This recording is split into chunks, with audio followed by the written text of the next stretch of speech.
win was the winner of this race. Whereas Grand Royal finished on 4th. Winner of a race in race number 116 last winter, in fact, is Grand Royal on Blinkers tongue stop rated at 42. 2 will be Shield Maiden. Shield Maiden was in the third last position and ended up finishing on 9th out of 11 runners is Shield Maiden. This is the race where Soaring High literally trounced the opposition on this occasion, and Copper Queen finished on 3rd, whereas Shield Maiden ended up 9th on this occasion in race number 59 is Shield Maiden. Royal Gladiator of Blue Missy is number 2, Shield Maiden, rated at 42. 3 will be Sanctuary Cove. Sanctuary Cove was very well positioned at the final 200 meters towards the rail side, starting to bridge the gap, but could only finish on 3rd out of 14 runners is Sanctuary Cove, where Desert Force was the winner of this race comfortably, and Sanctuary Cove was the one who finished on 3rd on this occasion. 3rd out of 14 runners, rated at 41 spoon tongue strap. 4 is Star Symbol, number 8 Salvo, and number 9 Supreme Excelsior. These are the 3 runners. Let's have a look at Star Symbol's credential. The eventual winner in this race is Star Symbol. Won in fine fashion on this occasion is Star Symbol. Is it of Planet Air, out of Rare and Gorgeous is Star Symbol. This is race number 57. You're looking at small blinkers tongue strap rated at 41. Whereas the other runner in this race is number 8 Salvo. Salvo ran 4th on this outing, rated at 32 from blinkers tongue strap, and number 9 Supreme Excelsior. After that, twice 4th and once 3rd, ran 7th. This is certainly a poor performance coming from Supreme Excelsior, rated at 28 from blinkers tongue strap. Next runner will be number 5 Wise Dawn. Wise Dawn was the one in race number 38, finished on 5th on the sorting, with Torbet winning this race by a margin of 2 3/4 of a length, and Wise Dawn ended up finishing on 5th. Brilliant Script comes in next. Very handily positioned as Brilliant Script, but ended up finishing on 4th on this occasion. 3rd behind Royal Commander, and in this occasion 4th out of 10 runners behind Royal Commander, to the same horse which he lost at last time. Again finished on 4th to the same horse, Royal Commander, is Brilliant Script. What's the script out of Calcutta? Small blinkers tongue stop rated at 37.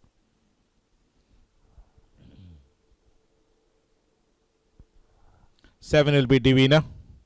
Divina was the one.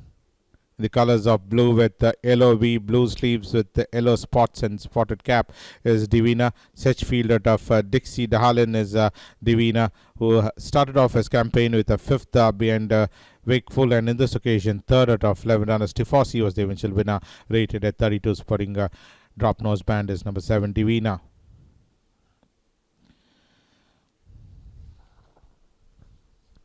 The 5th race will be the Dr. M.M. Ramaswamy Memorial Trophy. Distance run is 1400 meters. We start off at Cove Castle, the Hyderabad Challenger. Well, this horse has been in tremendous form, having won in race number 107 in Mysore, beating Mauritania, and in his previous outing, winner in Hyderabad is Cove Castle. As I said earlier, winner is the horse which is in tremendous form is Cove Castle. Tongue stop rated at 114. 2 will be My Opinion. This is the race where My Opinion lost it very narrowly. Half length was the verdict between the first 2 runners, and My Opinion warmed up far too late to finish on half length behind Cosmos, and the Bangalore Centleja is My Opinion, and should run a mighty race. In fact, is My Opinion. Went down very narrowly is My Opinion in that occasion. One tongue strap rated at 113. Cavallo Velisi. Well, this is not the runner, is Cavallo Velisi, who finished on 2nd, just about 2 1/4 lengths separating the first 2 runners. Prevalent Force was the one who extended the margin, and Cavallo Velisi could only finish on 2nd, rated at 110 is number 3 Cavallo Velisi. 4 will be Multifaceted. Yet another runner which showed tremendous form on that occasion is Multifaceted. Well, ridden out hands and heels and responded to the urgings, and won in fine fashion on that occasion is Multifaceted, winning by a margin of 2 1/4 lengths. Trounced the opposition is Multifaceted, beating Cosmic Ray, rated at 118. From tongue strap is number 4 Multifaceted. 5 will be Glorious Destiny, and number 6 Megasthenes is the next 2 runners. Glorious Destiny, after that 7th on the first starting behind My Opinion, finished on 2nd behind To the Treasures, number 5 Glorious Destiny, rated at 96, whereas Megasthenes was the one who finished on 6th out of 7 runners, rated at 101. Varanara of Gold Bay is number 6 Megasthenes. 7 will be Victory Parade. Victory Parade was beginning to make his run strongly on the outside, slipped into the lead, and then ultimately emerged victorious to win by a margin of 1.5 length. Is Victory Parade. Top class out of Harmonica is number 7, Victory Parade. This is the horse which is coming from Hyderabad and from the stables of Donald Netto, and ended up eventually winning that race in Hyderabad. Is Victory Parade, rated at 106 on Blinkers basket bet. 8 will be Versalis. Versalis was the one who was in that back bunch, dropping out of contention gradually and finished on last on the sorting. As Versalis is out of Green Coast, out of Delarose is number 8. Versalis, race number 36, finished on 8th out of 8 runners. Prevalent Force the winner, for Dexter Ring bet, rated at 87. 9 will be Flash Star. Flash Star was the one in the silks of red with white swastika and sleeves and white cap. Is Flash Star. This horse has had 3 outings, and all his 3 runs disappointingly ended up off the frame. The winner being a star symbol on this occasion, and Flash Star ended up in the ruck, rated at 28. From Blinkers is number 9, Flash Star.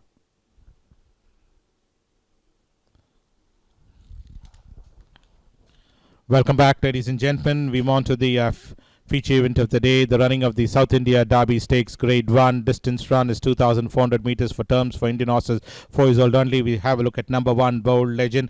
Bold Legend is the one, the Western India Challenger was the eventual winner in this race. Is Bold Legend, and won by a margin of 2.5 lengths, beating Luminous. Is Bold Legend. Win Legend out of Bold Reply. Is Bold Legend. Travelled about 4 deep, but came and emerged victorious to win by a margin of 2.5 lengths. One Blinkers tongue stop, rated at 43. 2 will be Cavallo Vincent. Vincente was the one we have a look at, but let's start off with the first outing of Cavallo Vincent, where he finished on 6th behind Embrace, and subsequently ran 2nd, and in this occasion 2nd behind Star Symbol. Is Cavallo Vincente. 2 3/4 separating the first 2 runners. One tongue stop, rated at 34.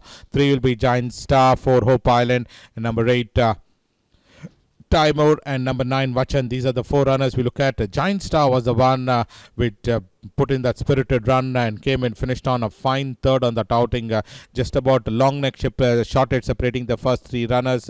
Timur was the one who has been produced about 5-6 wide, putting that green cap, and Vachan poking through in between runners, and these 3 runners got down to serious business, and ultimately Timur was the one who emerged victorious, with Vachan finishing on 2nd, and Giant Star finished on 3rd, and that's the order as they went past the winning post. Hope Island could only finish on in that mid-pack. Illustrious Ruler. Illustrious Ruler putting that red cap, just gave him a tap or so, but the response was none, and just came on and finished on 4th, where Desert Force had already wrapped up that race well clear, and Illustrious Ruler could only come and finish on 4th on this occasion in race number 67, putting a hood rated at 25 is number 5, Illustrious Ruler. 6 will be Rubik Star. Rubik Star was the one who was trailing the field on this occasion, and Rubik Star finished on 5th out of 5 runners. In fact, is Rubik Star. This is race number 35 of the Pune season, and Rubik Star in race number 35 finished on 5th out of 5 runners on this occasion. For tongue strap, Rabadi Bit, rated at 35, is at a Corporate Jungle out of Olympic Skater is number 6, Rubik Star. Sporting Memories was the eventual winner in that race, and this is race number 76 you're looking at. We move on to the next 2 runners. We have a look at is number 10 Born Queen and number 12 Successor. Well, Born Queen is the one, is the horse which is in tremendous form, in fact having won 4 on 4 occasions, and with plenty in saddle. Won by a effortless margin was Born Queen, rated at 60, whereas Successor finished on 2nd in the Oaks. The 7th race will be the Royal Western India Turf Club Cup. This is a race for handicap horses rated 60 to 85. Distance run is 1,000 meters. We have 3 runners with number 1 Bora Bora, 2 Oscar's Thunder, and number 10 Priceless Ruler. Let's start off with Bora Bora's credential. After that win on the first occasion, ended up 5th out of 12 runners. Is Bora Bora leading the field, and then ran 5th on this occasion for Blinkers tongue stop, rated at 83. Whereas number 2 in the card, Oscar's Thunder. Oscar's Thunder finished on 2nd on this outing. Is Oscar's Thunder, well, battled out and slipped into the lead for a slight while, and then ultimately Oscar's Thunder finished on 2nd. Never again was the one who flew in the last part, came in once from Blinkers Basket rate 78. And number 10, that's Priceless Roller, finished on in that back bunch. Next three runners will be 3 Royal Currency was up there in front. Ruth Bedar was being produced about 6 wide, and trailing the field was Royal Prestige, number 12 in the card. So Royal Currency was the eventual winner in this race, kicked on gamely to win by a margin of a length, although Durango was the one who was bridging the gap on every stride, but Royal Currency managed to win by 1 length, putting Rubber Debate rated at 78, whereas number 6 in the card, Ruth Bedar, finished on ending up 12th on the sorting is Ruth Bedar's one tongue strap. Cross nose band rated at 73, and number 12 coming up for scrutiny will be Royal Prestige, finished on 13th, rated at 66. Total gallery rate of La Bella Vita is number 12, Royal Prestige. Number 4 will be Abira, the Bangalore Challenger. Abira is at a win legend of Eastern Summit as number 4 Abira. This is race number 28 you're looking at, finished on ending up second on the starting. Golden Oaks was the runaway winner, winning by a margin of 4 3/4 lengths, whereas Abira could only finish on seconds from tank stop crossnose band rated at 74. 5 will be D Warrior. D Warrior, this is the Mysore Challenger. D Warrior late Stormy Atlantic as D Warrior, who's had 2 outings. Started off his campaign in Mysore with a 4th being Turf Legend, and in this occasion ended up finishing 7th being Goldfield is number 5 D Warriors. From tongue stop rated at 73 is number 5 D Warrior. Number 7 is God's Plan, waiting to launch an assault, and back-to-back wins coming in from God's Plan. On for his third, in fact, is God's Plan. Later more out of Stravalia is number 7, God's Plan. Winner in race number 5, beating Dominant, and repeated that winning form, beating Glorious Land is number 7, God's Plan. This is race number 43 you're looking at, where Spring Tongue Stop rate 72. 8 will be Miss Lucasi. Miss Lucasi is at a King Dakat of Al Kazima is number 8. Ms. Lakasi, who started off on a winning note in race number 25 and subsequently ran 8th behind Mystic Bay, 8th behind in his next starting, and in this occasion won on by a margin of 1 1/4 lengths from Pinker's Tongue Stop rated at 70. Star Guitar is the one we have a look at. Star Guitar, after the third on the first starting, ended up finishing 6th behind Emissary is Star Guitars from Tongue Stop Basket bet rated at 69. Number 11 will be Glorious Fire, and number 13 Pretty Gal are the 2 runners. Let's have a look at number 11's credential. Glorious Fire was a winner in previous season, having won on 2 occasions, but this run finished on 12th out of 12 runners behind Never Again, rated at 66, whereas number 13 Pretty Gal, yet another runner, hasn't shown any form at all as Pretty Gal, finished on 10th out of 12 runners, rated at 65.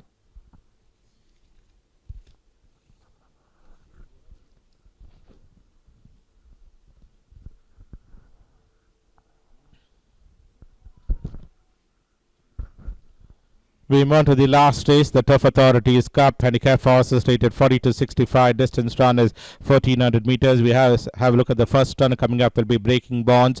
Breaking Bonds was the one was almost in the third position and then ended up finishing on 6th out of 12 runners, dropping out of contention. But the winner quickened well at the all-important in Night Hunt and won by a margin of 4.5 lengths. Breaking Bonds finished on 6th. Winner in his last outing is Breaking Bonds, rated at 63. 2 will be Demerara, number 3 Comanche Brave, and number 6 Torbet are the 3 runners we have a look at. But let's start off with the first runner, Demerara. This is the horse which was up there in the second position and finished on 3rd out of 7 runners on this outing is Demerara. Penang was the one who got that lovely run in between runners to come and eventually emerge victorious. 3 Comanche Brave finished on 6th out of 7 runners, rated at 56, putting Pacific number 3 Comanche Brave and number 6 Torbet. Torbet after that winning.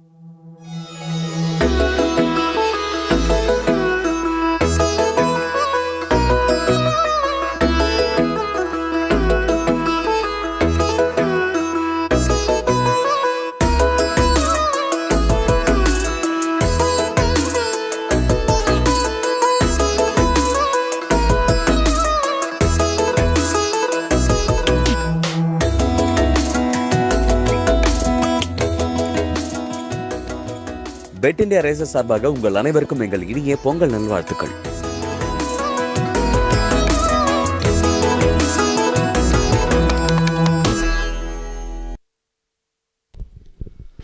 Welcome to BetIndiaRaces.com live, folks. This is your South India Derby Day and a fantastic day of racing. So many of the top jockeys in this country all here in India and all competing in the South India Derby Stakes.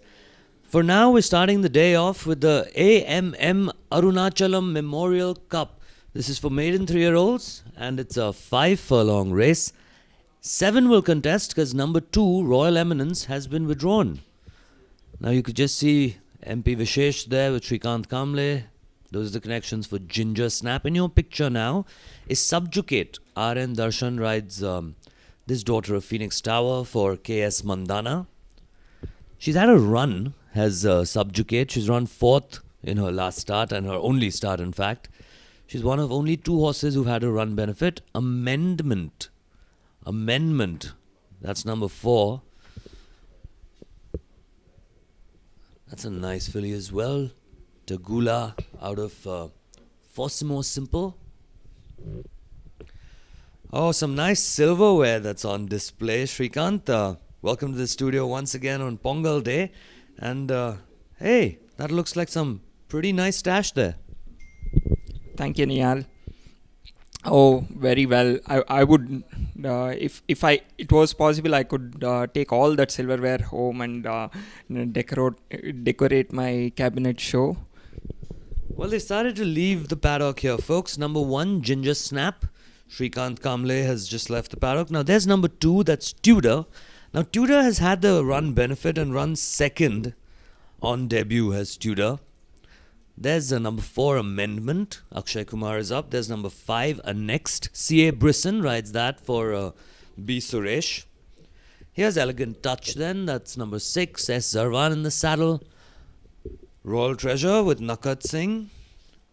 I'm not so sure. Oh, by the way, folks, we found out that Nakat Singh was absolutely fine yesterday. He's gone for some precautionary X-rays, I believe, this morning. That's what the stipendiary stewards told us. So Bhavani Singh has replaced Nakat Singh on Royal Treasure. And the last one to leave the paddock is Subjugate. Now, the first race of the day here on Bet India Races. And a baby race, 5-furlong baby race. It's all about early speed, you've got to think. Shrikant, how do you think about this? And here's your favorites, folks. Number 3, Tudor. The bookmakers odds in Chennai say 90 paisa. And on betindiaraces.com,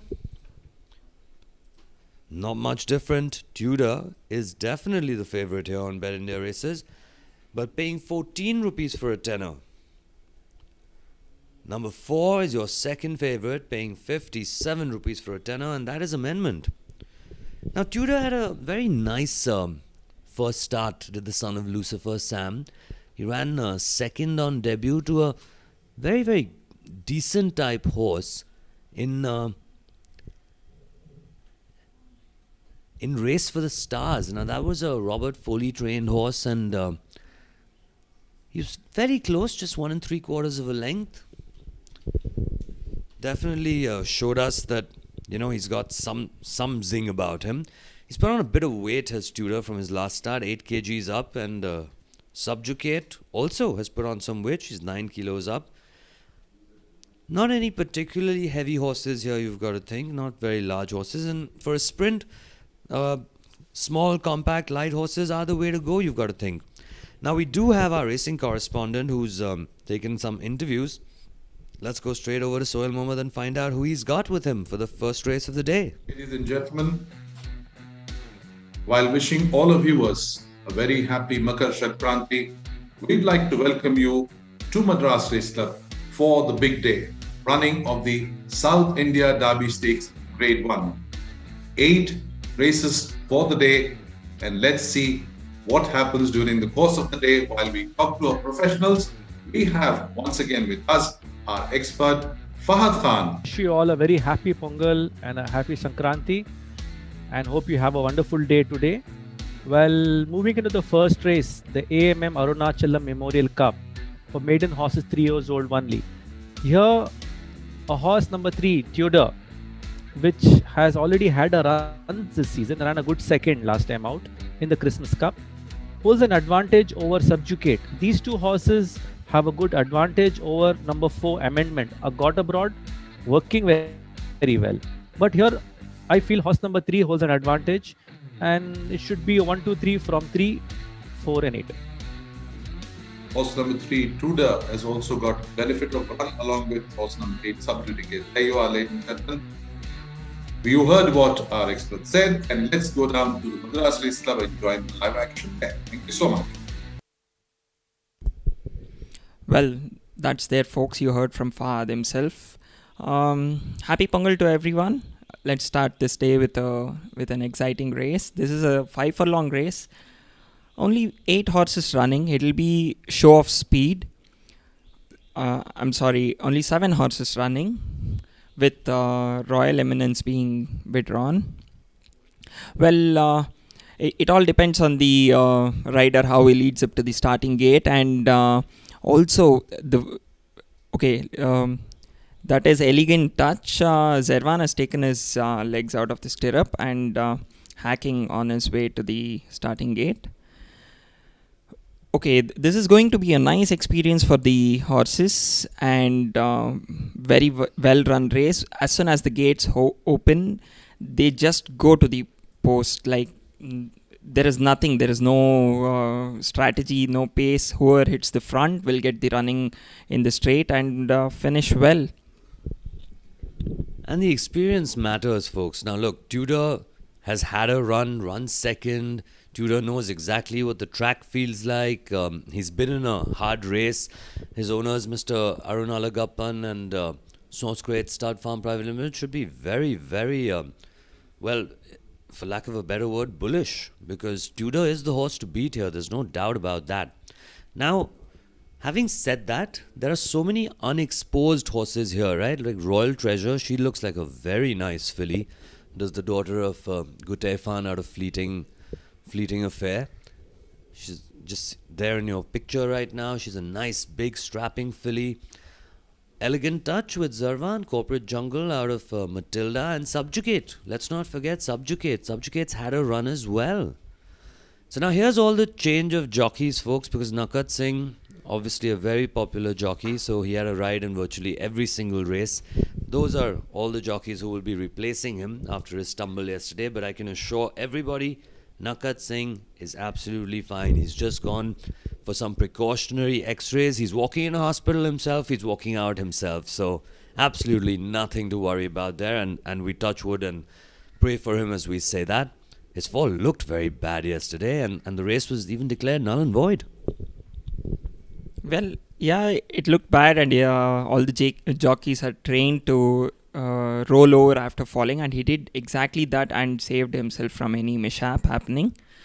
Well, the penetrometer reading for the day is 3.5 centimeters, and the going is declared good. So it's going to be oh yeah, it's going to be a fantastic day. Listen, we've got 3 minutes left till they start, folks. Let's take a quick little break and come right back to you.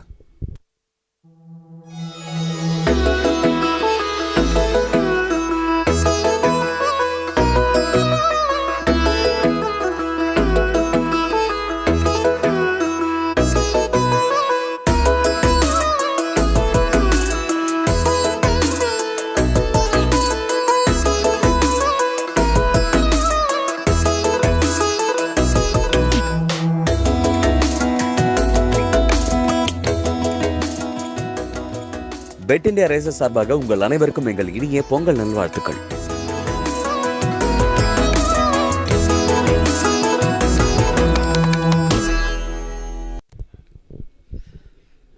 So happy Pongal, happy Lori, happy Bihu, happy Makar Sankranti, wherever in India you're logged in and tuned in and watching this. We wish you the season's greetings, folks. Oh, now you can just see in your picture there, number 6, Elegant Touch. The filly just reared up very awkwardly there. And S. Zarvan is off the filly.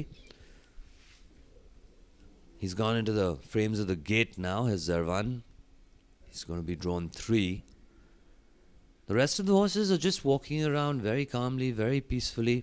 Now here on Bet India Races, folks, we pay 14 rupees for a tenner on horse number 3, Tudor. That is your firm favourite here on Bet India Races.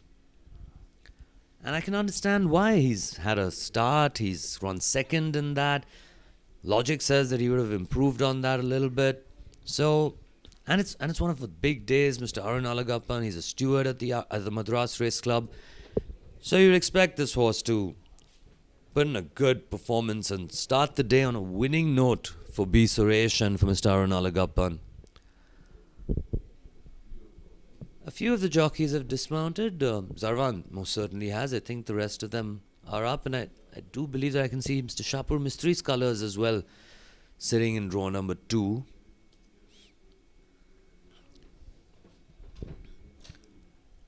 But interesting days racing here. Of course, the highlight of the day, or the feature event of the day, is the South India Derby Stakes, and that's going to be one heck of a race, folks. You got well, what I think is one of the best horses in this country right now, Born Queen, who's going to be leading the brigade there. But it's not going to be a gimme race by any stretch of imagination. She's got Taimur, who's going to definitely challenge. She's got Vachan. He's coming all the way from Mysore again. And Giant Star, big change of jockey there. Vaya Srinath rides now in place of the injured Yashanardu. Poor Yashi had an accident in Pune, I do believe, in the Indian 1,000 guineas and 2,000 guineas. No, I think it was the 1,000 guineas. He had an injury.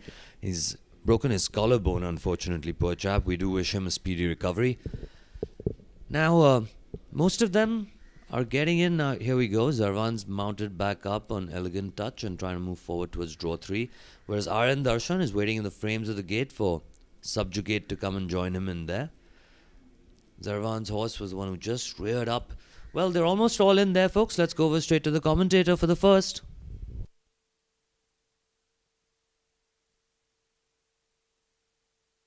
Walks in, that completes the line. 7 runners in the gates.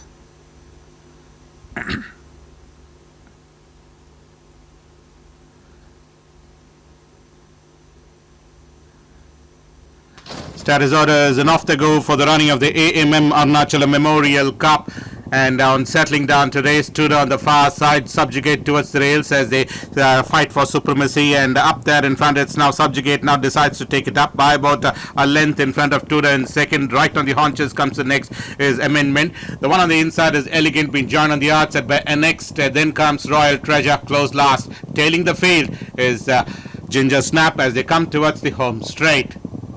They begin to negotiate the bend and straighten for the final run, and Subjugate just the leader. 3/4 of a length in front of Tudor in second. Being chased all the time by Tudor. Then comes the Amendment, who's been produced about 3 wide off the fence, but starting to catch up with the front runner. Further back comes the next is Annexed in Royal Treasure. It's going to be Amendment on the outside, goes ahead by about a half length in front of Subjugate in second. Tudor has now got a lot of running to do at the stage, as Amendment has now quickened well at the stage to lift the opening game in the AMM Arunachalam Memorial Cup. It's a fight for the minor placing, with Tudor getting the second head of Subjugate. Then comes Annexed. They have been followed by Royal Treasure, Elegant Touch, and ending up last was Ginger Snap.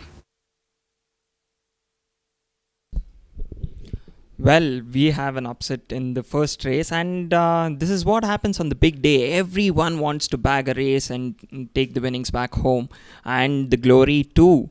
So we have Amendment winning this race, taking over the running from Subjugate, and that was very well done by Akshay Kumar. I think he's getting back into the form. Yeah, look, when you look at this replay here right now, Tudor is actually possibly the first one beat, right? Subjugate is still carrying on. But Amendment, listen, this daughter of Tagula out of Forsamo Simple, she made this look really easy. She's outclassed them. She's definitely a bigger filly than the rest of them, and she's done it really, really well. Now, it's not right to think that, Suresh has pulled a dusra on a day like this, because exactly like Shrikant said, every single person wants to win on these big days. So if Suresh has 3 different owners who are all running in the same race, and in this case he does. He's got Arunachalam for Tudor, he's got Dr. A.C. Muthaya for Amendment, and he's got Mr. A.L. Murugappan for Next. He's going to, instruct each jockey individually and ask each one of them to ride their own race, and that's exactly what happened. And the winner in the first is Amendment, and look, she's done really well, and Tudor has run into second. So Suresh ends up with the 1-2, not necessarily in the order that would have been more pleasing for the public, because most of the public purse was on Tudor. But Amendment, she had some smart money on her. She pays 50 rupees for a tenner here on betindiaraces.com, and she's done it much easier than that, hasn't she? Definitely. Suresh must be really happy finishing 1 and 2. So, yeah, on a derby day, winning the first race, nothing better than that. And Akshay Kumar is on a winning note, and hopefully continues the same in the coming races. And as you could see, Amendment won very well. Nothing to take away from that. And I think it can repeat in the coming races. Oh yes, looks like a nice type, does Amendment. And I'm actually very happy for Akshay. You know, he's been having a hard old time of it as of late. He didn't have the best of it in the Indian 1000.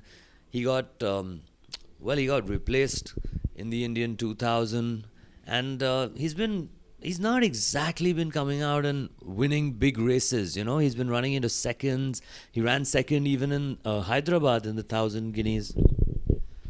He ran second with Mistletoe. So maybe today's his day. Maybe today's the day when he's going to come out and actually win a classic.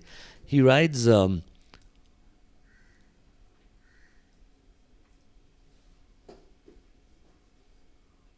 surprisingly, folks, he doesn't have a ride in the South India Derby Stakes. So, he's not going to win a classic today, is Akshay. But at least he starts the day off on a winning note for Team Suresh. And I'm promising you, Suresh would have been happy whichever one of his horses came and won. So the AMM Arunachalam Memorial Cup is taken down by Amendment in the first, and Akshay Kumar rode that one for B. Suresh to victory. We're going to take a quick break, folks, here on Pongal Day in Chennai, and we're going to come right back to you with the second race of the day. It's the Bangalore Turf Club Cup. It's a 6-furlong Class 4 race, and 14 will contest.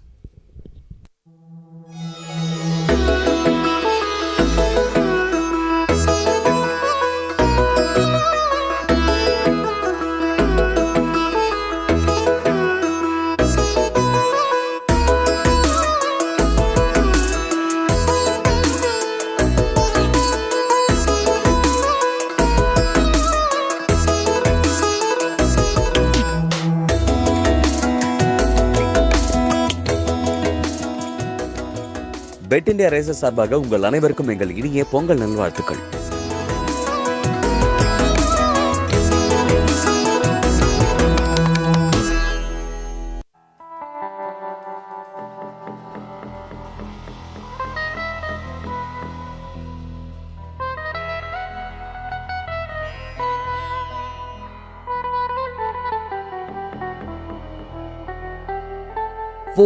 January, Sankranti Day here in India, and the Chennai Derby will be run.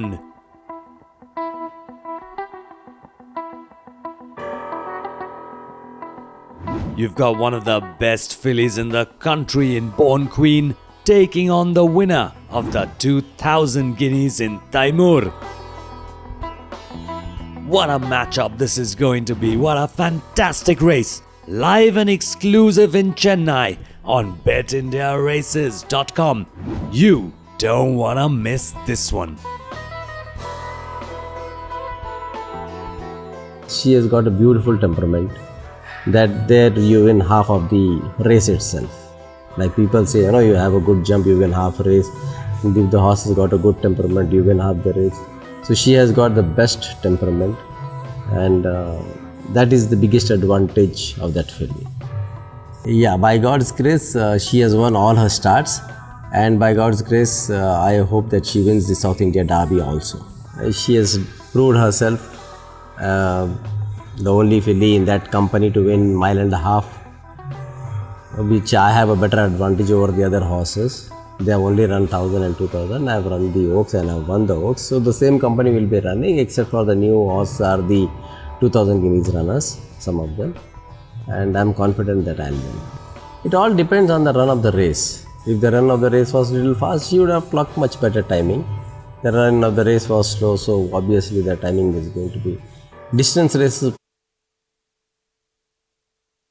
Memorial Cup, and on settling down to race Tudor on the far side, subjugate towards the rails as they fight for supremacy, and up there in front it's now subjugate, now decides to take it up by about a length in front of Tudor in second. Right on the haunches comes the next is Amendment. The one on the inside is Elegant, being joined on the outside by next, then comes Royal Treasure close last. Tailing the field is Ginger Snap as they come towards the home straight. They begin to negotiate the bend and straighten for the final run and subjugate just the leader. 3/4 of a length in front of Tudor in second. Being chased all the time by Tudor. Then comes Amendment, who's been produced about 3 wide off the fence, but starting to catch up with the front runner. Further back comes the next is Annexed in Royal Treasure. It's going to be Amendment on the outside. Goes ahead by about a half length in front of Subjugate in second. Tudor has now got a lot of running to do at the stage, as Amendment has now quickened well at this stage to lift the opening event, the Arunachalam Memorial Cup. It's a fight for the minor placings, with Tudor getting the second head of Subjugate. Then comes Annexed. They have been followed by Royal Treasure, Elegant Touch, and ending up last was Ginger Snap.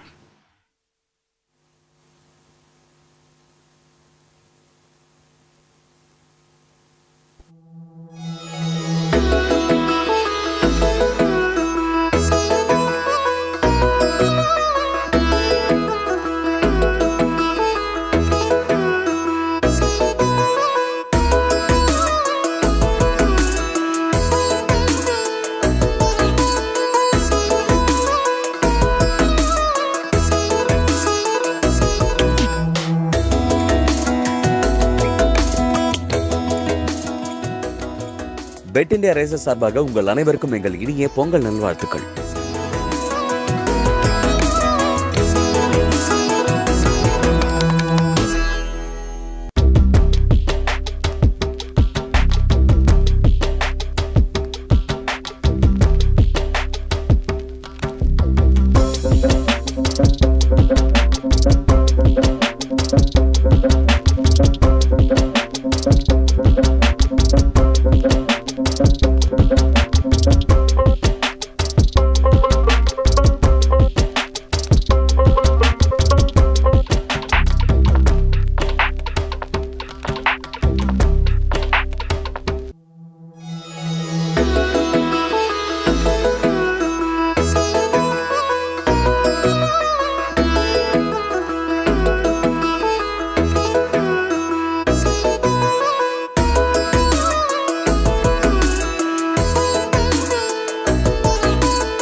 Was a long way clear, in fact, winning by a margin of 10 1/4 length. And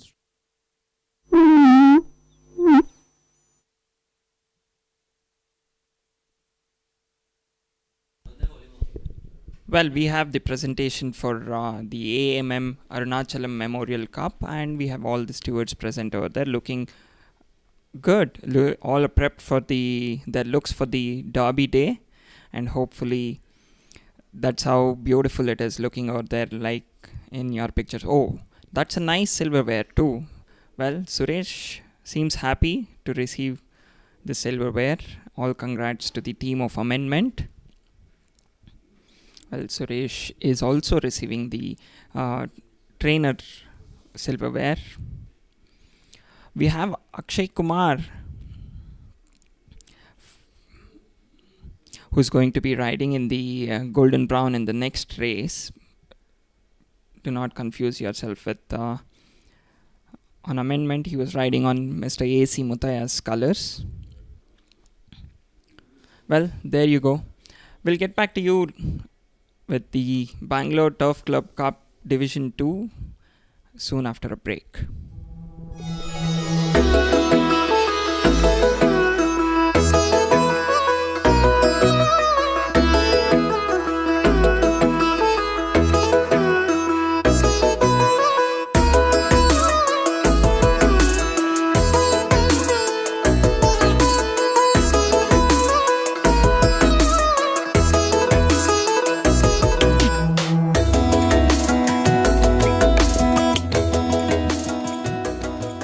bed India Races சார்பாக உங்கள் அனைவருக்கும் எங்கள் இனிய பொங்கல் நல்வாழ்த்துக்கள்.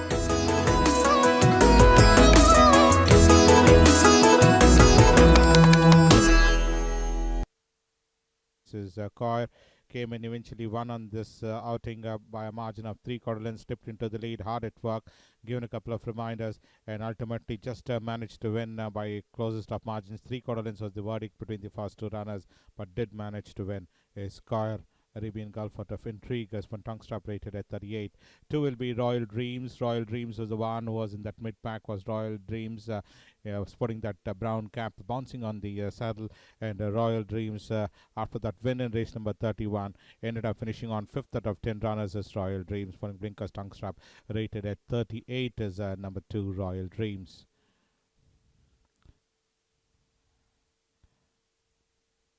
The winner there being Royal Commander, and Royal Dreams ended up finishing 5th. 3 will be Striking Distance. Striking Distance was the one who came and finished on 3rd on the sorting as Striking Distance. The winner was a long way clear, in fact, winning by a margin of 10 1/4 length, and Striking Distance was the one who came and finished on 3rd on this occasion in this race, in race number 50, rated at 38 for basket bet. 4 will be Tifosi and number 9 Star Chieftain. These are the two runners. We have a look at Tifosi was the one who was leading the field and eventually held on to win by a margin of a half a length. Was Tifosi sort of top class sort of Scuderia is the number 4 Tifosi's from Tonguestrap rated at 37, whereas number 9 in the card, that's Star Chieftain, finished on 10th out of 11 runners. Pretty bad run coming in from Star Chieftain in this lone outing here, rated at 30s from Tonguestrap crossnose band. 5 will be Papa Rich and number 8 Phoebe Buffet. Well, Phoebe Buffet was the one who was traveling about 6-7 wide off the fence, sporting the silks of light blue with dark blue quarters as Phoebe Buffet was traveling almost in that mid-pack was Phoebe Buffet, and came and finished on 10th out of 13 runners. Tonguestrap rated at 30, whereas Papa Rich ran 6th on this outing, after that 4th in his previous outing. Ravanda was the one who was in that mid-pack, angling for his run in between runners. Is out of one lucky day in out of Rava is number 6 Ravanda. This is the horse which ran 7th, after that 6th in his previous outing. He ended up finishing on 7th out of 12 runners. Majestic Win was the winner of this race, from Blinkers rated at 35. Moment of Life was in the mid-pack. Is that of Roy Murid out of Kohinoor Eye is a Moment of Life. This horse hasn't done anything much of note in both his outings. Is Moment of Life in this current season, having run twice in race number 4 and 17, and finished on off the frame on both occasions. When Blinkers Tonguestrap rated at 28. 11 will be Rajputana. Rajputana was the one in the colors of yellow with the grey sleeves is Rajputana. Finished on 8th on this outing, after that 7th in a previous outing behind Angel Heart, and 8th on this occasion is Rajputana. Him out of Satakshi is number 11 Rajputana, sporting the drop nose band rated at 28. 12 will be Full of Surprise. Well, Full of Surprise is the one which is in grey, which is the grey, you cannot miss it. Pinson out of Success Harris is Full of Surprise. He's been pretty consistent in his last two outings. Ran 4th and 3rd in his next outing behind Radical Revolution, and in this occasion ran 5th out of 14 runners. Is Full of Surprise from Blinkers rate 27. Queen Justicia. Number 14 in the card is out of Varanara out of Las Chisius is number 4 Queen Justicia, and all his 3 runs finished on 11th in all his 3 occasions. 11th again, 11th out of 14 runners in this again behind Desert Force is Queen Justicia from Tonguestrap.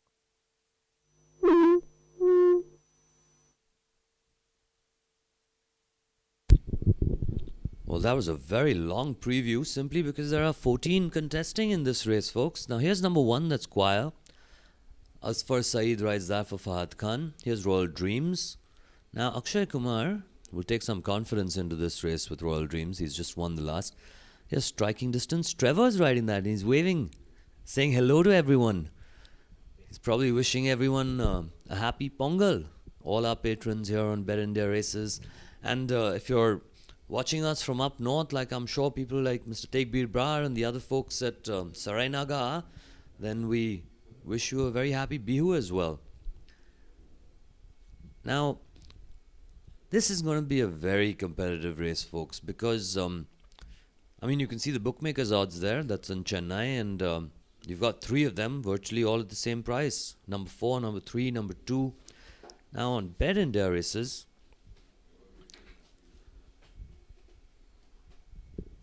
now number 10, the staff just got down. Here's Robert Foley. He's having a quick chat over there. Number 12 in your picture there. Nice looking grey is number 12. On Bet India races, number 3 pays 24 rupees for a tenner, and that's striking distance, the Mount of Trevor. And number 4, and that is Tifosi. C. Umesh rides that one. Tifosi is a 1-start, 1-win horse. She's run only once and she's won it. Owned by Mr. Angad Singh. I think bred by him as well, since she's the daughter of top class. They've started to leave the paddock now. There's Tifosi, and Tifosi is looking very fit, isn't she? Number 2 is another one who's in the betting, Royal Dreams. There's Papa Rich just walking out with Arshad Alam. Rwanda, C.A. Brisson rides this one. She's the daughter of one lucky Dane. Now, Lord of the Turf is just being mounted up. Nakat Singh has been replaced by Rajendra Singh on this horse. Here's Phoebe Buffet then. Let's be friends, says Shahar Babu, trained by Saddam Iqbal. Here's Star Chieftain then. P. Ajit Kumar rides that for N. Rupa. He's been in Chennai from yesterday as Ajit Kumar. He usually rides in Hyderabad. And Moment of Life, R.N. Darshan rides that for K.S. Mandana. S. Stephen Raj on Rajputana. Horses run thrice, not shown any form of late. Here's Full of Surprise then. Horse number 12. I like the way the grey looks. And Nightingale there. The man of Kiran Naidu. He won the last race yesterday. Unfortunately, it was declared null and void. And finally, there's B. Nikhil on Queen Justicia. Rides that for G.S. Parmar. And not much form to go by in the last 3. He's run 11th, 11th and 11th.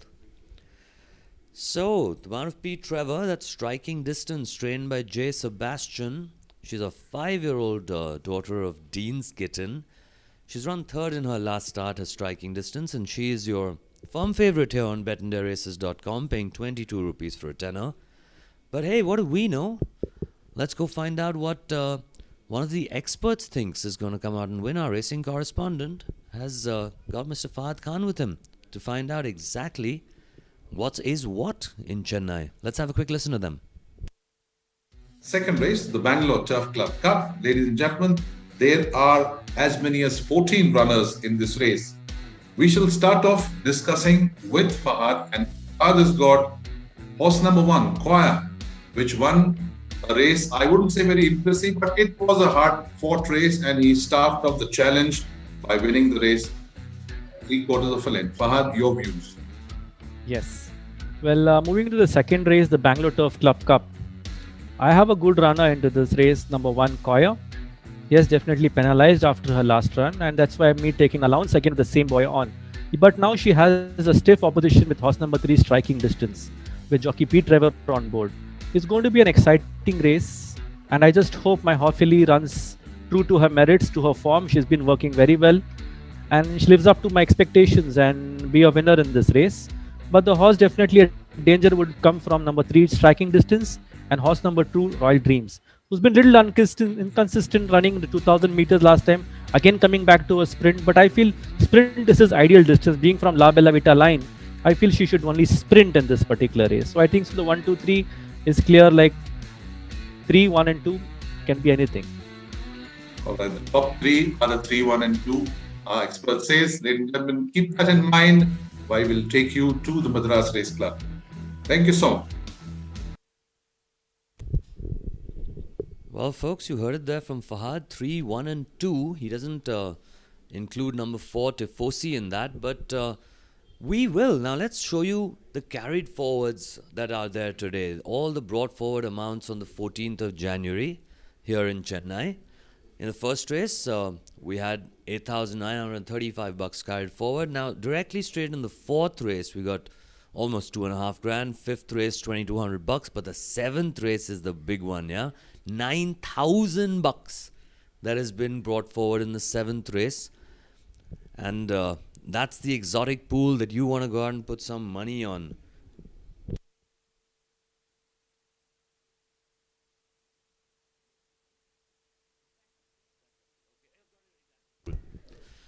The exacta pool on the seventh race, $9,000 brought forward.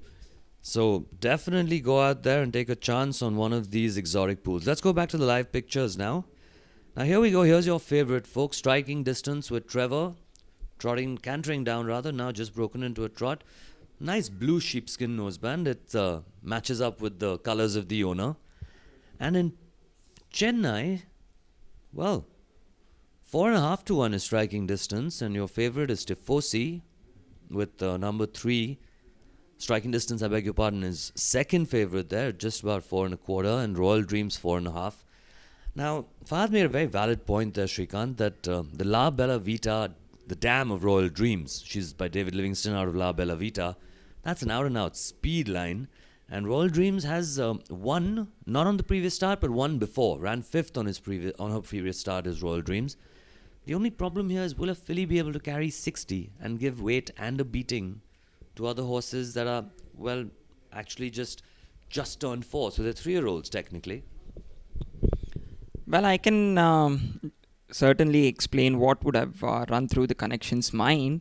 They went back to 2,000 meters, either in search of any race, depending on the line, but they immediately pulled it back to 6 furlongs. They ran the 5th in the 10 furlong race. Now they've immediately pulled it back to 6 furlong, correcting themselves and knowing that La Bella Vita line is where all these sprinters are produced. So, and they must be really confident about it. Running on a big day, they might run to their best performance according to the horse. Well, Tifosi is also 1 start, 1 win, nothing wrong with the horse. And everyone will be edging to win on a big day, and let's see how it pans out. Now, there are some horses here like say from number 9 downwards, okay? 56, and then there's just getting lighter and lighter. Moment of Life carries 55, Rajputana 55, Full of Surprise and Nightingale both 54.5, and Queen Justicia, who's actually a 5-year-old, carries 54. So it'll be very interesting to see whether the fancied horses, all the horses that are in the trio, are all giving weight all around, folks. Let me just point that out to you. So they've got to be that much better than this field, especially because it's a big field, to get a good position. Posse will matter, and then make the run at the right time. The way I see it, this is a super open race. Now we've got some pictures there, folks, of some of the guests who have arrived and are in the lounge here at Chennai, and it's a fantastic day to be racing in the afternoon, maybe throwing back a couple of drinks in the afternoon. It's a lifestyle sport, is horse racing, and the lifestyle totally matters. Now, some more support coming in for Royal Dreams. As you start talking about her, she starts coming into the money. On betindiaraces.com, Royal Dreams is still paying 40 rupees for a tenner, folks. So that's a fair return. She's the 3rd favorite on Bet India Races. Striking distance with P. Trevor is your firm favorite at 23 rupees. And number 4, Tifosi, is your 2nd favorite at 32. Now, I honestly, personally think that Trevor's going to have a hard time winning this race with striking distance. And let me tell you why. Firstly, she's a 5-year-old, right? She's run 3rd in her last start, but before that, the form isn't that great. She's run 8th and 7th. Now, she's obviously on a bit of a demotion. The trainer has planned it to get her into the lower class and to get her into class 4 on this day. That would suggest why in her 7th and 8th she must have got a couple of point drop after her victory.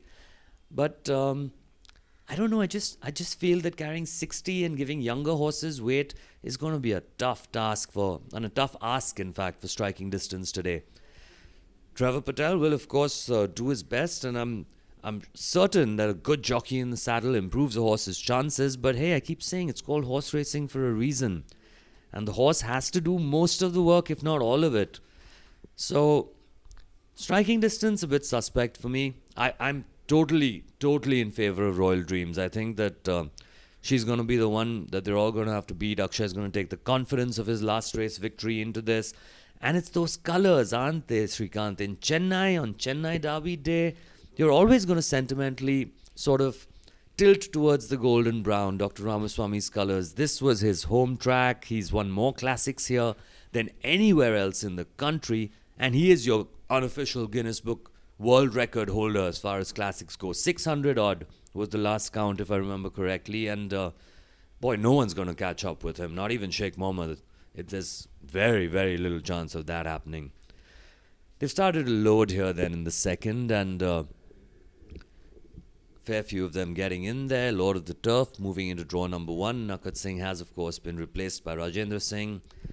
Number 6 over there. Rwanda walks into one of the latter draws, and here's the horse we like, and that is Royal Dreams walking into draw number 3. There's very few of them left to load now, folks. Let's go straight over to Manohar, who's in the commentator's box in Chennai. Now been blindfolded, will be brought behind the gates to be restalled.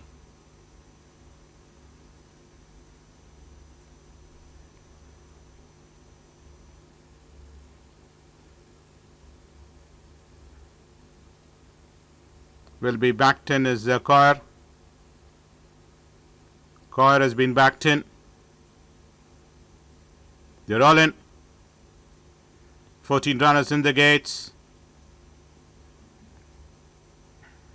Under orders and off they go for the running of the Bangalore Turf Club Cup Division 2. Losing about 3 lengths at the start was Phoebe Buffet. And as they settle down to race, there's a rush for the early lead, and Papa Rich is the one which takes the initiative to lead this field by about 3/4 of a length in front of Coir in second. Striking distance, Tifosi joining up on the outside to be well up with the first 3 runners. Right behind there is Ravanda. Then comes full of surprise. Nightingale is the one which is down the centre. They have been followed by Queen Justicia, and Royal Dreams is improving on the outside. Star Chieftain and another 3.5 to 4 lengths behind. Running last, tailing the field is Lord of the Turf. Back to the leader, and it's Tifosi on the outside. Papa Rich towards the rails. These two are the joint leaders as they begin to approach the final turn and straighten up for the final run. And Koya comes the next. The one on the outside is Ravanda. Striking distance is the one which is handily positioned on the outside. Rajputanas towards the rail side. But inside the final 250 meters, and it's up there in front is Papa Rich has a slender lead. Almost a length and a quarter, 2 in front. Warming up on the outside is Koya. Striking distance is making his run on the outside, and even more wide on the outside is Nightingale, but Koya from Papa Rich from Koya, Papa Rich holds on to win the Bangalore Turf Club Cup Division 2 from Koya finishing on second. Then we have Nightingale followed by the one which finished on third was full of surprise. Then comes striking distance for the back of the other runners was Moment of Life. Then comes Phoebe Buffet, Star Chieftain and Lord of the Turf in the order as they went past the finish line. Well, there we have big day and big upsets, and we have Papa Rich winning this race as expected and paying a dividend of 208, a whopping 208. This is how the Derby Day pans out. Everyone wants to bag a race. Yeah, 6-year-old, folks. This is an upset, and then some. Now, Arshad Alam's gone to the front. He's right there alongside the rails in the yellow cap. He's controlled the pace very, very well up front. He's had Tifosi for company just right there alongside him all the way. But Papa Rich, the 6-year-old son of Black Cash, when Arshad asks him, he spurts. He's not pulling away from them, but he's not stopping either. Now, Trevor's the one who looks like he's going to come and sweep past them all with striking distance. He comes up with a big run in the center of the track. So does Full of Surprise with Srikanth Kamble. The grey filly has put in a fantastic run. But, and so is Choir, in fact. Choir, Fahad's filly has also run well. But Papa Rich, with the rail support, the 6-year-old was just too good on the day. Choir, I'm sure Fahad's very, very happy with the run that's been put in by his 5-year-old mare. But surprisingly, the 5 and 6-year-olds have come out and beaten the younger horses and done it quite convincingly. The Full of surprise was the one horse, the 1 4-year-old, who came out and ran into third, pipping out the favorite, striking distance from a paying place. So this was and the whole field is spread out all across the track. I thought for a moment there that Trevor was going to just sweep past them all and take this down easily, but his filly sort of hit a brick wall at some point. Papa Rich, impressive winner here, impressive. Just kept on going and going, carrying 59 on his back, and Arshad Alam has ridden this with all his might for P. Krishna. He's really cracked Papa Rich to the finishing post, never let the horse ease up. And Papa Rich with the Richie Rich R on the colours, this horse has made his owners a little bit richer today. Many congratulations then to Mr. D. Nagaraj, Mr. P.S. Jagdish and Mr. V.P. Ganesh. Many congratulations to P. Krishna as well. A winner on South India Derby Day is 100% acceptable, folks.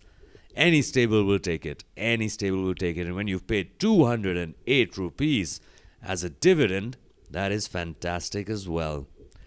Congratulations then to Arshad Alam. He's one of those jockeys who travels around the country a lot. He's a workman type fella. While he doesn't necessarily have all the classic success that some of his far more accomplished, I wouldn't call them rivals, I'd say his comrades, his far more accomplished comrades have. He's a very, very dependable jockey. If he doesn't do anything great, he more often than not doesn't do anything wrong either. And he's taken down the second race of the day, the Bangalore Turf Club Cup Division 2, and he's done it well. Well, I would like to add that Arshad Alam has done nothing wrong, and he's actually following the footsteps of his master. He's very well trained by Aslam Kadir. And he's of the same height, and you could see him in the same riding style. Oh yeah, he didn't let up. He told Papa Rich, it's you and me, and we're hitting the wire first. There's no letting up on that one. Good performance then by the 6-year-old son of Black Cash. Papa Rich makes his owners just that little bit richer. Takes down the winner's purse of 1,70,000 and change, and takes down the second race of the day, the Bangalore Turf Club Cup, Division 2. Choir runs into a really good second, full of surprise, runs in a third, gets some place money. The favourite, striking distance, looked a winner at one stage, but fizzled out towards the end, ran into fourth. And Lord of the Turf, unfortunately, runs last. We're going to take a quick break here.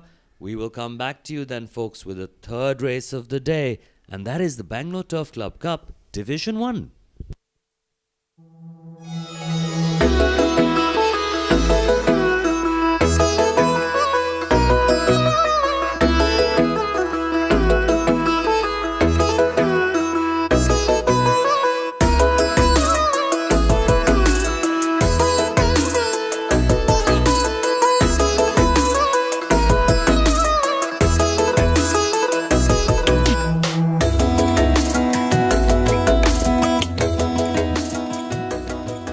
Bed India Racer சார்பாக உங்கள் அனைவருக்கும் எங்கள் இனிய பொங்கல் நல்வாழ்த்துக்கள்.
Here's your replay then, folks. And if you notice in draw number 13, the horse who's last right now in the light blue, that is Phoebe Buffet.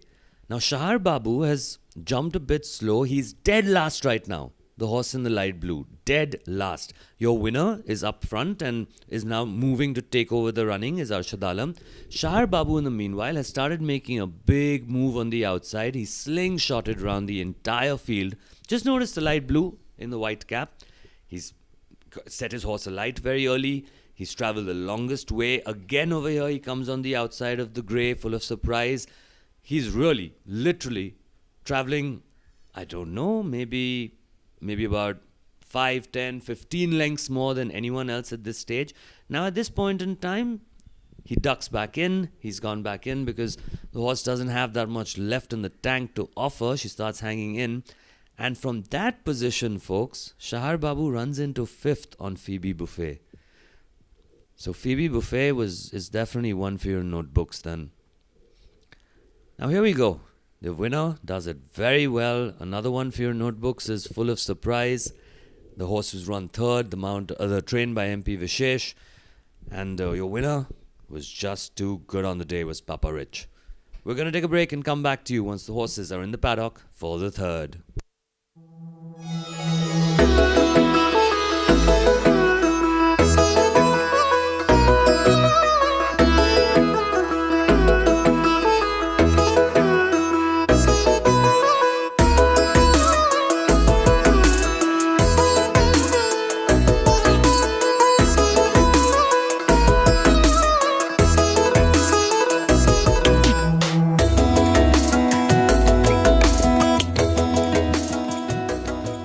Bed India Races சார்பாக உங்கள் அனைவருக்கும் எங்கள் இனிய பொங்கல் நல்வாழ்த்துக்கள்.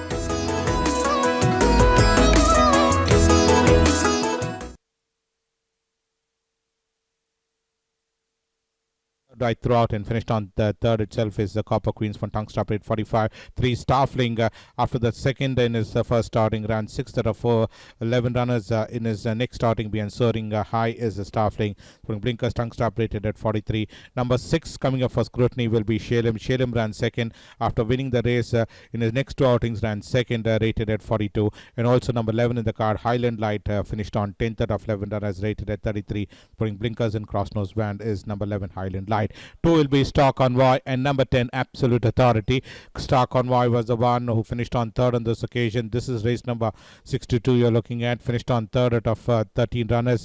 3rd for most part of the journey and finished on there itself is Star Convoys from Tungstop rate 45. Whereas number 10 Absolute Authority finished on 8th out of 10 runners rated at 34. From Tungstop is number 10 Absolute Authority. 4 will be Incredible Star. The one which was towards the rails had that marginal lead and then eventually ran 3rd out of 9 runners. Did all the running right in the final 150 meters and finished on 3rd. Winner in his last outing is Incredible Stars. When Blinkers Tungstar put rated at 42 is number 4 Incredible Star. 5 will be Rhiannon, waiting to pounce on the front runners and got that opening right and finished on ending up winning this race. Back-to-back wins coming in from Rhiannon, and this is a fine win being produced by Rhiannon. 1.25 lengths of the margin of victory, rated at 42 for Blinkers. 7 will be Oberon.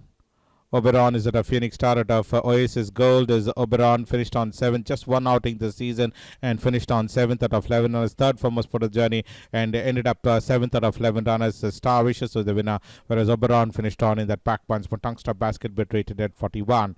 8 will be Pacific and number 9 Protea. These are the 2 runners we go across to. Protea was the one who was up there in front, whereas Pacific being produced the widest of all, and Pacific ended up finishing on 3rd on both the runs, ran 3rd in this season. 3rd behind Incredible Star and 3rd behind Coir is Pacific's Tungstar Crossers Band rated at 38. Protea on the other hand, well, this is another runner which ran 4th on both the outings, 4th behind Incredible Star and 4th behind Coir in race number 53 rated at 30 cents. Tungstar 13 will be Lady Blazer. Lady Blazer, the Junipert of unusual theme is Lady Blazer. Finished on 10th on this outing, 10th out of 12 runners, 4th for most part of the journey in the colors of black with gold. R in gold blocks is Gold Circle is number 13, Lady Blazer. Race number 40 finished on in that Pac-Man. Just be 2 home on this occasion is Lady Blazer. For Blinkers rated at 30 is number 13, Lady Blazer. 14 will be Tender Rebel. Tender Rebel was in that fourth last position in the colors of dark green and white halves is Tender Rebel, who's had 3 outings this season and all his 3 runs disappointing. Never showed up in the money is Tender Rebel, and in this occasion finished on 11th out of 14 runners. Star symbol, the winners for cross nose band rubber bit rated at 29.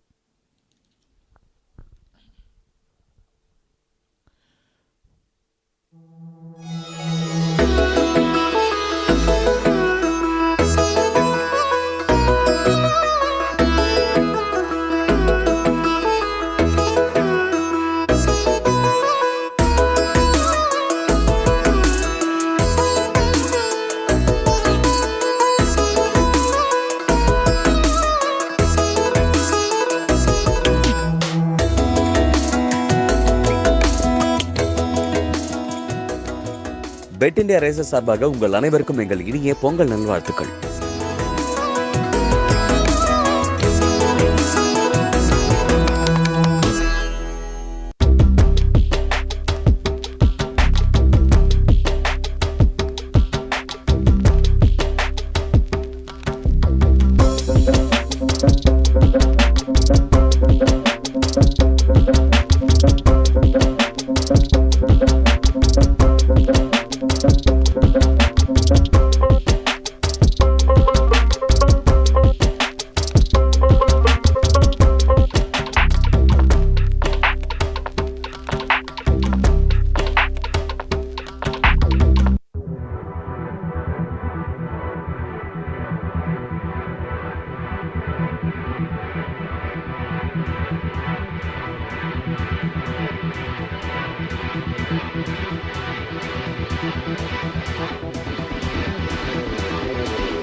Bet India Races சார்பாக உங்கள் அனைவருக்கும் எங்கள் இனிய பொங்கல் நல்வாழ்த்துக்கள்.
Welcome back, folks, to Live Pictures, and we are here in the paddock for the third race, the Bangalore Turf Club Cup Division 1. N. Rupa there, having a chat with her jockey, Ajit Kumar. Now, 14 contests this one, folks, so it's another big field, but the track at Chennai is looking absolutely sensational. The horses can gallop all over the wide home stretch, and they should have absolutely no problems. Now we can see one of the stipes there just taking instructions from R. Karthik, and he's the trainer of Incredible Star, a horse who I think will very much be fancied in this race.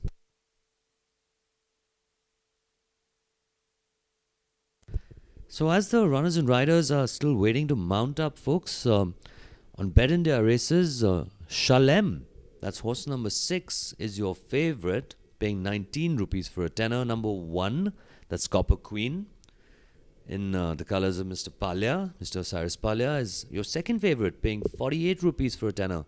And number 4, Incredible Star, right there in your picture for a moment was Incredible Star.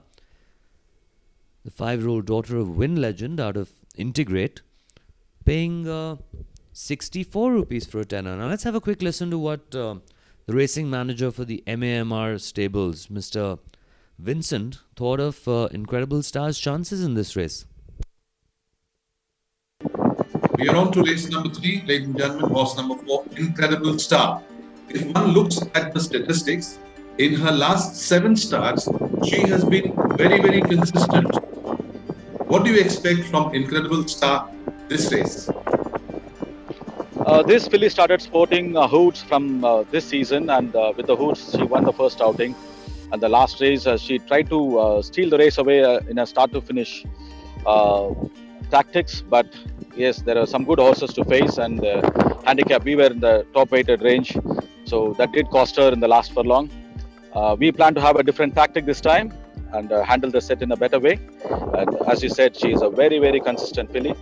She should be there at the finish. All right, all the best to you for Incredible Star, and we shall talk to you soon. Thank you so much. Ladies and gentlemen, back to Madras Race Club. Well, here's Incredible Star then. How do you think she was looking, Shrikant? Very good, very fresh, very toey, ears pricked up. That's a good insight from Mr. Vincent. Well, on Bet India races, we have horse number 6, that is Shalem, paying 19 for a tenner. We have horse number 7, Oberon, mount of Asfar Sahid. Horse number 8, Pacific, ridden by C. Umesh. Well, even horse number 9, Protea, is looking good too, ridden by C. Bresson. Yesterday, it was a memorable day with a good ride for C. Bresson. Horse number 11, Highland Light, ridden by Ayaz Khan. Horse number 12, Fun Storm, ridden by P. Ajit Kumar, again a notable rider. Yeah, the previous race winning colours. Horse number 13, Lady Blazer, ridden by Nikhil.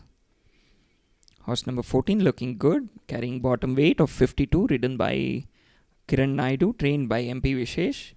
He'll be a little tad disappointed by the null and void of the last race yesterday. So he'll be trying to make amends for that. Well, I love the little dash of silver in Tender Rebel's tail. He's a nice looking grey, and he's got just that little bit more white at the tip of his tail, so that's quite interesting. But look, you got to think Tender Rebel is going to have a tough time of it. He's drawn 14 of 14, so that's going to be a very, very tough draw to overcome and come out and win this race, especially because it's a 6 furlong. So now they're making their way down to the start, folks, and as always, our racing correspondent is speaking to our expert, Fahad. Let's find out from the experts what they think can come out and win this third race. Moving on to the third race, Bangalore Turf Club Cup Division 1. There are again 14 runners in this race, and we shall start off asking our expert as to what are his views on the contenders of this Division 1 of the race. Well, moving into the third race, the Bangalore Turf Club Cup Division 1. I have a runner in this, number 7, Oberon, who's had a run this season, but it was not up to the par what I expected. But today he's got a weight advantage, got a good draw. I think so he should take an advantage of that draw and run a very nice race. But here all have to beat horse number 8, Pacific. He ran with me last time out with Coyer, was finishing on very strongly in the end. And horse which can go close to that is number 6, Shalem, the inform horse. They're running good fair races this season. So these two horses have an advantage from another speedy horse called Copper Queen from Mumbai. But again, draw number is little on the wideish outside. But still, it's a very sprinty type of race, which horses with good initial speed, with the draw number should not matter. So these three horses hold an advantage over the rest of the field. That's 8, 6 and 1. All right, 8, 6 and 1. Ladies and gentlemen, those are our choices of our expert, Mr. Fahad Khan. And now let's go back to Madras Race Club and join the action with Niyal out there. Well, folks, now let's talk a little bit about handicap here, and let's talk about form. Choir in the last race came out and ran a very, very decent second, and Fahad just told you that Pacific ran a very good race when she lost to Choir. So Choir's form has been franked. Now that obviously boosts Pacific's form a little bit as well. Suraj Naridu chooses to ride Shalem, who's no slouch at all. She's got some really good form coming into this race. But I would be a little careful about going to town on Shalem, simply because there's a lot of other very, very good horses here. You've got Copper Queen. Now, normally I keep telling you that a horse that comes in from Bombay or Bangalore has a marked advantage on their first start in Chennai. That doesn't hold good for Copper Queen because she's already had a start here in Chennai and she's run third. So obviously she is approximately the same class as the horses she's running with. Incredible Star, on the other hand, has a very good chance to score. Shalem with Suraj Naridu. Now, that's a huge positive jockey change. Pacific, Fahad himself told you that he thinks that horse is the one to beat simply because he's run with a horse who's come out and run second again. So it franks the form, folks. And your bottom weight, Tender Rebel, I'm rooting for him just because of that tip of his tail. Such a nice white tip of the tail that fella had. He's the kind of horse who any little girl would want to turn into a toy and add to their My Barbie collection. Such a pretty looking fella is Tender Rebel. Definitely. That was really good and making everyone comfortable over here. Even in the studio, Niyal is good at that. Well, we have the pictures from the Madras Race Club lounge, and people are chilling on the Derby day. That's what you should also do at your places, folks. Have a drink in your hand and enjoy the racing, which we are broadcasting live to you. We'll take a short break and get back to you as the horses start loading.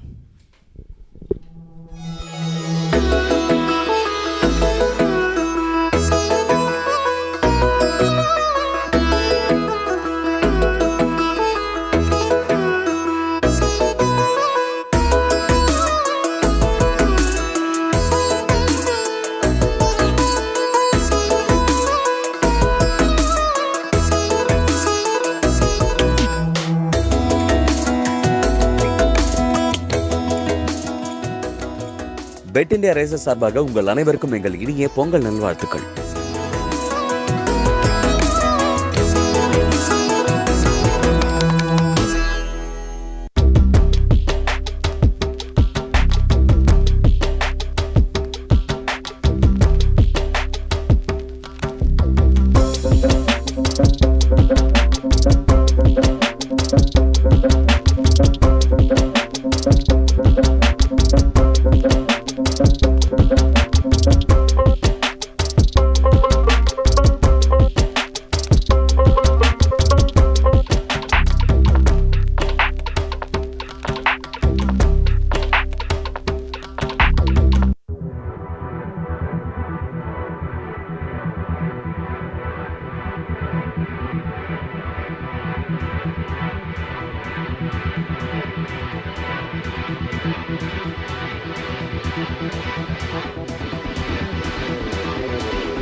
Well, in the break, Shrikant and me were just taking a quick look at the form. Now, Shalem and Copper Queen have both run together in their last start. Shalem has beaten Copper Queen. Second and third is where they finished there. Copper Queen carries exactly the same weight at 60, and Shalem has actually got a half kg more on her back at 58.5. Very, very positive jockey change on Shalem, of course, getting Suraj Naradu to ride. Copper Queen is being ridden by S. Zervan. That's a very good replacement for Nakat Singh, you've got to say. I think Mr. and Mrs. Palya would be absolutely fine with that. It's almost like a step up. I'm sure Zervan's an A-grade jockey. Here we go. They're almost loaded then, folks. Tender Rebel in drawn 14 is just behaving a little bit toey and a little worked up with the occasion. Here we go. Copper Queen's one of the last to get in. Let's go straight to the commentator, folks. Getting in is Copper Queen that completes the lineup. Ready for a call.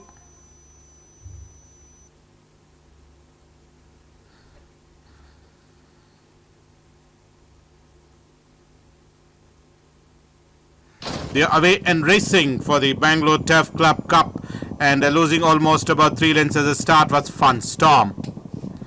And as they settle down to race, Copper Queen is the one which shows out in the early stages by about 2 to the head. In second is the one in between runners is Rhiannon. As they stride towards the Oberon is the one which is traveling towards the rails. I'll be joined on the in between runners is the Incredible Star.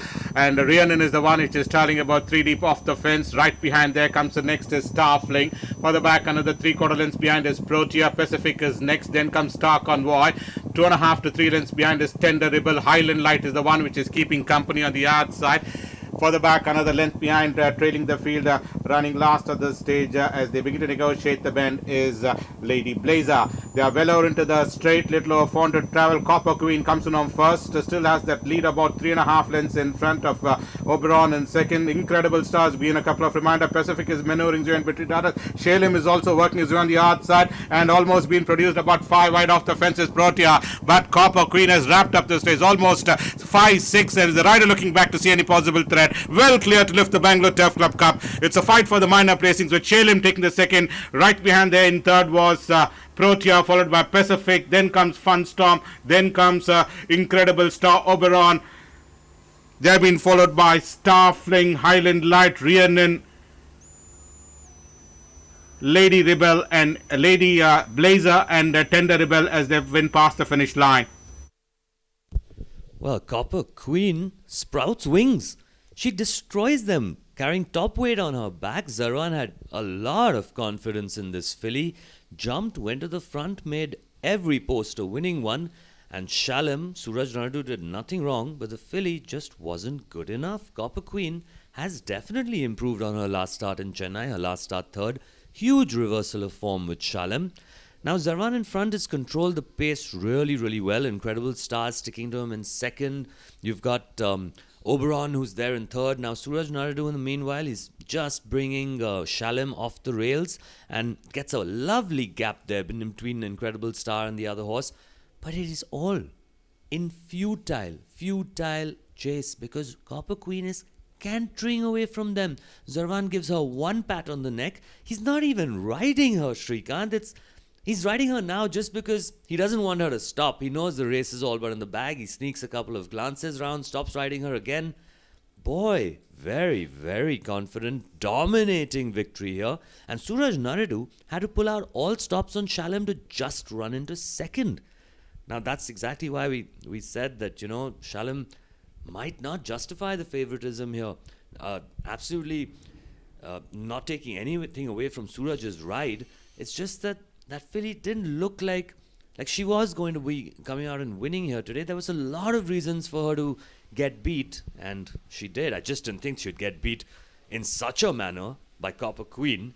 And it just goes to show again that even if your first start on the Chennai track, if you come from Bangalore or Bombay, even if your first start is a lung opener, the horses in the other centres are that much better than the local Chennai horses. Well, the handicapper must be beating himself up after the previous run, but very well trained by the trainer R. Foley and placed very well, and a beautiful ride by Zervan. Look at his seat approaching the bend and approaching the straight, and then he doesn't just go bonkers on the horse, and he just let's say do everything. That is where the riders matter the most. It's not about riding out the horse, but also serving the horse the right things and the instructions to finish first on the post. That was a beautiful ride by Sarvan. His seat was looking perfect. He was not cutting too much wind by blocking it, and he made a seat. He didn't do much. That is what is required to win some races.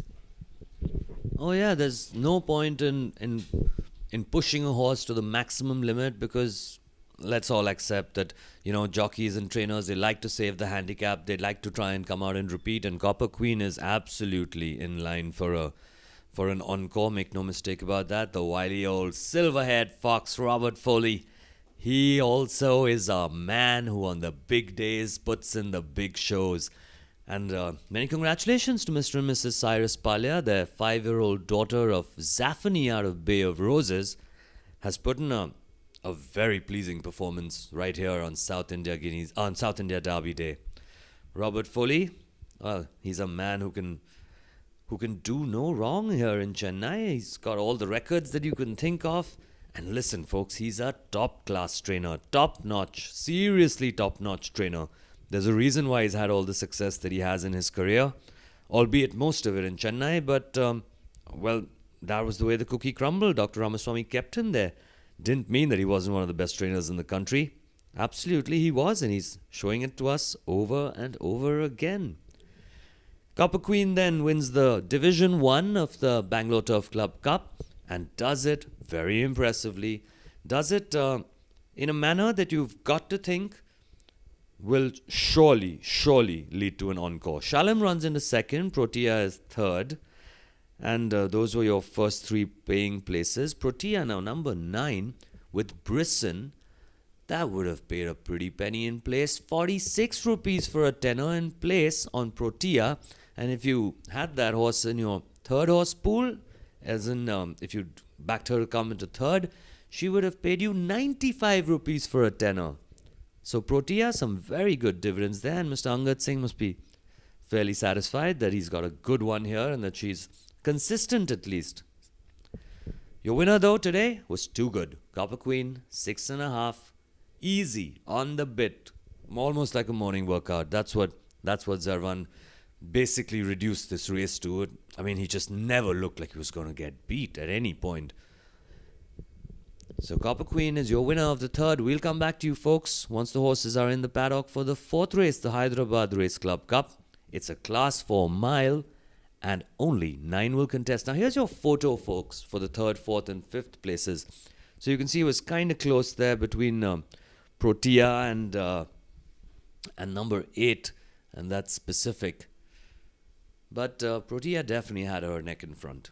We'll take a break, folks. Come back to you once the horses are in the paddock for the fourth.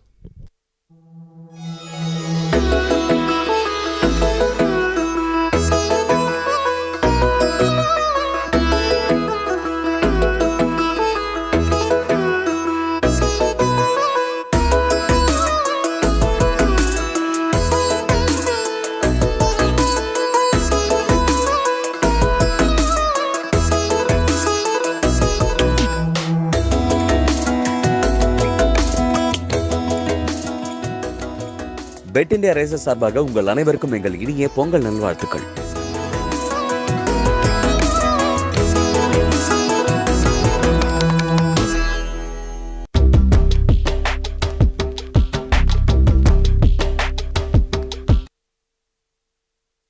They're away and racing for the Bangalore Turf Club Cup, and they're losing almost about 3 lengths as the start was Fun Storm. And as they settle down to race, Copper Queen is the one which shows out in the early stages by about 2 to the head. In second is the one in between runners is Rhiannon. As they stride towards the Oberon is the one which is traveling towards the rails. Will be joined on the in between runners is the Incredible Star. and Rhiannon is the one which is starting about 3 deep off the fence. Right behind there comes the next is Starfling. Further back, another 3/4 lengths behind is Protea. Pacific is next. Then comes Star Convoy. 2.5 to 3 lengths behind is Tender Rebel. Highland Light is the one which is keeping company on the outside. Further back, another length behind, trailing the field, running last at this stage as they begin to negotiate the bend is Lady Blazer. They are well over into the straight, little over 400 travel. Copper Queen comes in on first, still has that lead about 3.5 lengths in front of Oberon in second. Incredible Stars being a couple of reminder. Pacific is maneuvering in between others. Shalem is also working his way on the outside and almost been produced about 5 wide off the fences Protea, but Copper Queen has wrapped up this race almost 5-6 and is the rider looking back to see any possible threat. Well clear to lift the Bangalore Turf Club Cup. It's a fight for the minor placings with Shalem taking the second. Right behind there in third was Protea, followed by Pacific. Then comes Funstorm. Then comes Incredible Star Oberon. They have been followed by Starfling, Highland Light, Rhiannon, Lady Rebel, and Lady.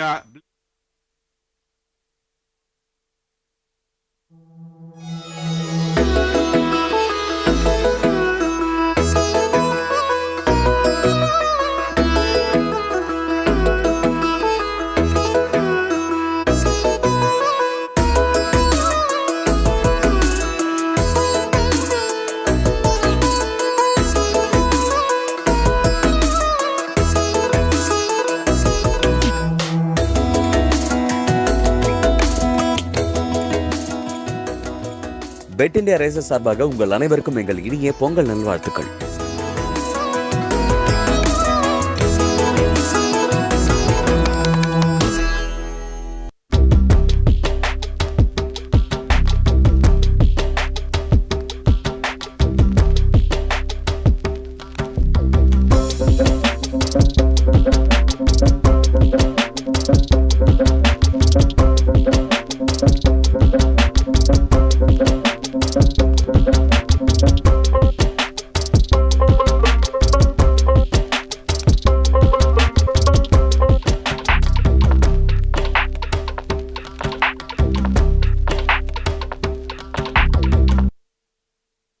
Shield Maiden was in the third last position and ended up finishing on 9th out of 11 runners is Shield Maiden.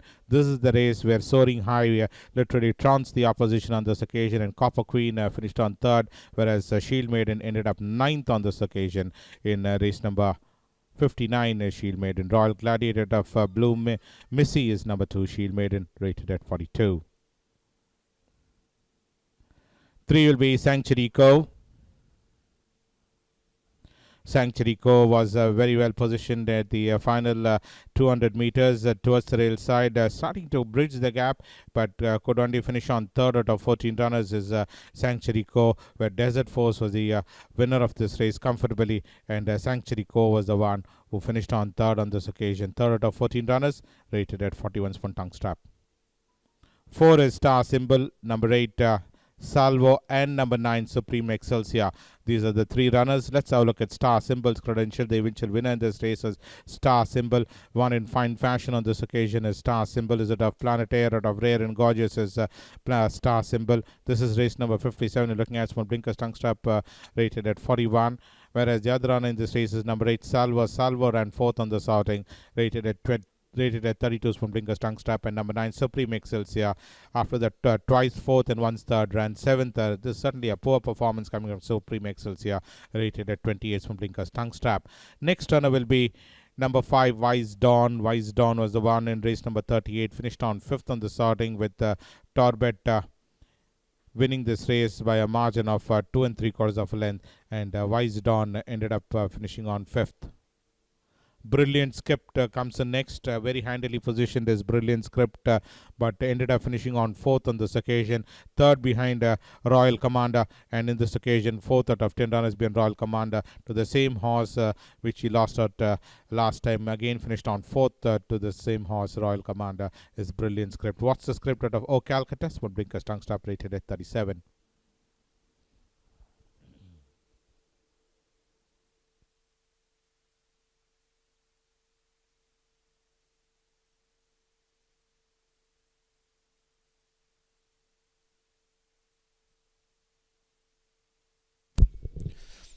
Well, folks, the chairman of the BTC as well as a couple of other BTC stewards are all there, up there to present the Bangalore Turf Club Cup Division 1, which was won very, very well by Copper Queen, wouldn't you say? All credit there to Robert Foley for showing out this daughter of Zaphne in top form. Zarvan pretty much a passenger aboard. There's Robert Foley collecting the silverware then from the chairman of the BTC. Nice looking trophy also there. And I don't think there are any mementos for the trainer or the jockey, so S. Zarvan comes up and will shake hands with the BTC chairman, get the owner's trophy, and get into the photo ops. Copper Queen then, folks, your winner of the third race of the day, the Bangalore Turf Club Cup.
Bet India Racer சார்பாக உங்கள் அனைவருக்கும் எங்கள் இனிய பொங்கல் நல்வாழ்த்துக்கள்.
Well, here we are for the Hyderabad Race Club, run over a distance of 1600 meters. It's for the horses rated 20 to 45. This will be a good race. There are only 9 contestants, so a clean run race, you could say. There we have horse number 9, Supreme Excels here. In the bottom weight, that is 53 kilos. Horse number 8, Salvo.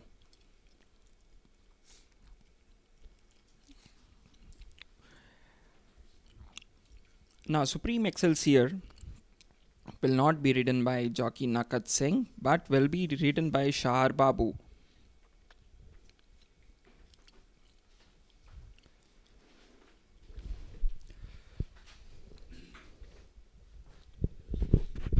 Interesting sort of race, this one, Shrikant. Class 4 mile.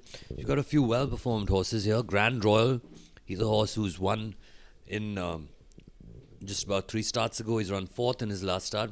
Zervan rides this one for Robert Foley. And that combination has just combined to take down the last race. Your firm favourite here, though, is number 4, Star Symbol. Now, Star Symbol won on our show a couple of weeks ago, and well, he was impressive, was the son of Planetaire, but he did it with much less weight on his back that day, and I think that's going to make a very big difference today to him. He did it with 56 on his back that day, and he's carrying 59.5 today. And that too, he won his race in a maidens set. Today he's in a class 4 mile. He's going up a little bit in distance, going up in class. Might be a bit difficult for him. We'll find out soon enough though. B. Suresh is a wily trainer, so he knows what he's doing when he's placing his horses in handicaps. Another one that you could take a look at would probably be Salvo for R. Ramanathan with P. Sai Kumar.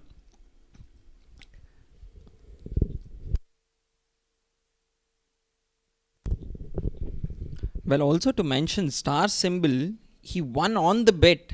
Nothing much done on him like by the jockey in the previous race, and he was eased up well before the winning post. And horse number 3, Sanctuary Co, ridden by P. Ajit Kumar, is trained by Raza Shehzad. And let's head over and see what our racing correspondent have got with Raza Shehzad. Now, ladies and gentlemen, joining us is trainer Raza Shehzad, and in this race, the 4th race, he's got horse number 3, Sanctuary Cup. Has improved since her last outing, and last time out, he finished 3rd. Her only start this season, Raza. Yes, in the last start, she was in the gates forever. She jumped out slightly slow, so jockey found it hard to position her. It was quite a heavy field. If I remember correctly, it was quite a 14-horse field. So he found it a little hard to position her in the last outing, and he got the elbow at the 6th furlong. So she had a lot to do in the end. I think she should do it today. I really think she should do it in this race. Fingers crossed. All right, all the best to you for this one. Thank you so much for joining, ladies and gentlemen. Let's go back to Madras Race Club. Well, there you go. You heard it from the trainer himself, and this is exclusive on Bet India Races, folks. And you can get the insights from the trainers, owners, and the jockeys themselves. Well, Star Symbol looking really good. Astride is Akshay Kumar, who won the previous start on Star Symbol by doing nothing much than guiding him back home. Horse number 3, Sanctuary Co, is also looking fit. And Ajit Kumar, who's a very, very good rider, he sticks to his basics and guides the horses to the post without no checks or imbalances. Well, in the bottom weight, Supreme Excelsior, horse number 9, ridden by Shah Babu, carries only 53 kilos. Well, that is a 7 kilo difference between the top weight horse and the bottom weight horse, and it matters a lot in a mile race. The weight difference will matter a lot. Well, we'll go back to our expert Fahad Khan and see what he has to say about this race. We are now on to the 4th race, ladies and gentlemen, Hyderabad Race Club Cup, and there are 9 contenders for this particular race, and there are really some real good horses participating in this. Fahad, your views? Well, as you said, moving into the 4th race, the Hyderabad Race Club Cup, very good runners, or horses which are on the up. Definitely we could hear a lot about them in future. With horses which really impressed me a lot was horse number 4, Star Symbol. The way it won last time out. Previous to that, the 2000 guineas must be forgotten. He's run a fair race last time out, won very well. This is the horse in form, will hold an advantage and will definitely go the direct mile. and should hold an advantage over number 3 Sanctuary Cove. Another good filly ran a close third last time out, and previous to that, her run at 1000 guineas also should be forgotten. So these two horses hold an advantage over horse number 8 Salvo. Salvo's last run was a little disappointing, expecting it to win, but I feel that run should definitely bring him on a lot. So these three horses hold an advantage or an edge should over the rest of the field. All right, ladies and gentlemen, those were the views of our expert, Mr. Fahad. Let's go back to Madras Race Club once again and watch the live action. Well, when Star Symbol won last time, he most certainly wasn't favourite. He was at lucrative odds, maybe 6-7-1. Short priced favourite here today is Star Symbol, paying only 1.25 with the bookies in Chennai, and firm favourite here on Bet India races as well. I think that a horse that is being ignored here and very, very possibly could come out and win is Grand Royal. I think that Robert Foley's probably fine-tuned this horse to the day, and the 4-year-old son of Western Aristocrat out of Champagne Cocktail is no slouch, let me tell you that, folks. Now, Star Symbol pays $20 for a tenner here on betindiaraces.com. Your second favourite is Salvo from MAMR's yard. R. Ramanathan trains that one. That's also a son of Western Aristocrat. Can you imagine? Two Western Aristocrats in this race. And their second and third favourite to a son of Planetaire. Number 1, Grand Royal pays 74 rupees for a tenner. Now that's a horse I think can actually come out and do this. For my money, I think Star Symbol is going to find it tough. It's a very different scenario to take down a maiden and make it look really easy and then get jumped up and bumped up to a mile. I mean, I'm not taking anything away from B. Suresh. He knows a fair bit about what he's doing. But I just feel that on normal ability, on normal handicap, Star Symbol is going to struggle to do this today. Especially because it's a small field and, you know, it's such a big day. There's no one's going to be giving an inch. Everyone's going to want a mile. Wow. And then we're running this mile. What do you think, Shrikant? How do you think this race is going to pan out? Well, Star Symbol won impressively last time, and but we don't know about this particular day because all of them will be fancying and not be wanting to lose on this big race day.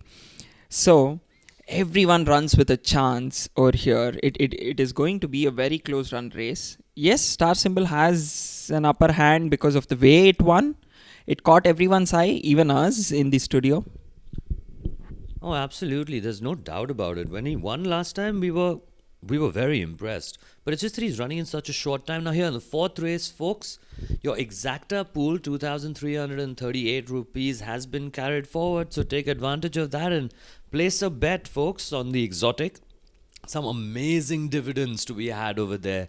I know so many people. In fact, a friend of mine, he had 100 rupee exacta on and he got $6,500 for it. Can you imagine? So that's what's carried forward today in the fourth race. Almost $2,500 carried forward in the exacta pool. Star Symbol still coming in for more support now, folks. Star Symbol has been thumped on Bet India races into 16 rupees for a tenner. That leaves number 8 Salvo at 52. Number 3 Sanctuary Cove, no matter Ajit Kumar goes out of 58. And number 1 Grand Royal is steady at 69. 12s and over the rest. 12s and over the rest. So Shrikant, here's my prediction in this race. I think Star Symbol might just get beat. Just at the post. Very close. Get beat. And my only reasoning for that is the jump in class and the jump in distance in such a short span of time. That's the only reason I think that's going to happen. I hope that all the people who've backed Star Symbol will be laughing at me after this race and saying Niyal knows nothing. But that's just my opinion right now. No one can be wrong in racing. Everyone has some expertise or the other, and you picked it right. I mean, like, that is what you feel, and after the race you can take credit for it. Sure, but the public is definitely supporting Star Symbol with all they've got, and very little support to other runners such as Salvo and Sanctuary Co or Grand Royal. And your prediction might be right, because it is a big day and nobody will want to run second, third or fourth, and everybody wants to get to the post and take the spoils home. You know, another reason that I feel that is because Star Symbol is drawn 1 and it's a small field. So what's Akshay going to do? He's going to jump and he's going to try to position himself up there.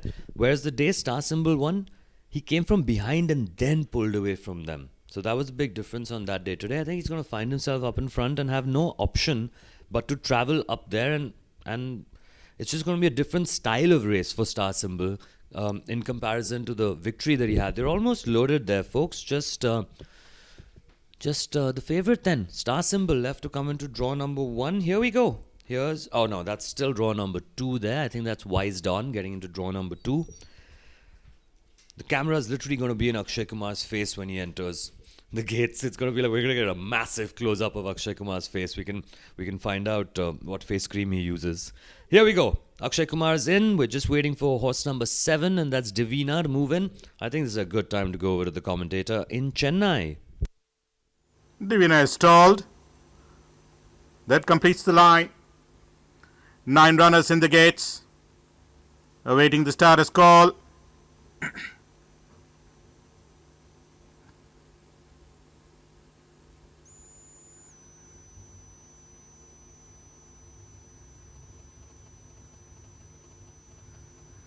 The away and racing for the Hyderabad Race Club Cup.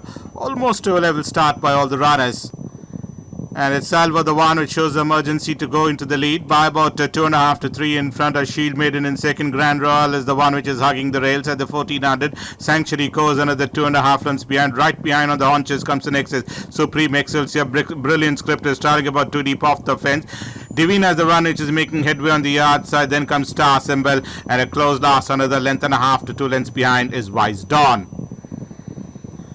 Back to the leader, Salvo it is, by about 1.25 lengths in front of Brilliant Script. Settle back to now run second. Right behind there in third at this stage is Grand Royal. Then comes Shield Maiden, followed by Sanctuary Co. Divina improving positions in that mid-pack, being joined by Star Symbol, who's making headway to be well up with the bunch at the 700-meter marker as they go past the monument. The one on the outside is Wise Dawn, and the one on the inside is Supreme Excelsior as they come towards the 700-meter marker.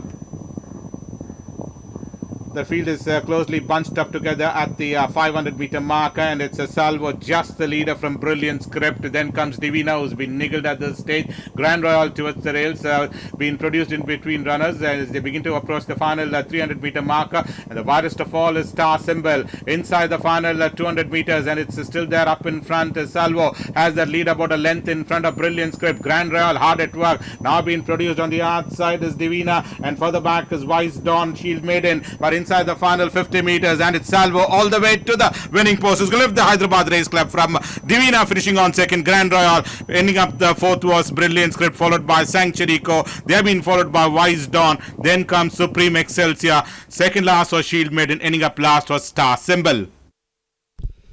Well, Salvo does it really well, doesn't he? Goes to the front, makes the pace and holds on. P. Sai Kumar has opened the account on Chennai Derby Day for MAMR Mutaya and United Racing and Bloodstock Breeders Limited. Good winner there was Salvo. And I think running in a second was Grand Royal. So both the Western Aristocrats 1-2. And hey, listen, Star Symbol, I didn't like him. But I had no idea that Akshay Kumar was going to take him 8 wide and pretty much end all his chances there. That's an atrocious ride by Akshay. It's very hard to be a harsh critic, but that was horrible. He could have settled the horse behind the field and moved up on the rails and pulled him out in the straight, because it was a small field. It was not like a 14-horse field. But I seriously can't understand how he wins races in Hyderabad. Well, he doesn't do that in Hyderabad. I mean, look, we're just being a bit harsh here. But look, Akshay, I would say this to you when we meet next. That was an awful ride. I understand that the horse was, pulling at the back end of the at the back end when you'd settled him at the back. But after that, to come out and allow his momentum to get him to slingshot that wide, I mean, that's a rookie mistake, bro. Rookie mistake. Well said, Nihal. Well said. I would suggest that if he had given a little long reins and pressed his hand on the neck and made his seat, he would have been comfortable. He was very scared that he would clip the horses. This was a fear-filled ride. That is why he messed up a lot, and he's got to learn a lot from this. From this race, at least, he has to learn at least a couple of points how to handle the horse. By the way, very well ridden by Zervan and Sai Kumar. Sai Kumar is turning out to be a good, decent rider who does his basics.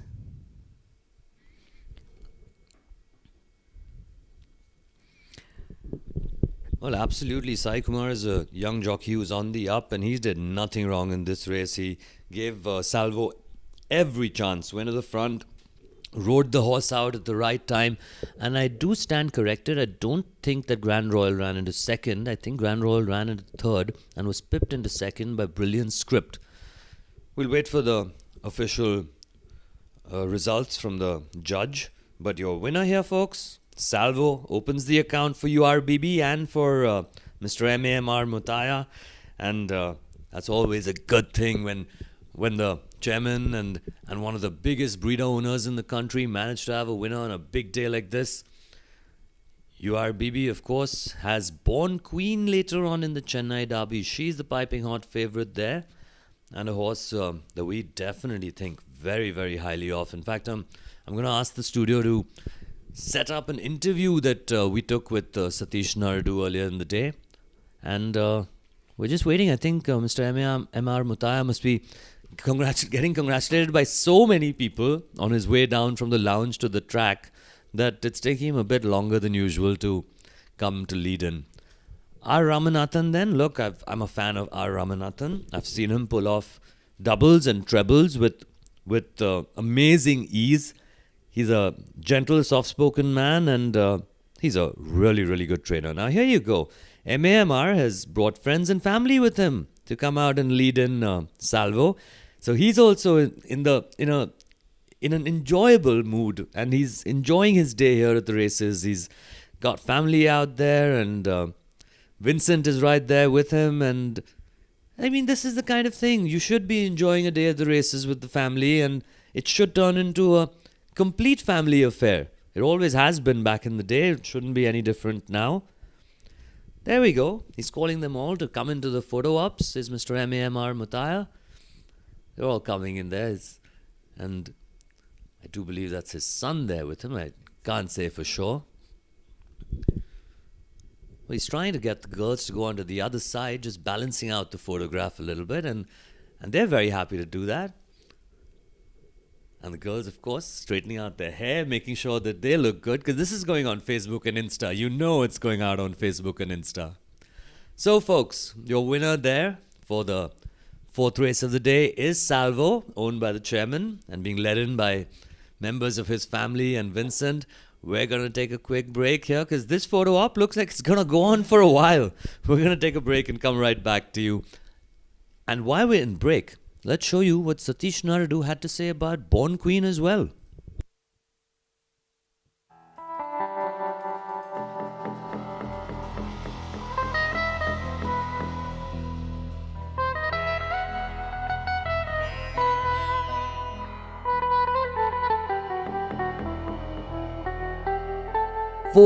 January, Sankranti Day here in India, and the Chennai Derby will be run.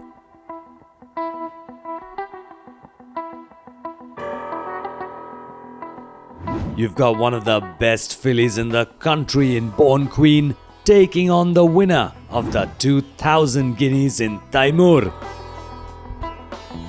What a matchup this is going to be. What a fantastic race. Live and exclusive in Chennai on betindiaraces.com. You don't want to miss this one.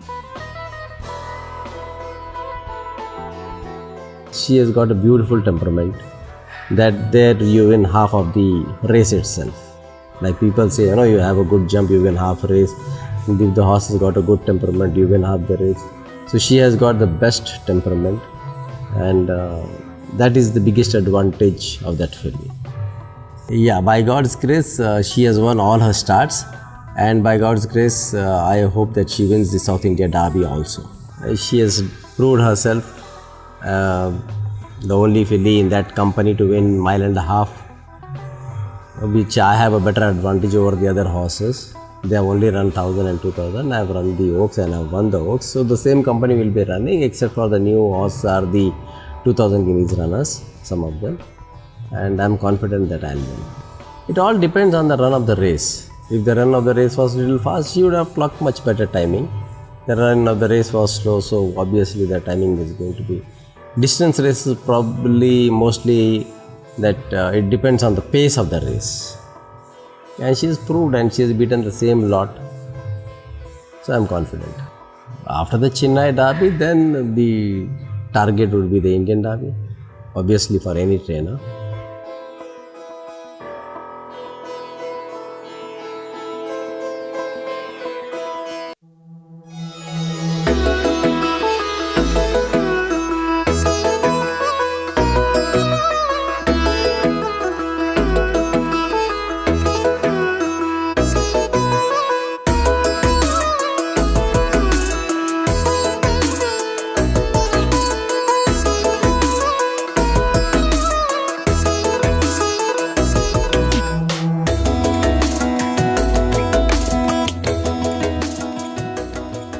Bed India Races சார்பாக உங்கள் அனைவருக்கும் எங்கள் இனிய பொங்கல் நல்வாழ்த்துக்கள்.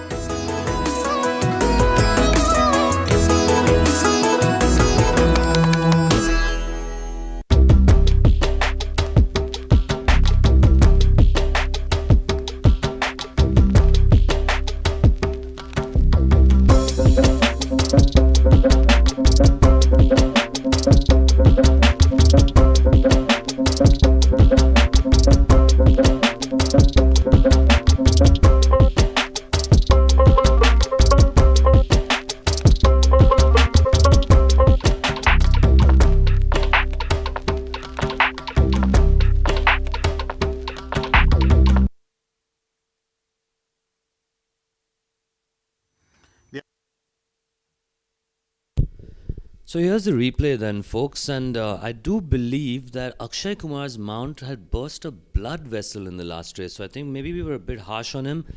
But then again, I don't know, as a top jockey, it's not the kind of ride that you expect from someone who you call top 10 in the country.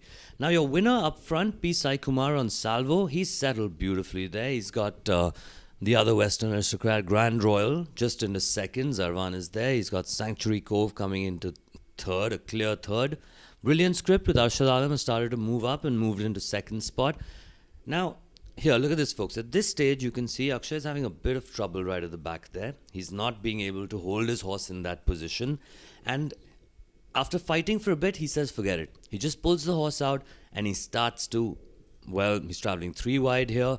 And he's given this horse the head. He spurted a bit too early in the race. And right now, well, over here, the horse is... He's not in control of this horse. This horse is traveling 6 wide, 7 wide right now. Well, I would also say that because he's making such type of running, the horse burst its blood vessels. But that is for the team to go and check out with the vet. Anyways, we have Salvo, which is leading the fray, and look at him. P. Sai Kumar has done the job really well. He held on to the victory from the word go. Those Zerwan was trying to fight it out and looked like he was about to pip Salvo on the post, but he himself got pipped by brilliant script. There you go. That is the fourth race, the Hyderabad Race Club Cup. Well, we have an exciting race, that is the Dr. M.A.M. Ramaswamy Memorial Trophy, which is run over a distance of 1,400 meters, which is for the horses which are 4-year-old and over. And this race is going to be really, really exciting because one of the best horses are running in this race. Well,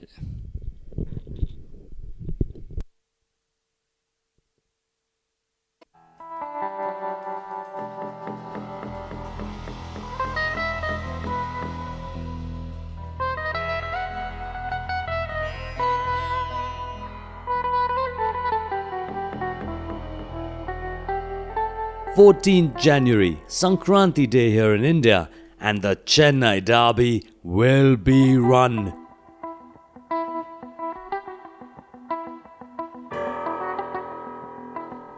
You've got one of the best fillies in the country in Born Queen taking on the winner of the 2000 guineas in Taimur.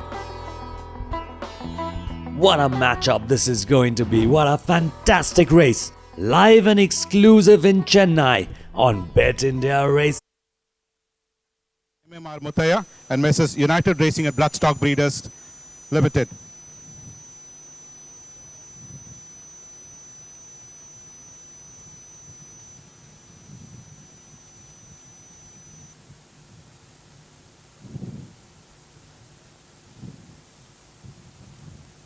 Trained by Mr. R. Ramanathan.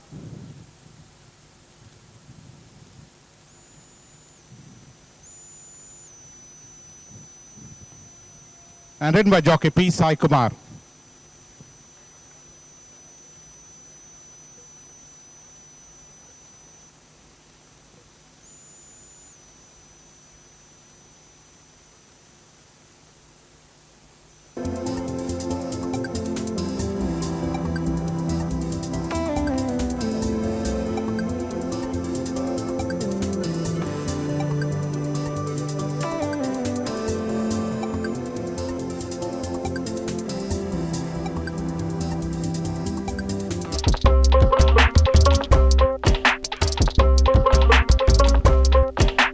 From 1400 meters, from 1400 meters.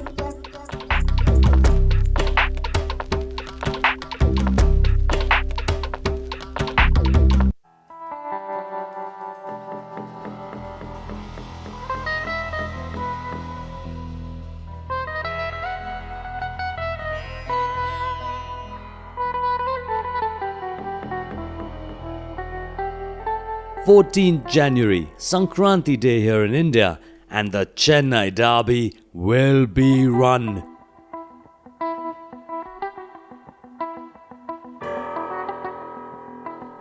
You've got one of the best fillies in the country in Born Queen taking on the winner of the 2000 guineas in Taimur. What a matchup this is going to be. What a fantastic race. Live and exclusive in Chennai on betindiaraces.com. You don't want to miss this one.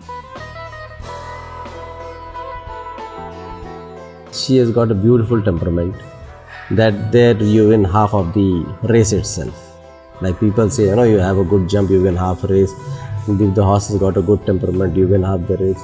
So she has got the best temperament, and that is the biggest advantage of that filly.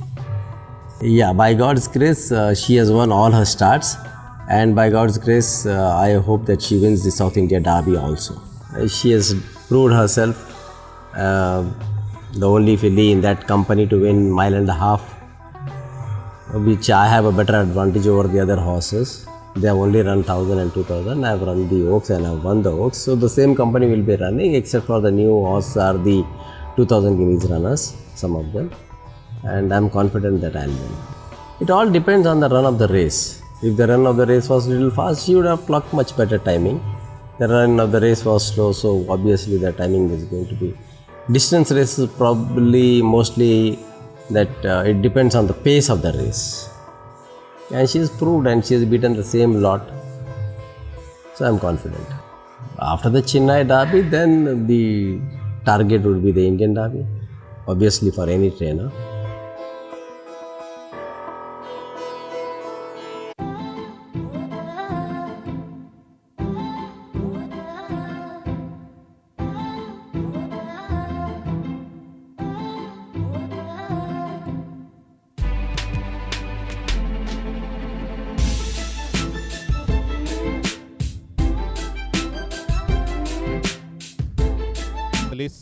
Varsalis was the one who was in that back bunch, dropping out of contention gradually and finished on last on the sorting as Varsalis is out of Green Coast, out of Delarose is number 8. Varsalis, race number 36, finished on 8th out of 8 runners. Prevalent Force the winner, for Dexter Ringbet rated at 87.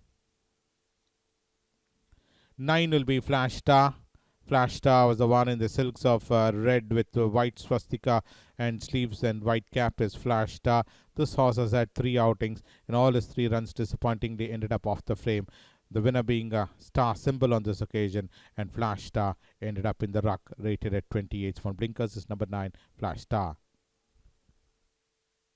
ரூபாய் 6 கொடுத்தது. 7ஆம் number குதிரை 2வது பிளேஸுக்கு ரூபாய் 19. 1ஆம் number குதிரை 3வது பிளேஸுக்கு ரூபாய் 7. செகண்ட் ஹார்ஸ் புல் தொகை ரூபாய் 74.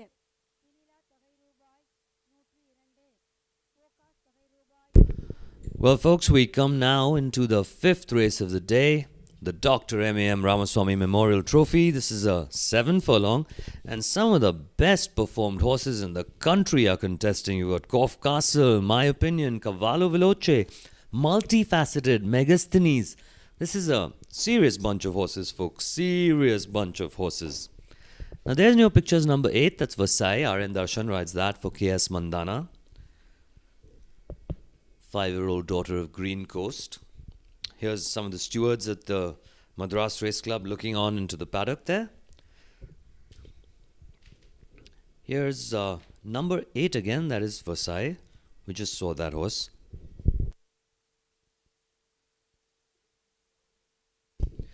The chairman of the Bangalore Turf Club there with a fair few other significant officials from Madras and other race clubs there. We can see Arjun Mangalorkar just popping his mask back on. Now that's Multifaceted in your picture. Horse number 4. He's got Glorious Destiny just behind him. Waiting actually for the runners, or for the riders and the trainers to get into the paddock. But let's have a listen, folks. Let's have a listen. Now, horse number 6, Megasthenes. There's another one that's owned by Mr. M.A.M.R. Mutaya. Let's have a listen to what Vincent, his racing manager, thought of the chances of Megasthenes in this race. And now we are on to the 5th race, where Mr. M.A.M.R. Mutaya has horse number 6, Megasthenes. How is he faring, Vincent, his work, and what are the prospects of this horse in this race? I think I need to speak a bit about this horse, and he is a 7-year-old now, Yes. and he is a flagship of our yard. He has done everything good for us. He has done wonderfully well, and if you see, he is the track record holder for 7 furlong in this track. Yeah, he is going. He is going old, and he is running the right trip today. But as I said, he is going a bit on his age now, and he is also facing the best horses in the country, who are Group 1 winners, who is the winner of the Sprinters Cup and March in Mysore, and Yes. the other horse, Multifaceted. Multifaceted is also a Group 1 level horse who ran in the Sprinters Cup with he won some great races, and he's a top class sprinter. He can't take away from these 2 horses. Yes, the local after facing these 2 challenges, we have 2 local horses, Cavallo and My Opinion, and these 2 horses have done well. They are Group 1 and Group 2 winners. It's a tough race, as I said, yes, but we can proudly say we hold the record time for this distance in this track, and he is running the right race. A probable small disadvantage, I can say, he's been drawn wide. At a 7 furlong start, drawn 9 is a challenge to position him early. If he gets out of this, you can look for him. Well, Megasthenes is competing with some proven performances, and we wish you that Megasthenes does what Corfe Castle did in Mysore during the Sprinters. All the best to you for this race. Well, there's your track record holder, folks. Like Vincent just told you, Cavallo Veloce holds the track record in Chennai. Multifaceted. Now, he did it so easily in Bangalore, didn't he, Shrikant? It made Suraj Nadu look like not like a fool, but it just proved that he made a wrong choice there, because he jumped off Multifaceted and got on to Cosmic Ray and ran second. And Darius Bairamji has rewarded Sandesh by allowing him to keep this ride on Multifaceted. Let's have a quick listen to what Sandesh thinks his chances are with Multifaceted. We have with us now jockey A. Sandesh, who's come all the way from Mumbai to ride 2 horses today. One Multifaceted, and the second one, in the big one, is Taimur. Sandesh, welcome to our show. Let's talk about multifaceted. A facile victory in the New Year's Cup in Bangalore, won very, very convincingly, and you rode him for the first time. And what are his chances today in this race, the big one? Multifaceted is a good breed horse, multi-dimension after Davya. He's a very good bloodline, and his performance well in all over the Bangalore and Mysore. And he running in the first time in Chennai tomorrow. I think he should win tomorrow because no opposition is so big. Because he beat the best horses, Cosmic Ray in Bangalore. I think tomorrow he have a very good chance. I think hopefully he will win the race. I would like to ask you one more thing, Sandesh. What is your opinion on Cough Castle, and why is that you are not riding this horse? Because you rode this horse in the Sprinters Cup and you came from nowhere and caught everybody by surprise by winning. Because Cosmic Ray after running such a long period, and he don't have a run in after the Sprinters Cup. I think he will take a one run after that. He will be the good for a next race. Ladies and gentlemen, you've heard that Sandesh is very, very confident on multifaceted. He said he should win the race because he feels that the opposition is very weak. Thank you so much for joining us. All the best to you.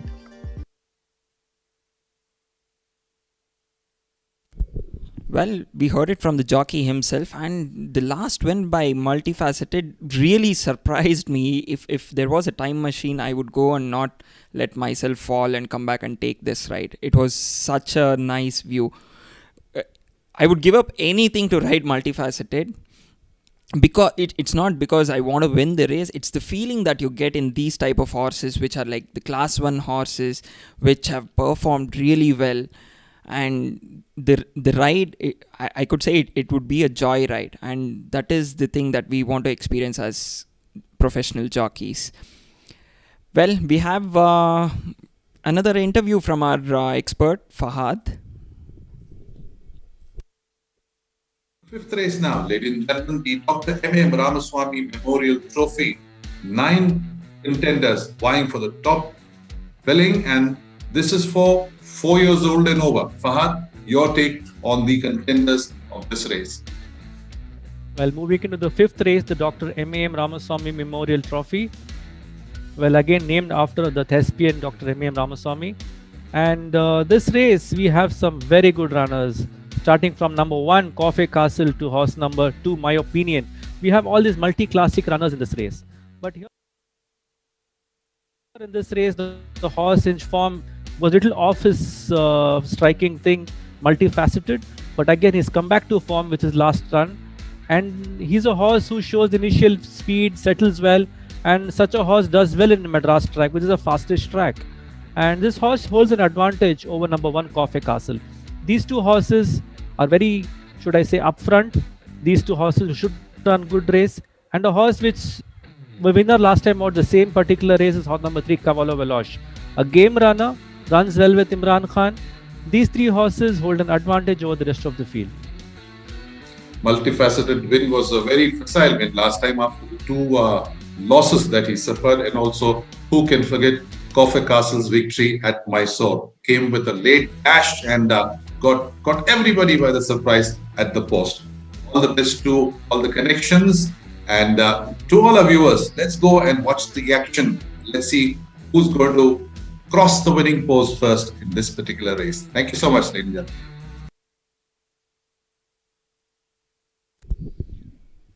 Well, we heard it from the experts out there, and we've got 2 more minutes left for the horses to load to the starting gates. I totally acknowledge and agree with the experts, and nothing to take away from Corf Castle, Cavallo Veloce, which is the track record holder. Well, we have visuals of some South Indian celebrities, or they're witnessing the South India Derby on the Pongal day. We've got some fairly good attendance. We're maintaining a little bit of social distancing over there. Well, yes, I think Dipesh Naradu is there with his new wife as well also. Now, look, folks, multifaceted, Corf Castle, are we forgetting My Opinion? My Opinion just came back from Bangalore, where he ran a huge second to Cosmos in the Ledger. Massive drop in distance, right? Running now at half the distance. But can you believe this? He won a 7 furlong early on in this season. His first start when he came back onto the track in this season, My Opinion actually won a 7 furlong. So C.A. Brisson rides that one. That is literally the only horse I think can upset here. I'd be shocked if the result was anything apart from the first 4. Number 1, number 2, number 3, number 4 are the horses who would probably be fighting it out, and number 5, number 6, number 7, number 8, no disrespect to them, but they've got a fair jump in class over here to make up. So, Corfe Castle is your Sprinters Cup winner, but he's running after an obnoxiously long time. His last start, I think, was in the Sprinters Cup, and he's now running after about 8 or 9 months, so that's really, really long. He was scheduled to run one start after that on the... no, I do beg your pardon. He was scheduled to run the 7 furlong on the next day after he won the Sprinters, and he was withdrawn from that. So March is the last time that Corfe Castle raced, whereas Multifaceted is fit as a fiddle. So is My Opinion. Cavallo Veloce ran an eye-catching second in his last start. So, Corfe Castle is one that I'm going to think is going to have a tough time winning, and is still second favourite here, paying 32 rupees for a tenner, whereas Multifaceted paying 17 rupees for a tenner. Cavallo Veloce moves in a draw number 2. My Opinion's already in draw 1. Multifaceted then with Sandesh moves forward into draw number 4. We've got just one left, so let's go straight over to Manohar for the commentary from Chennai. Blinds have been put on Varsales. Getting in. Moves in. That completes the lineup. 9 runners in the gates.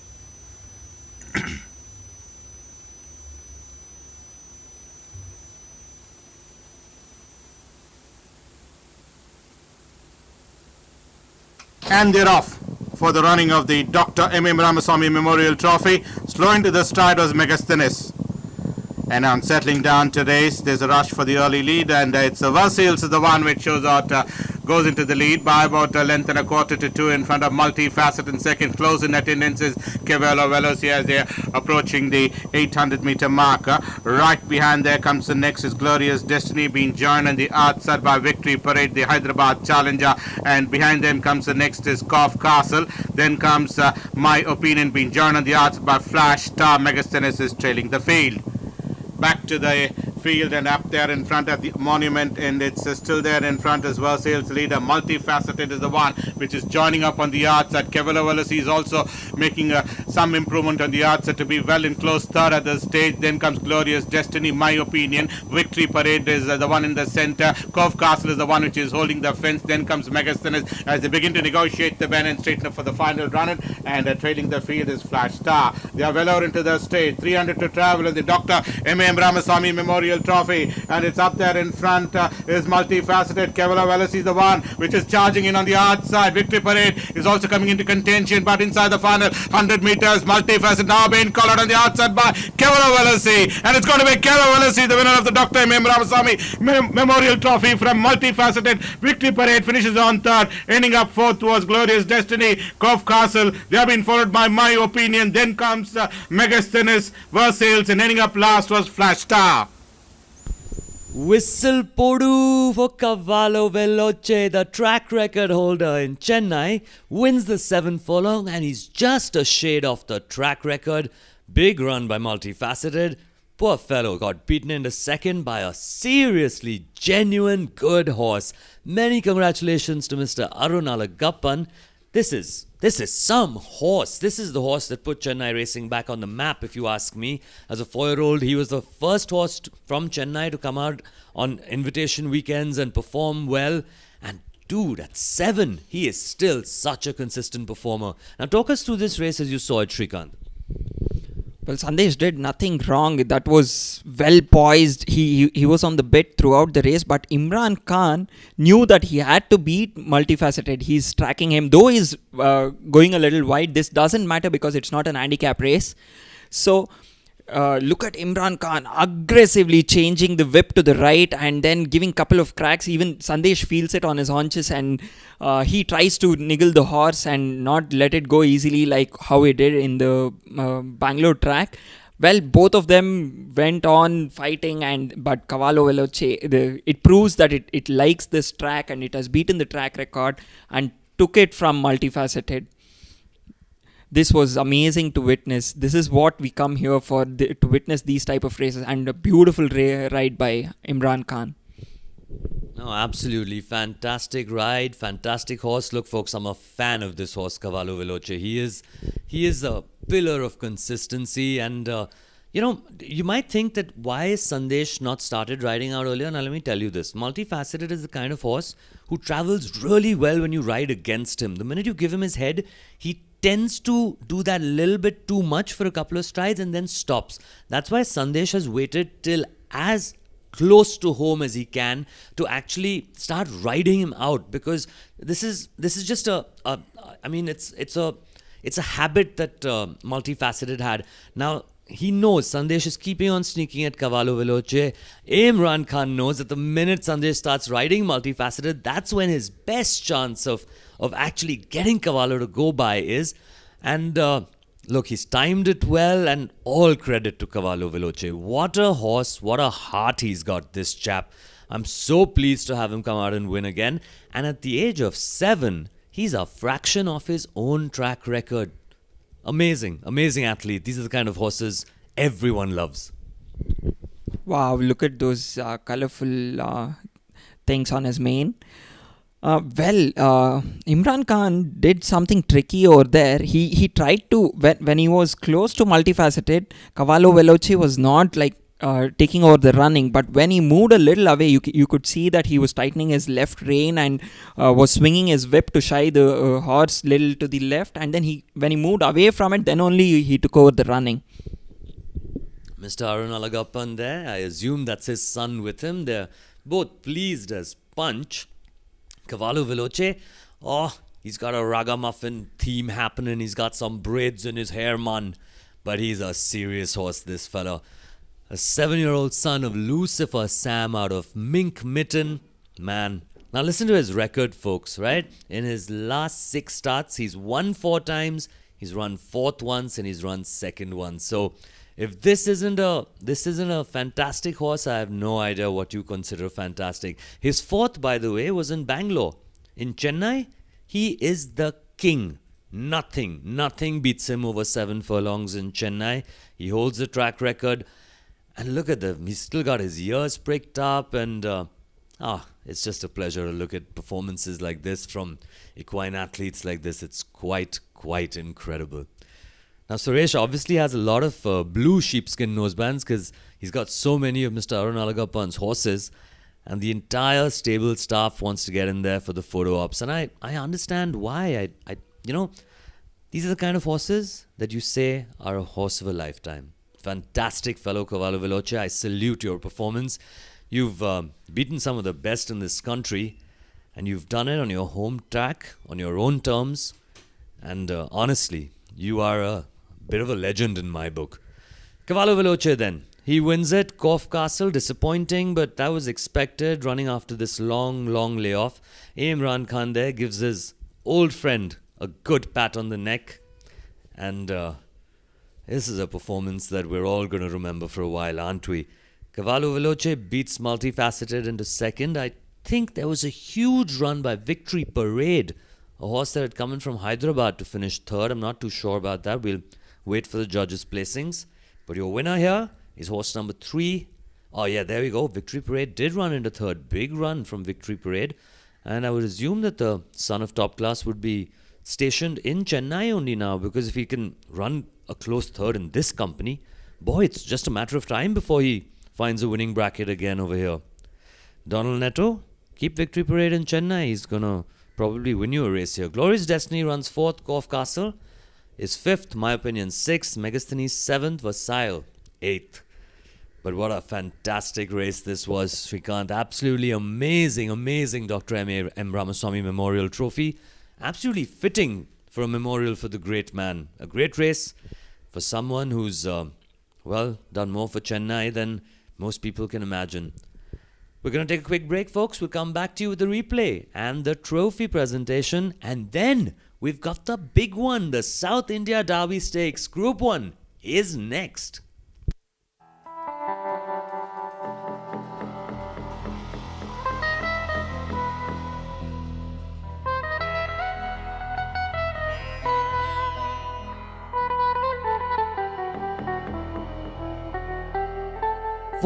January, Sankranti Day here in India, and the Chennai Derby will be run.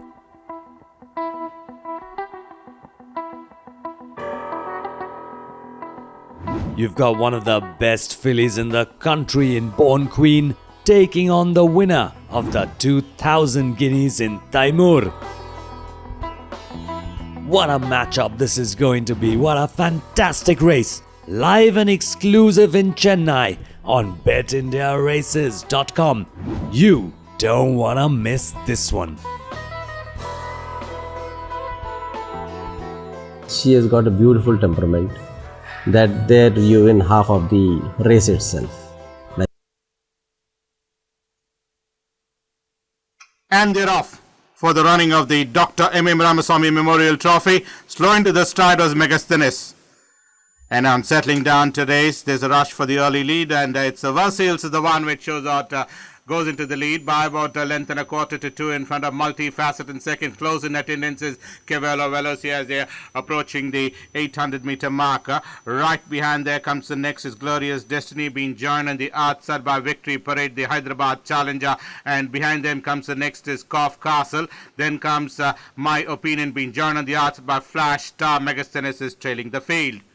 Back to the field and up there in front of the monument, and it's still there in front as well. Sales leader Multifaceted is the one which is joining up on the outside. Cavallo Veloci is also making some improvement on the outside to be well in close third at the stage. Then comes Glorious Destiny, My Opinion. Victory Parade is the one in the center. Cove Castle is the one which is holding the fence. Then comes Megasthenis as they begin to negotiate the bend and straighten up for the final run. And trailing the field is Flash Star. They are well over into the stage. 300 to travel in the Dr. M.M. Ramaswamy Memorial Trophy, and it's up there in front is Multifaceted. Cavallo Veloci is the one which is charging in on the outside. Victory Parade is also coming into contention, but inside the final 100 meters, Multifaceted now being collared on the outside by Cavallo Veloci, and it's going to be Cavallo Veloci, the winner of the Dr. M.M. Ramaswamy Memorial Trophy from Multifaceted. Victory Parade finishes on third, ending up fourth was Glory.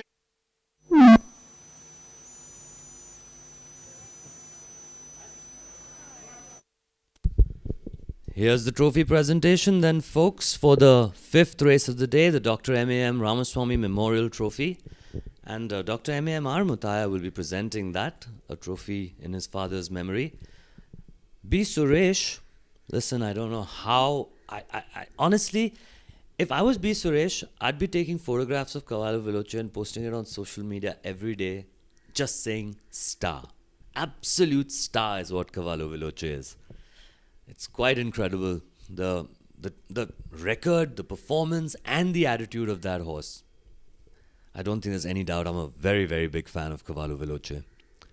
So, here we go then, folks. Mr. M.A.M.R. Mutaya will present the trophy to Mr. Arunalagappan. Quick fist bumps there, and the junior Alagappan coming in to collect the silverware there from M.A.M.R. Mutaya. A quick pose for the photo ops then. Coming up next is B. Suresh, of course, the man who deserves all the credit. Look, it's one thing having a good horse, and it's another thing to keep him fit and going for such a long period of time.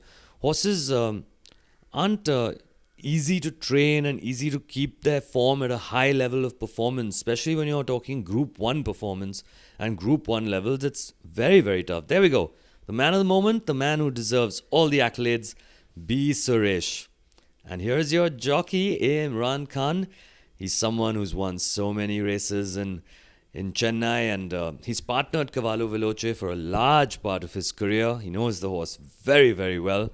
And all smiles there for the trophy presentation of the Dr. M.A.M. Ramaswamy Memorial Trophy, the highest class race of the day. Well, folks, we're going to take the last break now till we come back to you with the big one. Oh, yeah, South Indian Derby Stakes coming up next.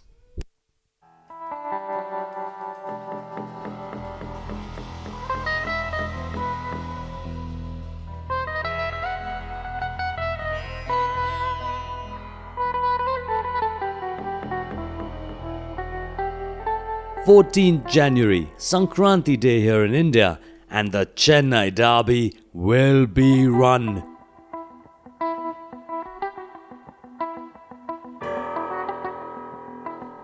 You've got one of the best fillies in the country in Born Queen taking on the winner of the 2000 guineas in Taimur. What a matchup this is going to be. What a fantastic race. Live and exclusive in Chennai on betindiaraces.com. You don't want to miss this one. She has got a beautiful temperament that there you win half of the race itself. Like people say, you have a good jump, you win half race. If the horse has got a good temperament, you win half the race.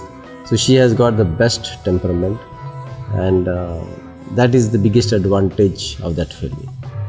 Yeah, by God's grace, she has won all her starts, and by God's grace, I hope that she wins the South India Derby also. She has proved herself the only filly in that company to win mile and a half, which I have a better advantage over the other horses. They have only run 1000 and 2000. I have run the Oaks and I have won the Oaks. So the same company will be running, except for the new horse are the 2000 guineas runners, some of them. And I am confident that I will win. It all depends on the run of the race. If the run of the race was a little fast, she would have clocked much better timing. The run of the race was slow, so obviously the timing is going to be. Distance race is probably mostly that it depends on the pace of the race. And she has proved and she has beaten the same lot. So I am confident. After the Chennai Derby, then the target would be the Indian Derby, obviously for any trainer.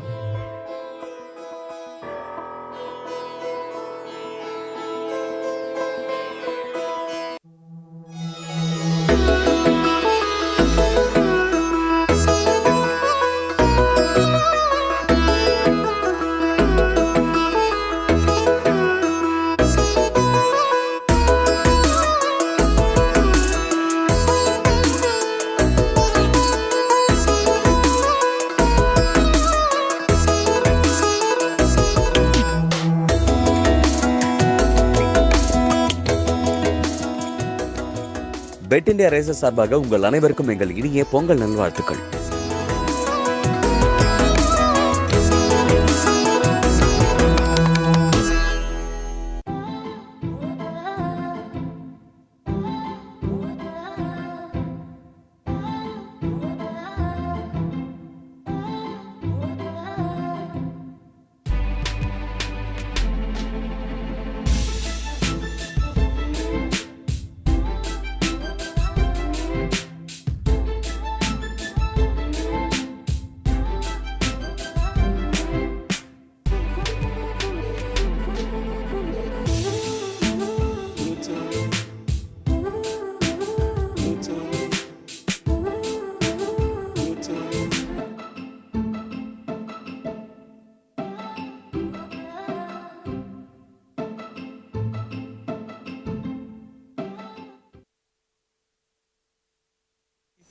Risk of exposure coming here, flying down.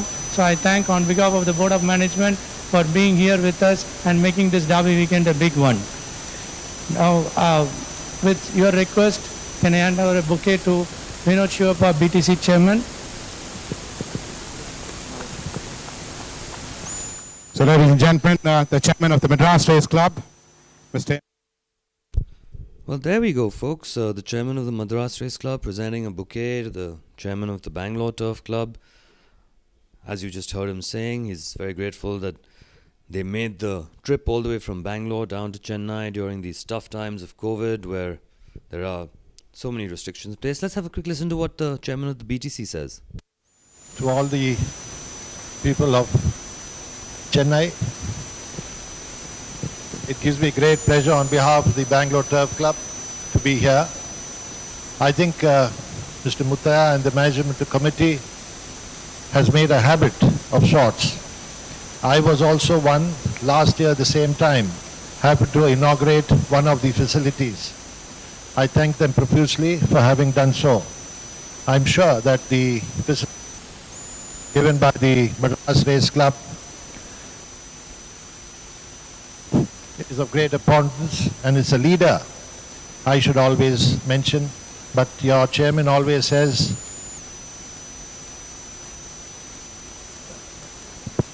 higher placed than this. All humility and humbleness, I stand before you all. Congratulate the team of management of the Madras Race Club for having done a tremendous job in not only putting the races together, but showcasing, and being more showcasing is that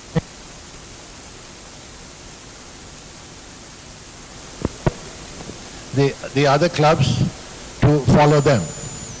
I'm just sure that the derby with the highest stakes will be able to have a cracker of a race, and I'm sure all of you people, the punters, will enjoy this race which is just slated for in another 15 minutes. I once again congratulate the management immensely for having it and having one facilities of the Madras Race Club. I would like to also mention that Mr. Muttaya and his team of management has been able to carry the Madras Race Club irrespective of this pandemic and also the rain which you all have had recently. But notwithstanding, I wish them all the very best, and may God wish them all the best, and may they succeed in all their endeavors. Thank you so much. Mr. Vinod Shivappa there, the chairman of the Bangalore Turf Club, thanking Mr. M.A.M.R. Muttaya for his hospitality here on Chennai Derby Day, and now a bouquet of flowers to be presented from one chairman to the other. Oh no, that's being presented to Mr. Chaturanga Kantaraj, in fact. Well folks, it looks like this party is done here now, and we're going to take a quick break and come back to you once the horses are in the paddock for the South India Derby Stakes. Hold on a minute. There's some big images being unveiled over here. And here we go. I think it's going to be coming off right now. So let's... one chairman over there, that's Mr. Vinod Shivappa, who's going to be tugging on one of the strings. There we go. Yep, Modern Stables. Inaugurated by the chairman of the BDC, Mr. D. Vinod Shivappa, in the presence of Mr. M.A.M.R. Muttaya, absolutely, without a doubt. Some photo ops there then. And the Madras Race Club has made a massive comeback on the national stage, haven't they, Shrikant? Till about 4 or 5 years ago, they were almost in the wilderness, so as to speak. And now all of a sudden they're a competitive center. They've got horses coming in from all across the country. All the big owners are there. Their trainers were always very talented, but now they're getting the right kind of bloodstock as well. Now here's another plaque that's going to be inaugurated by Mr. Chaturanga Kantaraj, and that is the Madras Race Club Sparking Princess Lounge. This, I do believe, was in memory of Maharani Gayatri Devi. So, 2 plaques over there, inaugurated by the top brass of the Madras Race Club. Photo ops done. Let's take a quick break. We've got a derby to see now.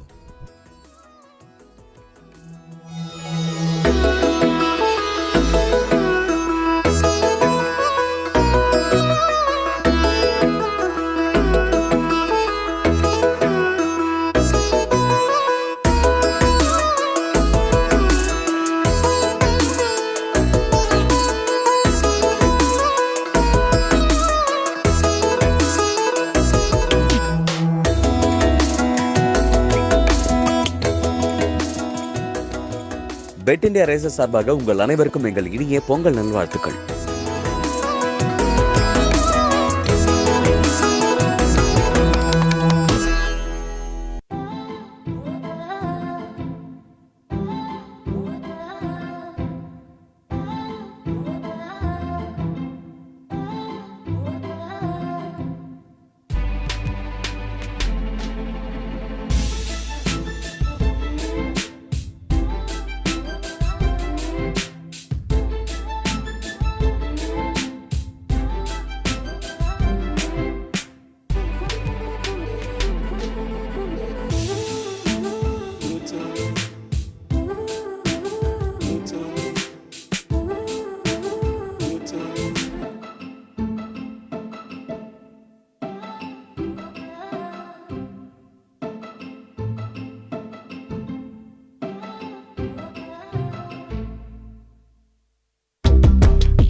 This is it, folks. Here we are now. That's your card for the South India Derby. 12 will run. And I'm glad that we're actually on the second page here. I beg your pardon, 11 will run. Infinite Spirit was a non-declared starter. Now, Born Queen, who is your favorite in this race, she's maintained her weight. And just 1 kilo down. Vachan's lost 10 from his last start. Successor's lost 4. Here's the preview then, folks. For Indian horses, 4 years old only. We have a look at number 1, Bold Legend. Bold Legend is the one, the Western India Challenger was the eventual winner in this race is Bold Legend, and won by a margin of 2.5 lengths, beating Luminous is Bold Legend. Win Legend out of Bold Reply is Bold Legend. Travelled about 4 deep, but came and emerged victorious to win by a margin of 2.5 lengths. One Brinker's tongue stop rated at 43. 2 will be Cavallo Vincent. Vincente was the one we have a look at, but let's start off with the first outing of Cavallo Vincent, where he finished on 6th behind Embrace, and subsequently ran 2nd, and in this occasion 2nd behind Star Symbol is Cavallo Vincente. 2 3/4 separating the first 2 runners. One tongue stop rated at 34. 3 will be Giant Star, 4 Hope Island, and number 8 Timur, and number 9 Vachan. These are the 4 runners we look at. Giant Star was the one which put in that spirited run and came and finished on a fine 3rd on that outing, just about a long neck short head separating the first 3 runners. Timur was the one who has been produced about 5-6 wide, putting that green cap, and Vachan poking through in between runners, and these 3 runners got down to serious business, and ultimately Timur was the one who emerged victorious, with Vachan finishing on 2nd and Giant Star finished on 3rd, and that's the order as they went past the winning post. Hope Island could only finish on in that mid-pack. Illustrious Ruler sporting that red cap, just given a tap or so, but the response was none, and just came on and finished on 4th, where Desert Force had already wrapped up that race well clear, and Illustrious Ruler could only come and finish on 4th on this occasion in race number 67, sporting a hood rated at 25 is number 5, Illustrious Ruler. 6 will be Rubik Star. Rubik Star was the one who was trailing the field on this occasion, and Rubik Star finished on 5th out of 5 runners. In fact, is Rubik Star. This is the race number 35 of the Pune season, and Rubik Star in race number 35 finished on 5th out of 5 runners on this occasion. Sporting Tongue Strap, Rabadi Bit rated at 35 is at a Corporate Jungle out of Olympic Skater is number 6, Rubik Star. Sporting Memories was the eventual winner in that race, and this is race number 76 you're looking at. We move on to the next 2 runners. We have a look at is number 10 Born Queen and number 12 Successor. Well, Born Queen is the one is the horse which is in tremendous form, in fact having won 4 on 4 occasions, and with plenty in saddle. Won by a effortless margin was Born Queen, rated at 60, whereas Successor finished on 2nd. Here's your Derby trophy, folks. That's what it's all about. That's what they're all there for. Fantastic trophy, and 60 lakhs and change, almost 61 lakhs for the winner over here today. Born Queen is your favorite. She's paying 15 rupees for a tenner on Bet India races.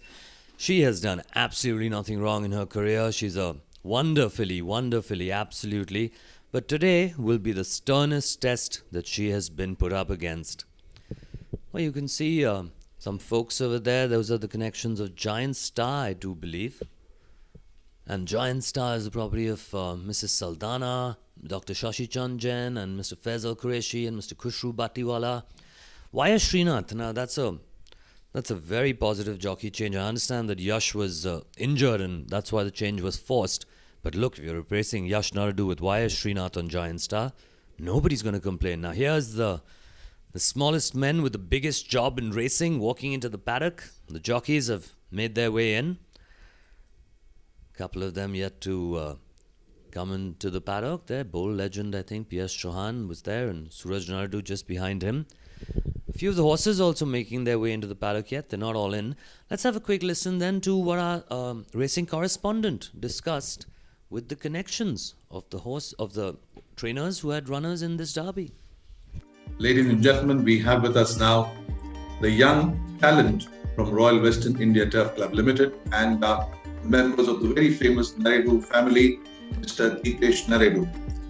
He's got a big cold Giant Star.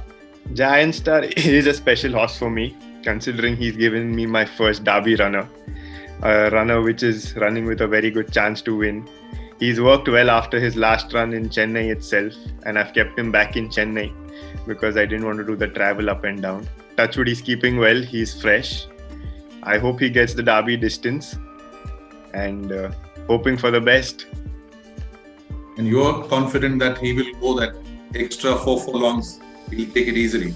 Yes, considering his pedigree with excellent art and his mother Sweeping Star, who also did this trip quite well, who was also in training with my dad.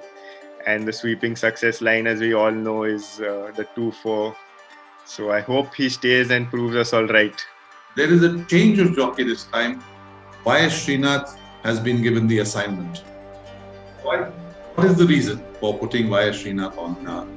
Yeah, there has been a last-minute jockey change because of the unfortunate incident that happened in Pune where Yash had a fall and he's broken his collarbone. He's doing well now, but had to look for another jockey. YS Srinath is one of the best in the country, and so we've declared him to ride. That's good to hear. We wish Yash Naradu a speedy recovery and wishing you all the best for the big one. Thank you so much for joining us. Thank you so much. Thank you. Here's Suraj Naradu and Satish Naradu, folks. That's the trainer and the jockey of the favourite, Born Queen. We've already been showing you what Satish Naradu has been saying through the day. We've played that multiple times. Let's have a quick listen to what the other connections have to say.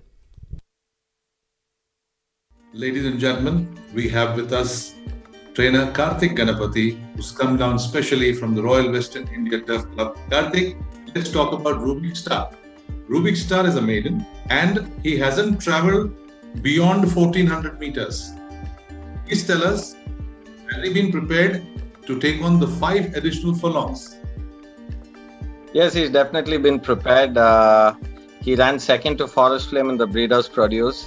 And after that, COVID hit us and we had a long break of 10 months. Then when he came back out on the track, he was doing well and he had a small setback due to which he couldn't race. But then again, he's a good staying horse, which he's always shown. And we gave him a mock race. He was 4 lengths off Bold Legend, who's also come here. And he's prepared well enough. And I'm throwing him at the deep end, and maidens have done well for me in the center, and why not the second one? Why not, of course. Now let's talk about Taimur. He's a very talented horse. He's a multi-dimensional. They take their own time coming around, and when they come around, they're a force to reckon with. He did really well in the 2000 Guineas. It was a very close call, but I think he had them in his sights, and the ground he covered showed that he'll relish longer trips. And now in this field, we are taking on the fillies. Born Queen has done well for herself. She's unbeaten. But I think that record may be stopped by Taimur come Pongal Day. And he's a very talented horse. He had his own issues early in the career. But he's come around at the right time. I'm happy about him. That is very good wishful thinking on your part, Karthik, while wishing you a very happy Makar Sankranti. We wish you all the best for Rubik Star and Taimur. Thank you for joining us. Well, wishful thinking can turn into a reality here. Taimur is a very talented horse, and take nothing away from him. He's the winner of the 2000 Guineas. It was run in albeit 3 seconds slower than the 1000 Guineas, but the track conditions are very different. It was soft. Pacey Shroff has brought in Bull Legend. And Pacey Shroff is a legend himself, so if he's brought in a horse for a derby, you've got to think that this horse has the stuff. Here's Cavallo Vinchonte, then A. Imran Khan. Can the same colours repeat again? Wouldn't that be fantastic for Mr. Arunachalam? Giant Star then. Y.S. Srinath just about to be given the leg up there by Dipesh Naridu. Giant Star is another very talented fellow, folks, and I don't need to tell anybody in this country about how talented Y.S. Srinath is over a long trip. He's one of the finest classic jockeys. Here's Hope Island, and Arjun Mangalorkar actually had a quick chat with us. Let's listen to what he thinks of Hope Island's chances.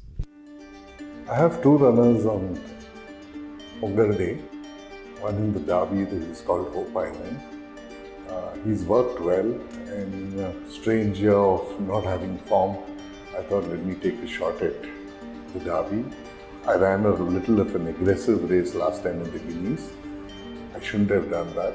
I should have made him sit. So this time I'll try and ride from off the pace. Well, there's Vachan in your picture there. Now, Vachan ran a very big 2000 Guineas, just about a neck shy of Taimur. And C. Umesh is riding that one. Here's Born Queen. How do you think she's looking? Well, we're not getting a long enough picture of her, but Suraj Naidu hasn't mounted up on her yet. All the other jockeys are up. And I do think we have one last interview, and let's find out exactly who that professional is. We are now on to the big one, for which everyone must have been waiting for very, very eagerly. The South India Derby Stakes Grade 1. 11 runners participating in this after the withdrawal of Infinite Spirit. Fahad, your views on the 11 contenders for the top.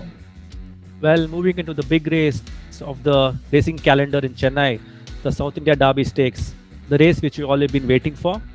Like you said, the first derby to be held this year. And well, moving into this race, obviously horse number 10, Born Queen. She's done nothing wrong so far, and the way she won the Oaks last time out was so pleasing to the eye. I mean, she settled so beautifully. When Suraj asked for the effort, she gave her tremendously. And the very easy filly to train, like Mr. Satish Naidu always says that. And definitely a horse in form, a horse to beat. A horse which can run very good here and looking very well. Today morning, day before morning, the horse worked really well. That is horse number 1, Bold Legend. P.S. Chauhan had come down to work this horse. The work was very satisfying. He's carrying himself well. This horse should run a very good race. And should I deputizing for Mr. Pacey Shroff. So I personally seen this horse working. And then another horse here which can run close here and carrying himself well with his condition and coat is number 7, Sporting Memories. This horse has gone the distance, 1 or 2,000 meters recently in Bangalore, sorry. And Mr. Padmanabhan, definitely a trainer with a trick up his sleeves always. So with the big races on, definitely he'll have something to go on. So all have to beat Born Queen? Definitely yes. I would like to ask you one personal question here, Fahad. I don't know, one horse that has impressed me was from Mysore, Vachan. What is your take on Vachan? Should I say Vachan is more of a Chennai horse than Mysore? He's run all his races in Chennai with only one run in Mysore. So he's a horse, definitely yes, but I feel 2,400 meters might be a little above his compass. And yes, definitely, never know, racing is as such, but he's a very game horse, a very consistent runner, and I'll be very happy with Mr. Rakesh could do the trick and give his first classic victory. All right, ladies and gentlemen, there you are. You heard what our expert has to say. Let's go now to Madras Race Club and join the action with Niyal, and let's see who's going to carry home the top honors of the South India Derby Grade 1. Oh, your guess is as good as mine. Till this morning, I thought Born Queen was going to have this really easy. Now, after listening to what everyone's saying, looking at the way the horses are looking, I'm not so sure. And Shrikant, Born Queen's worked up a bit of a sweat, something that I don't think she's done previously. Is the weather in Chennai the reason, or do you think she's maybe a little more G'd up today than she was for the previous races. Well, almost all the horses have worked up a sweat, and it is because Chennai is generally pretty humid and hot. And with a temperature of 29 degrees and 74% humidity, trust me, all the horses might have worked up a sweat right now. We can see in the pictures that some jockeys have requested for a cloth and wiping them down. Whoa. We could see one of the horses reared up. That is horse number 5, Illustrious Ruler, who's ridden by jockey R.N. Darshan, just reared up. The jockey has dismounted and might be loaded in riderless. Okay, let's have a quick chat about what do you think about this race, Nihal? Okay, let's forget that Born Queen is in this race and let's talk about the other runners. Well, Taimur, Karthik said he's had some luck with maidens. Of course, he's being tongue-in-cheek there. I would be shocked if Rubik Star came out and won this. Taimur is very obviously the horse from that stable that is going to be carrying the best chance of coming out and winning. Vachan ran a very big race to run into second. That's a horse who can improve. Giant Star, I think, fell a victim to the tactics in the 2000 Guineas and was up there with the pace. Today, I'm fairly certain that Srinath will probably ride for a little bit of eventual speed. But Sporting Memories, now that's a horse, Shrikant. The last victory in Bangalore went start to finish in a 10 furlong and Trevor didn't at any stage try to slow the pace down. So Sporting Memories is another one who's actually gone the 10 furlongs. I don't think any of the other horses have, except of course Born Queen, who's won the Oaks, and Successor, who's run second to her in the Oaks. Well, yeah, Nihal, Sporting Memories won really well, but I really didn't like what was running behind Sporting Memories. We have Bold Legend. Bold Legend has done nothing wrong. It has won the 2000 meter race in Mumbai, ridden by P.S. Chauhan. So they might be fancying their chances in this particular Group 1. Coming back to Taimur, I think Taimur, it did well in the 2000 Guineas, considering the soft going, but it hasn't met the distance as of now, and it has travelled a lot. I recently came to know that Taimur, after finishing the Guineas, went back to Pune and then came back.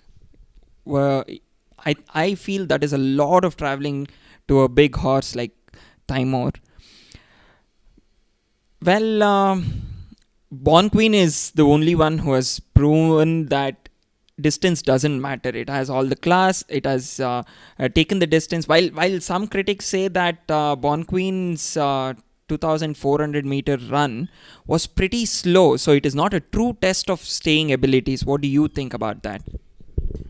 Well, you play the cards the way they're dealt, right? What could Born Queen do? Successor in the Oaks absolutely reduced the pace to a crawl.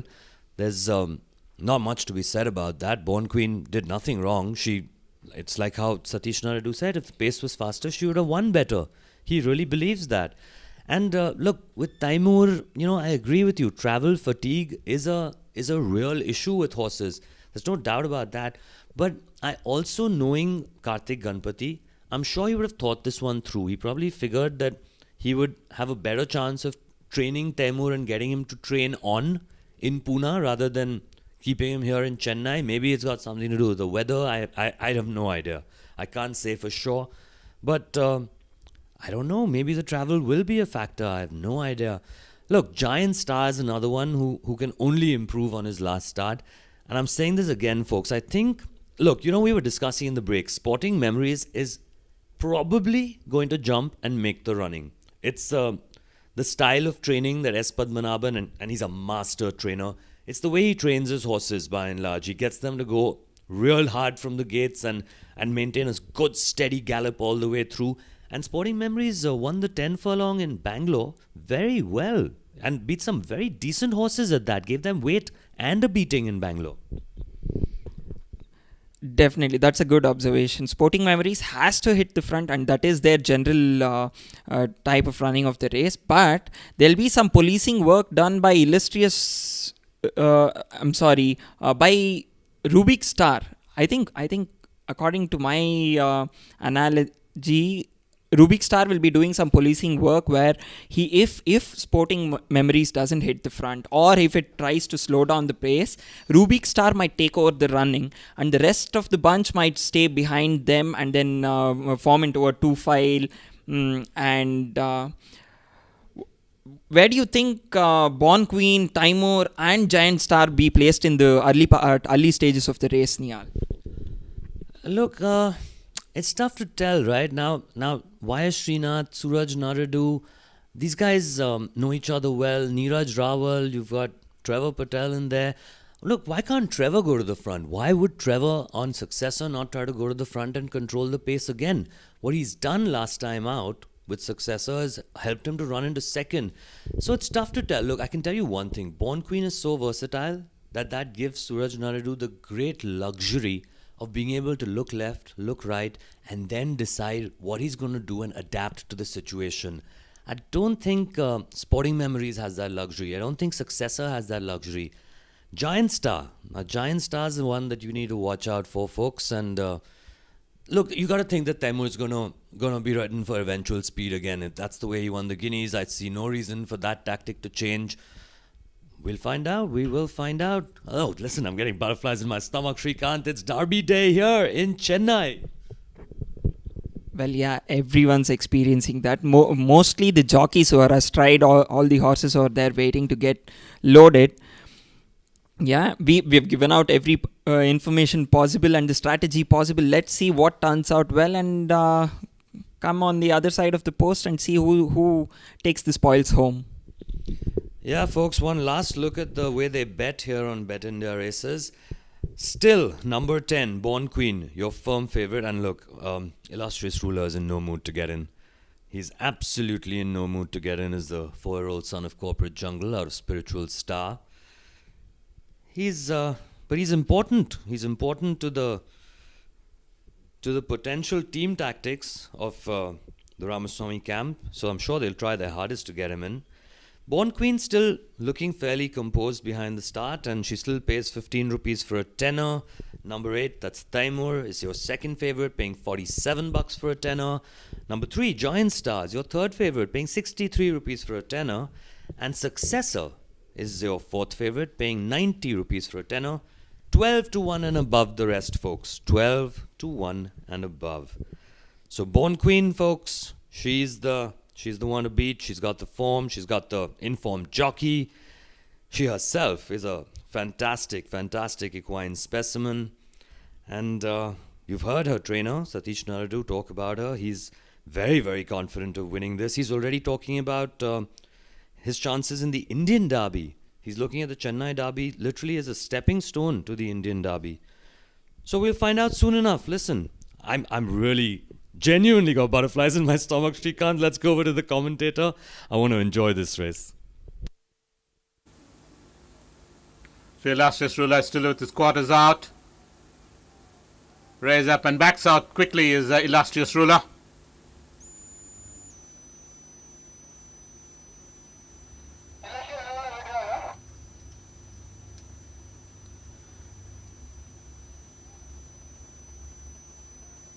Hope Island is being taken in. Your attention please. Please note in this race, horse number 5, Illustrious Ruler has been withdrawn. I repeat, horse number 5, Illustrious Ruler has been withdrawn. Candidate number 5, Illustrious Ruler has been withdrawn.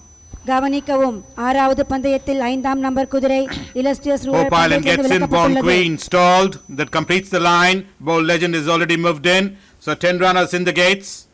The field reduced to 10 runners. Under orders and off they go for the running of the 2020-2021 edition of the South India Derby Stakes Grade 1 as the field settles down to race this fight for the initial speed up there in front is Sporting Memories from Hope Island. These two are vying for supremacy at the first bend, and Sporting Memories now decides to take it up by about 2 and a quarter in front of Hope Island is in second. Right behind there, another 3.5 to 4 lengths behind is Born Queen, Bold Legend. Further back, another length and a quarter behind his Successor, being joined on the outside by Rubik Star. Further back comes the next is the Mysore Challenger. Vachan. Then comes Giant Star, Cavallo Vincente, and keeping company on the outside is Timur. They are approaching the 1600 meter marker, and is Sporting Memories calling the tunes, almost about 5 lengths in front of Hope Island in second, the Bangalore Challenger. Born Queen is not far behind, right on the haunches of Hope Island. Then comes improving positions is Bold Legend. Successor comes next. They have been followed by Rubik Star. Vachan is not far behind, is one towards the inner railing. Giant Star is the one which is in the third last position. Cavallo Vincente. Timur is still keeping company on the outside of Cavallo Vincente as they approach the 1000 meter marker. Sporting Memories in a start to finish attempt, almost about 2 in front of Hope Island in second. Then comes another length and a quarter behind is Bold Legend. Successor is the one which is trailing about 2 wide off the fence. The one keeping company towards the rails is Born Queen. Then comes Vachan, being joined on the outside by Rubik Star. They've been followed by Successor, and then comes Giant Star. Timur keeping company, and now a close last. The onlooker of all the rest of the runners is now Cavallo Vincente as they come towards the 700 meter marker, passing the monument. Sporting Memories has already been niggled at this stage by about half a length in front of Bold Legend on the outside. Hope Island is the one which is in between runners. Then comes Born Queen, is handy in fifth at this stage, being joined on the outside by Successor. Vachan has already been nickeled. Giant Star has now been improving positions on the outside. Timur is the one which has now been produced almost 5 wide off the fence. Cavallo Vincente and Rubik Star inside the final 300 meters for this South India Derby Stakes Grade 1. Born Queen comes in, assumes command. Go baby go, says Suraj Naidu on Born Queen, and she responds to the urging. Almost about 3 lengths in front of Sporting Memories. The rest are in futile chase as Born Queen has wrapped up this race well soon up. Long way here, almost 3 lengths in front to lift the South India Derby Stakes Grade 1. And what a win it is. The 5th win for Born Queen in straight wins for Born Queen. Finishing on second is Sporting Memories. Then comes Timur, followed by Bold Legend. Then comes the rest of the other runners, followed by Giant Star, Hope Island, Cavallo Vincente, Vachan. Then comes Successor, and ending up last was Rubik Star. Suraj Naidu punches the air after the finishing post. What a filly. What a filly this is, Shrikant. She travelled behind the pace, took the gap like an absolute pro, and then pulled away from them. This is horse flesh at its best. Born Queen, you are sensational. What a ride by Suraj. Very well poised throughout the race, and that gap which he took, we were actually in the studio discussing which gap is he going to take, and I mentioned that he's going to take the second gap right next to Sporting Memories. As you can see, the gap opened and he just squeezed in. Not any horse won't take that gap. It is the confidence that is beaming in the filly, and the confidence of the jockey which makes it possible in taking such type of gaps and splitting the field. And the other horses gave up looking at Born Queen. Well, one thing to note over there was Timur was not settled well during the early stages of the race, but managed to finish flying third. And a huge run there by Sporting Memories, the other horse. Look, Sporting Memories is in front now. He's got Hope Island right there next to him. Bold Legend is right there.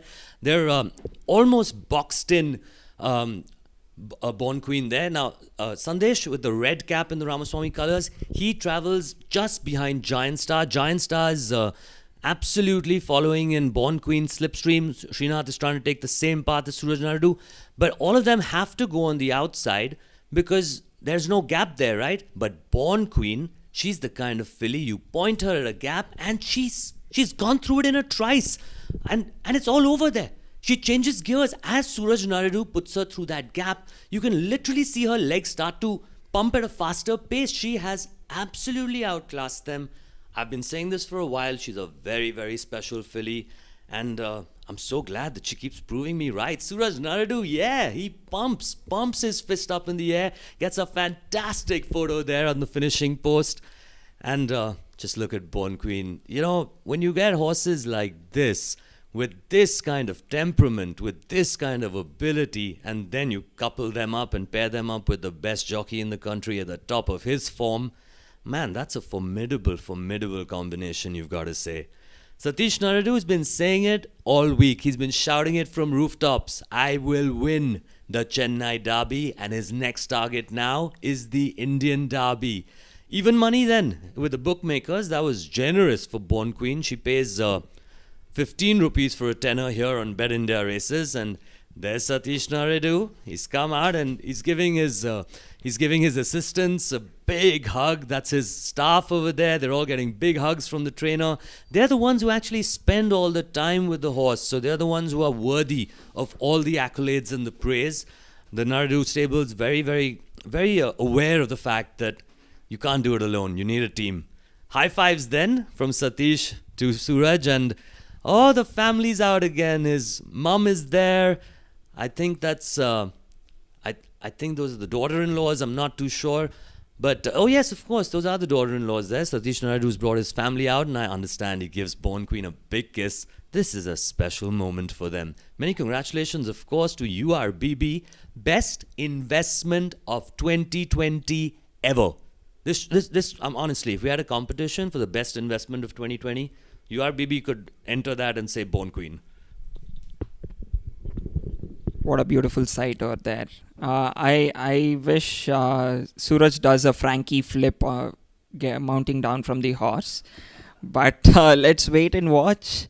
Well, Nihal, I have a question. Racing gods always bless 2 good horses in a year. And for now, we've only witnessed one. And I can't see the second one. Oh, you don't follow Calcutta racing, do you? His name is Black Pearl. And he's a very serious horse too. I'm sure you'll see him in action in the Cal Derby. I think only 4 have accepted there, so that's going to be a pretty easy race for him. You know who rides Black Pearl? Suraj Naraidu. Now, look, this is a debate that's going to start in so many coffee parlors and smoking rooms across India. Which one will Suraj Naraidu ride in the Indian Derby? Let's take a look at this replay again. Now, I'm very impressed with Sporting Memories, and I'll tell you why. His 10 furlong victory in Bangalore was not against this kind of class. He's been seriously upped in class. He's gone to the front, made it a genuine pace. Neeraj Rawal has not given... I don't think Neeraj Rawal's really given him a breather at any stage in this race. And as you can notice, everything around them, now if Neeraj is in first and Born Queen is in fourth, second, third and fifth will completely drop out. They will come nowhere. They will go into reverse gear as soon as the question is asked from the saddle. Whereas Sporting Memories kicks on. Suraj Naraidu has to... Well, it's not really a competition, is it? The minute he points Born Queen in that gap and gives her head, she just flies away from them. It's almost unfair. She's that much better than them. Look at it again, folks. Look at it again. This is the move of the day. He's Hope Island. He's threatened Hope Island. Hope Island is slightly shifted out. The minute that gap opens, it's see you later, folks. See you later. That's the way my tail looks, and that's how I'm going to look when I'm at the finishing post. I'm going to punch the air in 3, 2, 1. Yep, we're home and dry, boys. I still feel the filly was not stretched out to the full potential. He just gave the 3 reminders, which were soft backhanders, I could say. And there was more left. I think he could have clocked a better timing if he had stretched the filly. Maybe they might be saving it up for the future endeavors and the campaigns which are going to come in the Western India. Oh, absolutely. I asked Rajesh Naraidu 1 year before the Indian Derby. He just lost the 2,000 guineas in Bangalore to Sir Cecil with Star Superior. And I asked him, I said, what do you think? It was a short head between you and Sir Cecil. Do you think you weren't fit? He said, no, I'm definitely not 100% fit. We only have 100% fitness on Indian Derby Day.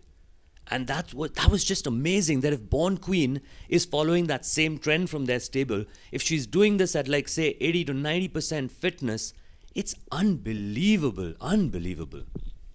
Yeah, as you can see in the top pictures, he just gave 3 cracks. Those were not hard cracks, and I've witnessed Suraj's hard cracks, and they are going to echo in other horses' ears too. But this was not such that these were very soft backhanders, and I feel it was not extended, and it was for a good reason. It has to travel now, get accustomed to conditions in other centers, that is Mumbai, and hopefully they'll come out and win the race in the same way against Black Pearl. Oh yeah, Black Pearl's a serious horse, very serious horse. You know, we should try and get an interview with Suraj and ask him to pick between the two, but I can predict right now he's not going to be willing to do that interview. Not at this stage, at least. And look, why ask him the question? 2 days before the Indian Derby, when the declarations come out, we'll know exactly which one he thinks is better. So why waste our time and energy asking him a question which we're going to get answered in any case? It would be helpful for the other jockeys to pick the second best horse. Oh, well, I don't think Suraj cares too much about making other jockeys' lives easier. Fantastic result then, folks. And here, this answers your question when you know, if anyone thought that the Oaks timing was very slow, and that was a question that I actually put to Satish Naradu myself. And he said, look, long distance races, it all matters about the pace of the race. She did the Oaks in 2:37 and change, and today she's done it over here in 2:33 and change, and she's made this look just as easy.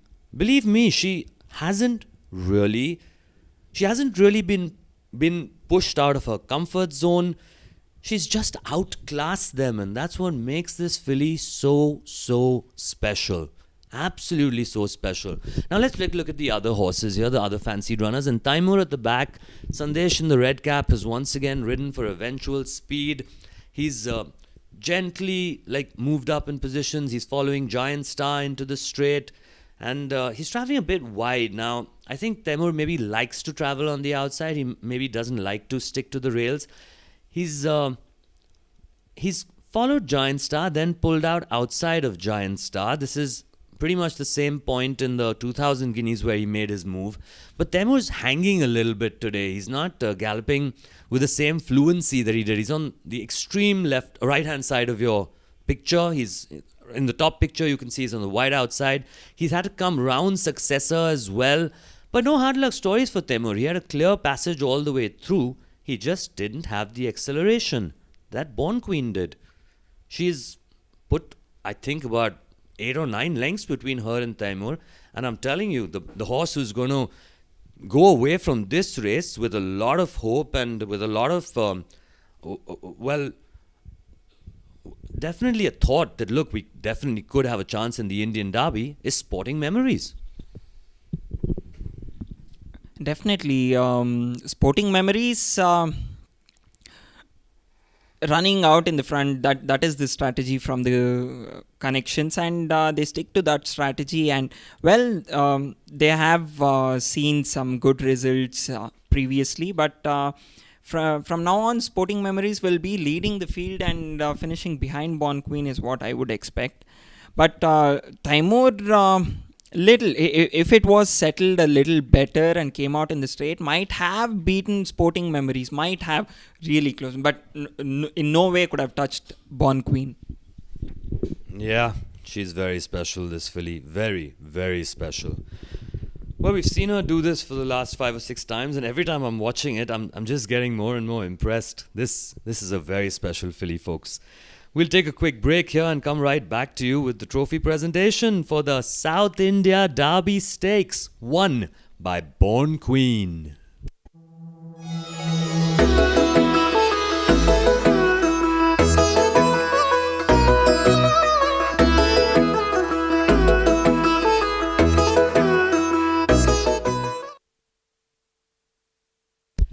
Here we go, folks. Suraj Naradu, all smiles. He's getting a big hug there from his uncle, Malesh Naradu. And he's giving a thumbs up here to our cameras. B. Suresh goes over and congratulates him as well. They're all waiting now for the presentation of the South India Derby Stakes. But this is a massively big moment for all the fans of Born Queen. Believe me, she's right up there, folks. It's her and Black Pearl as of now. Those are the best colt and the best filly in India. There's no doubt about it. And don't take my word for it. Look at their performances. They're both unbeaten, both being ridden by Suraj Naradu.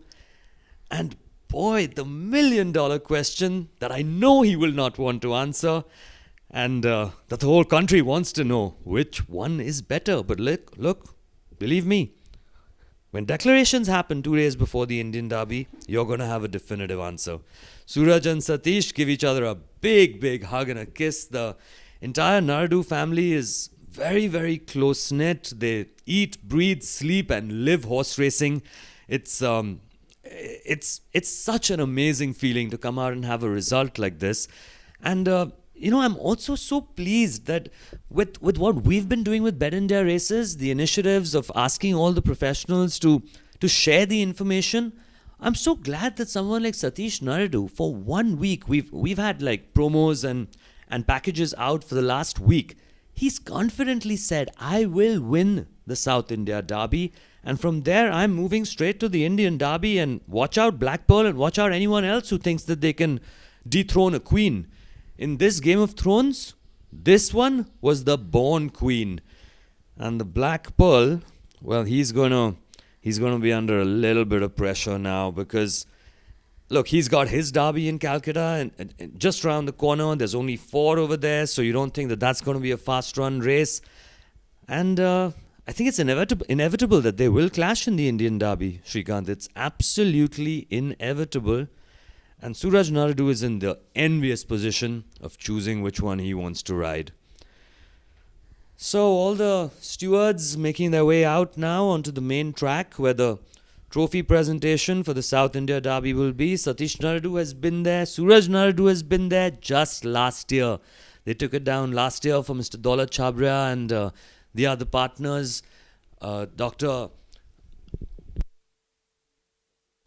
Prashant and of course Mr. Apana Subaya. Those guys were having a fantastic year last year with Warhammer and with Sir Supremo. Now here we go. All the stewards are getting up onto the podium. Suraj Naradu and Satish Naradu, they're very, very happy hunting ground in Chennai. They're probably gonna, well, I don't know. What do you do when you have tremendous amount of success in one place? Do you take a little piece of the turf home with you as a souvenir? I have no idea. Let's go find out then and listen to the commentator on ground in Chennai. We are here at the presentation of the South India Derby Stakes, and to do the honors, we have the chairman of the Madras Race Club, Mr. M.M.R. Muthaya, chairman, Madras Race Club, will present the South India Derby Stakes Grade 1. Won by Born Queen, owned by Mrs. United Racing and Bloodstock Breeders Limited, trained by Mr. S. Naredo.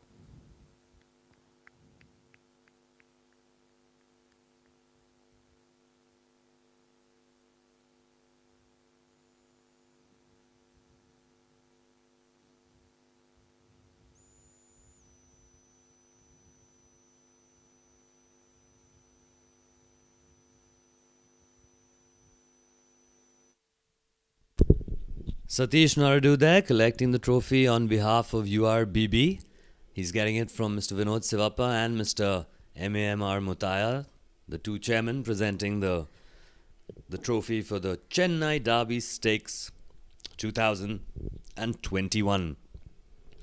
I'm actually quite surprised, folks, and pleasantly surprised. I had a bet on Born Queen. I had my $100 on. I was very, very surprised with the price. 15 rupees for a tenner for a horse that, well, you had to think was going to make it. Suraj Naradu then collects his jockey's memento. He's in close to the form of his life, and I can't say definitively that he's in the form of his life because we've seen this man do this, achieve these kind of feats so often. Who can forget the year when he was winning everything across the country with Be Safe and Quasar? It was just unbelievable. But this year, with so many different horses, this man, he is unbeatable when he's in the saddle and he's riding a classic. It's just fantastic. So Raman there, the stipe, is just handing Mr. M.A.M.R. Muthaya what I think will be cash prizes for the grooms. Oh, listen, whatever cash prize you've got in that, I'm sure that the Naradus should double it. You've done a fantastic job with Born Queen, my friend. The size, the groom, they deserve all the credit. They're the ones who are spending the maximum amount of time with the horses. The trainers and the jockeys, I'm not saying that they don't do a hard job, but no one spends more time with the horse than the groom. So, fantastic day for the Naradu stable. Congratulations to everybody in that stable. I know for a fact that you guys log in and watch the show here on Bet India Races and on TCG Studios YouTube page.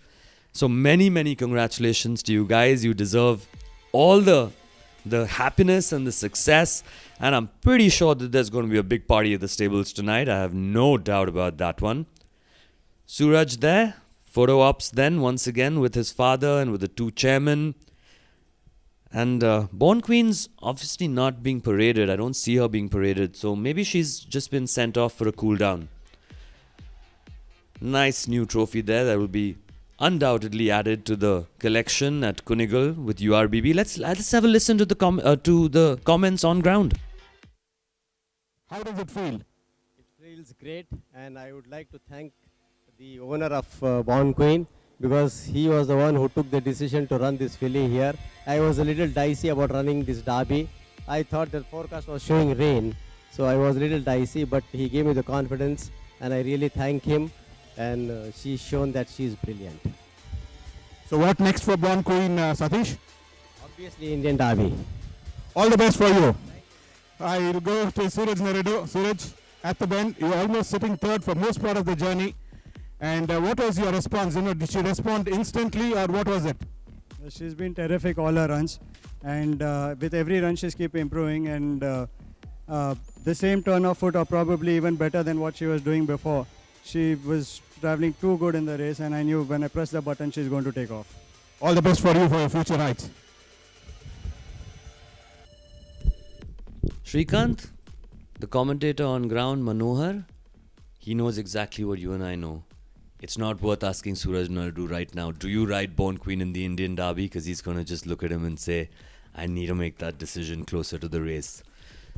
Fantastic result then for the Naradus, for Suraj Naradu. Born Queen is your champion filly in Chennai. She takes down the Oaks, she takes down the Derby. Oh, and don't forget, she won the Guineas too in a common canter.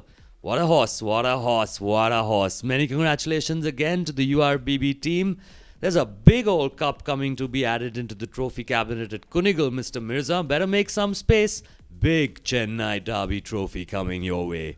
We'll take a break and come back to you folks with the 7th race of the day, the Royal Western India Turf Club Cup. It's a 5-furlong Class 2 race.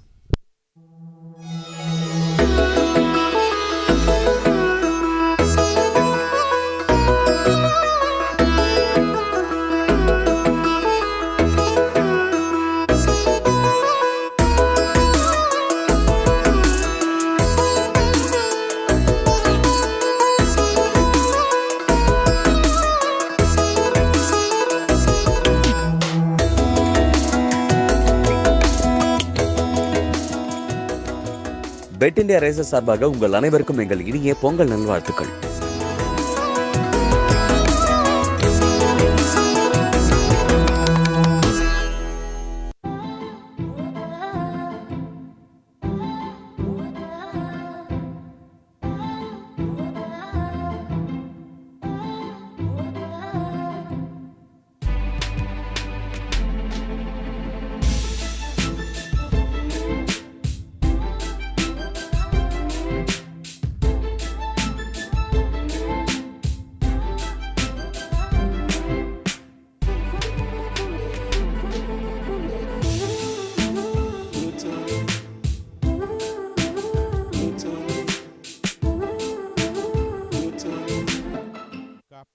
This is a race for handicap horses rated 60 to 85. Distance run is 1,000 meters. We have 3 runners with number 1 Bora Bora, 2 Oscar's Thunder, and number 10 Priceless Ruler.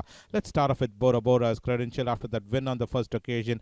Ended up 5th out of 12 runners. Is Bora Bora leading the field and then ran 5th on this occasion for Blinkers Tongue Stop rated at 83. Whereas number 2 in the card, Oscar's Thunder. Oscar's Thunder finished on 2nd on this outing. Is Oscar's Thunder well battled out and slipped into the lead for a for a slight while, and then ultimately Oscar's Thunder finished on 2nd. Never Again was the one who flew in the last part, came in once for Blinkers Basketball rate 78, and number 10, that's Priceless Roller, finished on in that back bunch. Next three runners will be 3 Royal Currency was up there in front. Ruth Bedar was being produced about 6 wide, and trailing the field was Royal Prestige, number 12 in the card. So Royal Currency was the eventual winner in this race, kicked on gamely to win by a margin of a length, although Durango was the one who was bridging the gap on every stride, but Royal Currency managed to win by 1 length, putting Rubber Debate rated at 78, whereas number 6 in the card, Ruth Bedar, finished on ending up 12th on the sorting is Ruth Pedar's tongue strap. Cross nose band rated at 73, and number 12 coming up for scrutiny will be Royal Prestige, finished on 13th, rated at 66. Total gallery rate of La Bella Vita is number 12, Royal Prestige. Number 4 will be Abira, the Bangalore Challenger. Abira is at a win legend of Eastern Summit is number 4, Abira. This is race number 28 you're looking at. Finished on ending up second on the starting. Golden Oaks was the runaway winner, winning by a margin of 4 3/4 lengths, whereas Abira could only finish on seconds from tank stop crossnose band rated at 74. 5 will be D Warrior. D Warrior. This is the Mysore Challenger. D Warrior late Stormy Atlantic is D Warrior, who's had 2 outings. Started off his campaign in Mysore with a 4th B and Turf Legend, and in this occasion ended up finishing 7th B and Goldfield is number 5 D Warriors. From tongue stop rated at 73 is number 5 D Warrior. Number 7 is God's Plan, waiting to launch an assault, and back-to-back wins coming in from God's Plan. On for his third, in fact, is God's Plan. Later more out of Stravalia is number 7, God's Plan. Winner in race number 5, beating Dominant, and repeated that winning form, beating Glorious Land is number 7, God's Plan. This is race number 43 you're looking at, where Spring Tongue Stop rate 72. 8 will be Miss Lucasi. Miss Lucasi is at a King Ducat of Al Kazima is number 8, Miss Lucasi, who started off on a winning note in race number 25 and subsequently ran 8th behind Mystic Bay, 8th behind in his next starting, and in this occasion won on by a margin of 1 1/4 lengths from Pinker's Tongue Stop rated at 70. Star Guitar is the one we have a look at. Star Guitar, after the third on the first starting, ended up finishing 6th. Be an Emissary is Star Guitar's for Tungster Basket bet rated at 69. Number 11 will be Glorious Fire, and number 13 Pretty Gal are the 2 runners. So let's have a look at number 11's credential. Glorious Fire, who was a winner in previous season, having won on 2 occasions, but this run finished on 12th out of 12 runners behind Never Again, rated at 66, whereas number 13 Pretty Gal, yet another runner, hasn't shown any form at all, as Pretty Gal finished on 10th out of 12 runners, rated at 65.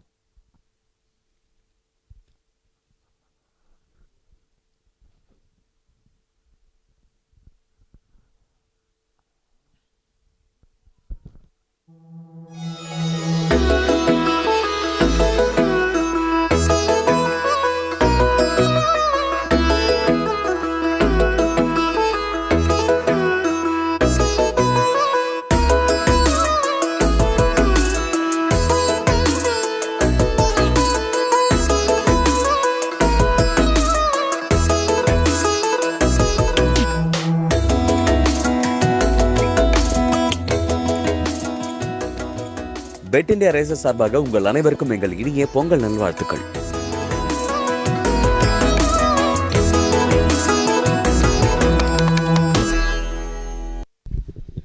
Well, folks, if you were watching what Satish Naidu kept saying through the day, it definitely was a happy Pongal, definitely was a happy Lori, definitely was a happy Bihu, and certainly was a happy Makar Sankranti, because Born Queen, the filly that we've been talking about all week and saying is the one to beat, lives up to the expectation, lives up to her reputation, and takes down the South India Derby. Now, straight from the longest race of the day, 2400 meters, tactics matters, the pace matters. We're coming straight into a 5 furlong and a class 2 5 furlong. So these are speed demons here, folks. And this one's just going to be all about speed, speed, and more speed. What a day to witness the Derby, and the race panned out as expected. Well, we have the Royal Western India Turf Club Cup, which is run over a distance of 5 furlong for the horses rated 60 to 85, and we have a whopping 13 runners in this race. Well, they've started to load. I think the trophy presentation for the Derby took a... I beg your pardon, they started to mount. I think the trophy presentation for the Derby took a little longer than expected. So let's quickly go over to our racing correspondent, Mr. Sohail Mohammad, and find out which professionals he's been chatting with to get you all the inside information for the 7th. Ladies and gentlemen, horse number 7 in race number 7, God's Plan, has 2 back-to-back wins this season. Vincent, what are your plans for this video? So we always planned him to run good races with him. He's been a great horse, like from the time he has landed in Chennai. He's won back-to-back races, as you said. Yes, by winning races, you go up in class and meet some of the best horses. And we are meeting one of the finest filly in South India, Abaira, who was raced very well, and she is a great sprinter, I think. And there are some well-matured horses in this class where they're staying on, and the race is a bit sharp. 5 furlong will test his ability. I think God's Plan should come better with all the plans what we have. It's good to hear. All the best to you for this, and thank you very much indeed for joining us and sharing your views and thoughts on all the contenders from your yard. On behalf of TCG Studios, Vincent, thank you so much for sparing your time. All the best to you. Thank you, Mr. Sohail, and TCG has done a great job for racing, and you guys have done so well and put us in the light. Thank you so much for that. All the best. Oh, thanks, Vincent. That was really nice of you to say that. Thank you so much. And well, we really do hope now that God's Plan comes out and does it for you. Though, look, you've hit the nail on the head, right? Abaira, very hard to beat. She's just won in Bangalore, and that race was unfortunately declared null and void because of a false start. A couple of gates didn't open, and she's an absolute speed demon, is Abaira. Make no mistake about that. In fact, okay, look, I'm going to tell you guys something. Let you in on a little secret. So when Arjun Mangalorkar came to us to give us his interview at the Renaissance Hotel in Bangalore, he literally, this is what he did. I said, look, can we talk about Abaira? And the man said, I have a filly called Abaira running in the 7th. She will win. And he turned around and he walked away.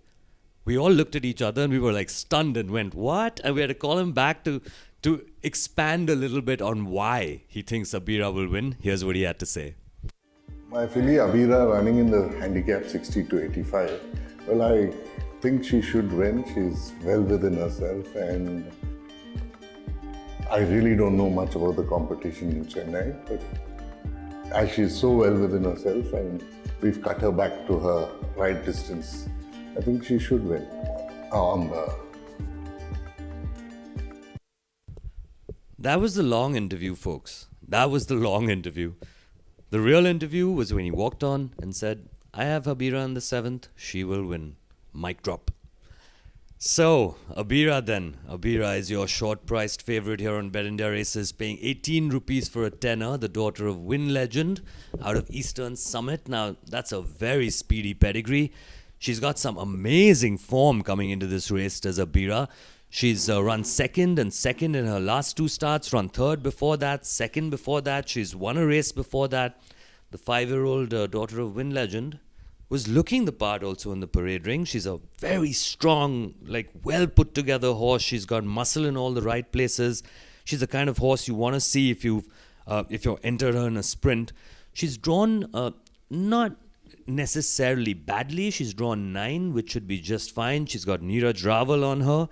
She's the horse to beat, make no mistake. And God's Plan, number 7, is your second favourite at 53 rupees. So big jump in price over there from Abaira to God's Plan. I really do hope that Abaira comes out and wins, because Mr. Tegbir Bra has not been giving us interviews for the last few days. He thinks that giving interviews is bad luck. So Mr. Bra, if you're listening to this, I really do hope that your opinion on that changes after Abaira wins. We wish you all the very best of luck here from betindiaraces.com. Now, I do believe our racing correspondent has one more interview. Let's take a listen to that while the horses trot down to the start. We move on now to the 7th race, the Royal Western India Turf Club Cup. 13 runners participating in this one, and this is for horses in Class 2. Fahad, your views on 13 contenders? Yes, this particular race, the Royal Western India Turf Club Cup, a good sprinting race, a very fast race is going to be. Here, horse number 4, I feel, holds an advantage over the informed horse number 7, God's Plan. Abira is definitely a horse all have to beat. She's run second in the 1000 Guineas in Kolkata, and she ran a good second last time out to Golden Oaks. Golden Oaks ran a very good race the other day in Pune for the Mumbai, the 1000 Guineas, and these two horses hold an advantage over the field, and definitely I feel Abira should have a 1-2 from God's Plan. Another horse which can run close to them and for a good place is horse number 3, Royal Currency. Abira has been running in middle distances. Don't you think 5 furlongs would be a bit sharper for her? Definitely, like you said, she's been running in the mile race and 7. But yes, initially there's going to be very fast over here. That could just because the horses which go very faster and the horses coming from behind also will have an advantage because the race initial is going to be too fast. So I feel the race initial speed will definitely hold Abira into the finishing line. That's where I feel Abira might just finish on with the fastest move in the end. Okay, ladies and gentlemen, you've heard what Fahad has to say about the speed and the horse called Abira, who's taken part in 2 classics. And now, time to join Nihal at the Madras Race. Well, you know, I feel very, very happy when the experts kind of echo what we're already thinking, right, Shrikant? Like Abira, the horse to beat, God's Plan should figure in the shake-up. Now, I was just taking a look at the card, and here's another nice horse called Mlizdi Kazi. And that's trained by Robert Foley. Zarvan's riding that one. He's a last start winner as the son of King Dhaka. He could definitely cause an upset. He's won his last start. The handicappers rated him at 70. He's up from 56. And you've got P. Trevor riding Oscar's Thunder. Now, that's a horse who was rated 76 and got only a 2-point jump to 78 for running second in his last start, did Oscar's Thunder. He's a 5-year-old son of Mullaf Kintyre.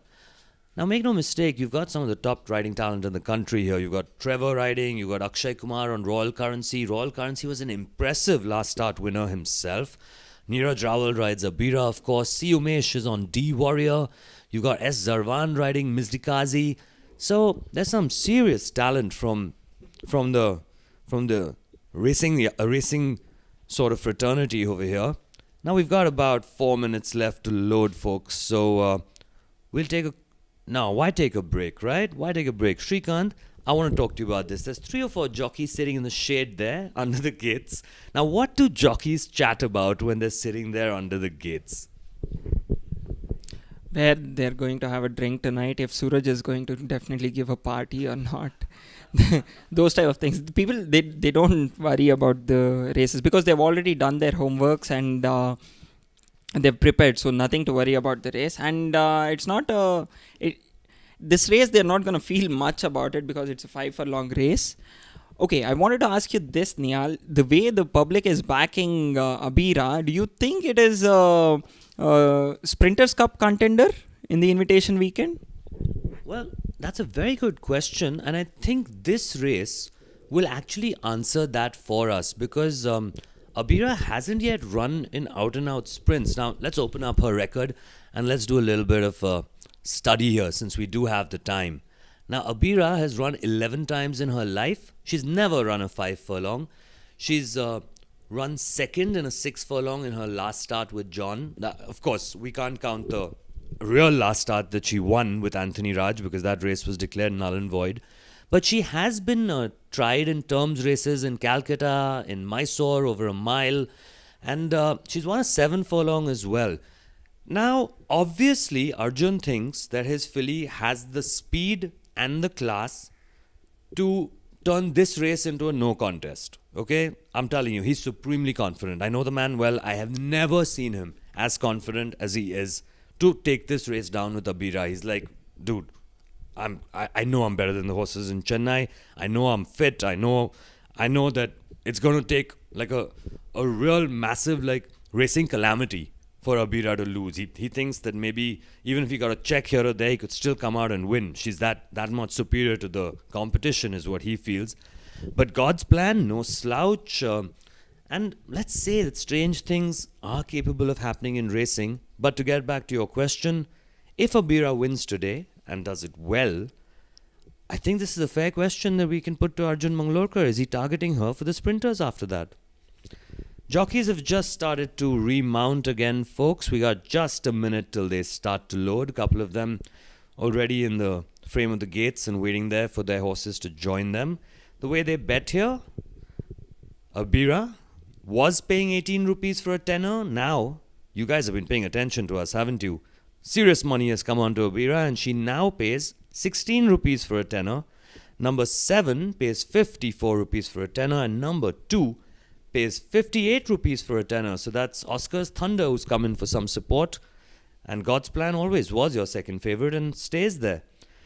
So, Abira, well, it's her race to lose, isn't it? And I like the fact that she was a little G'd up and on her toes in the paddock. You'd expect that to be a positive thing for a sprinter because, you know, once the gates open, everyone's going to go hell for leather. It's a 5 furlong. There isn't really strategy here. It's all about jumping, hitting the front and getting to the wire really quickly. They started to load then, folks. So let's go over and have a listen to Manohar from Chennai. Oscar's Thunder.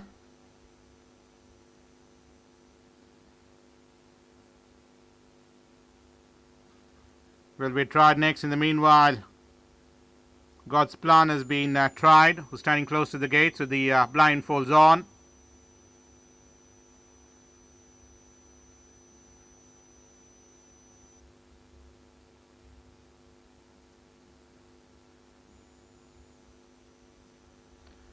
Rutpadar has already loaded.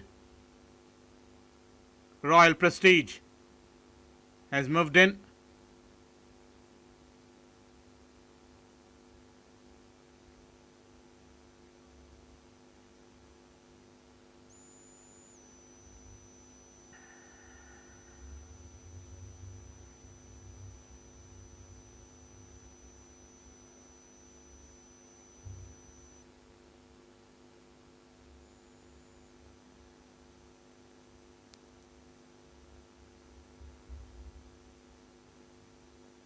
Pretty Gal has been tried. Blindfolded Pretty Gal has been tried. Now been taped in is Pretty Gal.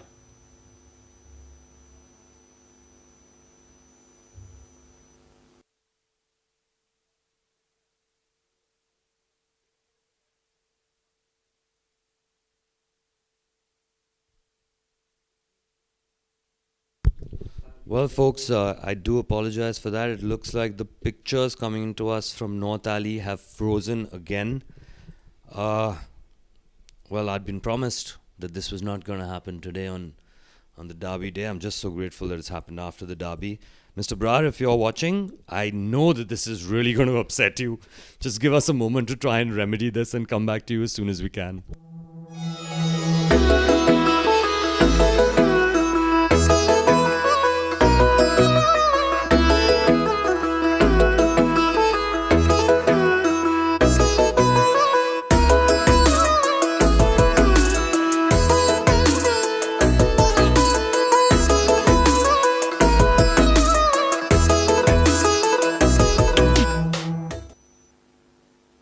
Andorra is an off the go for the running of the Royal Western India Turf Club Cup, and as they settle down to race, going into the early stride, they're up there in front is Star Guitar, just the leader from D Warrior on the outside. Mizlakasi, Bora Bora, being joined on the outside by Oscar's Thunder, who's trailing about 3-4 wide off the fence. In between runners is God's Plan. Abira is also in close attendance, waiting to take the run in between runners. Being joined on the outside by Pretty Gal. Priceless Ruler comes the next, Royal Currency. Then comes the Glorious Fire. Royal Prestige being joined on the outside by Rutpadar.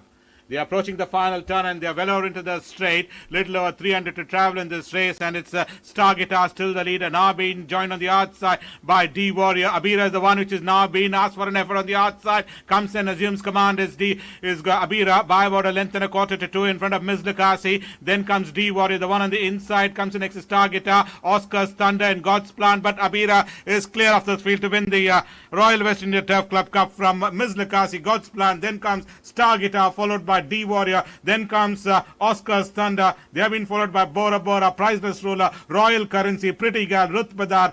Ending up second last is Royal Prestige, and finishing on last was Glorious Fire.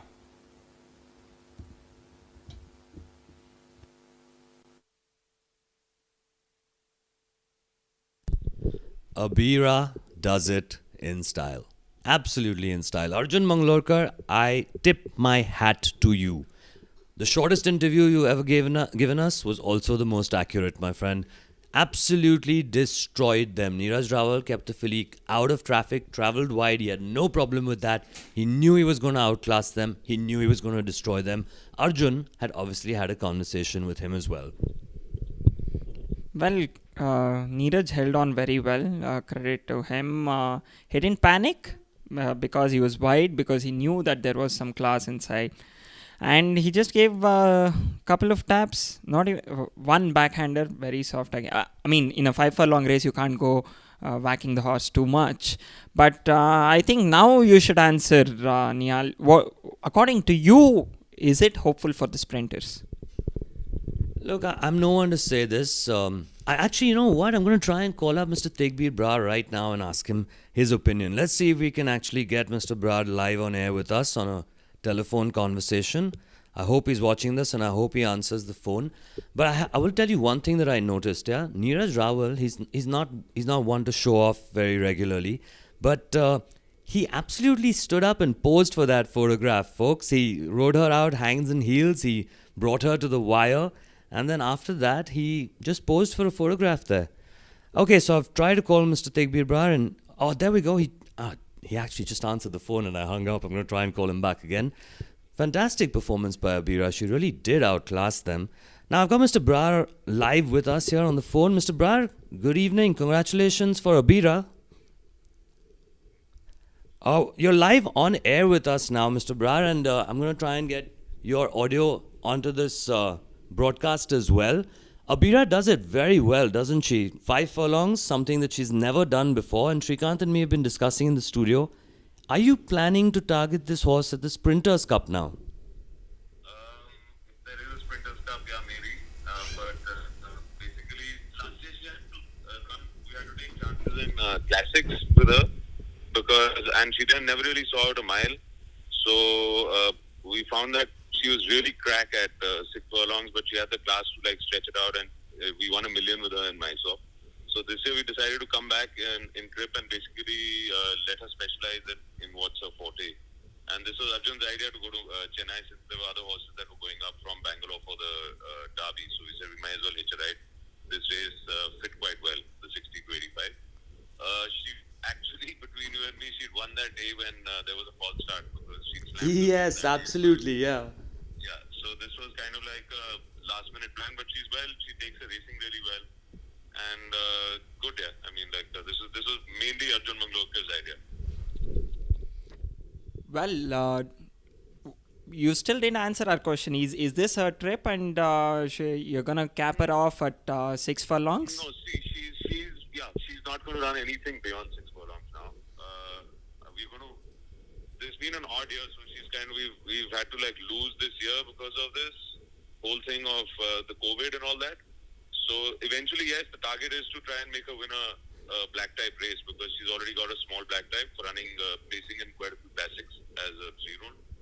So the whole idea was basically to try and get her to win a graded race or a pattern race, so that adds to her broodmare value. So she will stay on in training as a 5-year-old. Otherwise, normally we would have retired a 5-year-old filly in training. But yes, she's never going to race beyond 6 furlongs again. This was a 5, we took a chance, but she's got distinct speed, so may as well cash in on that. Thank you so much for your time, Mr. Brar, and congratulations once again from the whole team at betindiaraces.com. All right, thank you. Well, you heard it straight from the owner-breeder there, Abira's owner-breeder. This is their horse that's going to be competing in the Sprinters Cup in all probability. Well done then to Arjun Mangalorkar. He was so confident that this filly was going to come out and win today. And look, this is the kind of confidence you need. This is the kind of stuff that has to be told to punters, has to be told to fans of the game, because horse racing is a tough enough game. It's tough enough to come out and back a winner or back a winner with any confidence, so as to speak. And look, she's done this really well, and she's done it in a very smart timing, 58 and change. The track record is 57.89. She's about a second off the track record. And she's done it just hands and heels. And she hasn't even been completely extended, has she, Shrikant? Well, a second, according to me, it would matter in about 4 to 5 lengths. And I'm definitely sure that she will get those 4 to 5 lengths if she's run to her full potential. And over a 6, she might be doing even better. You're absolutely right. This is a serious contender for the Sprinters Cup, folks. And just remember, you heard it here first on betindiaraces.com, straight from Mr. Tegbir Brar. And I'm so glad he's back to giving us interviews. We're going to take a quick break, folks, and come right back to you with the 8th, the final race of South India Derby Stakes Day. And that one is a 7-furlong Class 3. It's called the Turf Authorities Cup.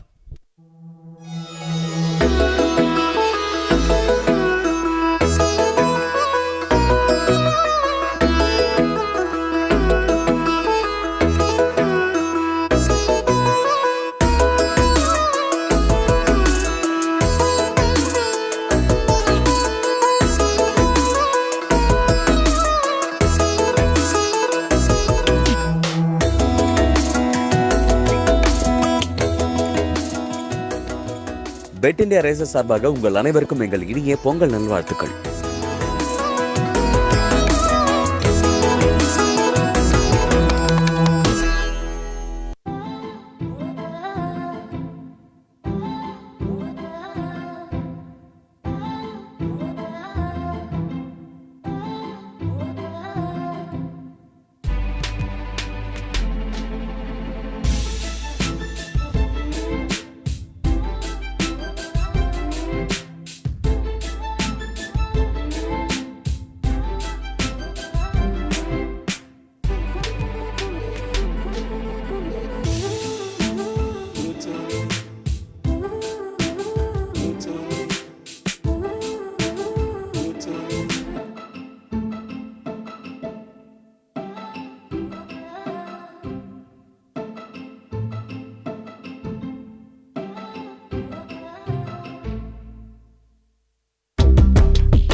Off they go for the running of the Royal Western India Turf Club Cup, and as they settle down to race, going into the early stride, they're up there in front is Star Guitar, just the leader from D Warrior on the outside. Mizlakasi, Bora Bora, been joined on the outside by Oscar's Thunder, who's trailing about 3-4 wide off the fence. In between runners is God's Plan. Abira is also in close attendance, waiting to take the run in between runners. Been joined on the outside by Pretty Gal. Priceless Ruler comes the next, Royal Currency. Then comes the Glorious Fire. Royal Prestige, been joined on the outside by Ruth Padar.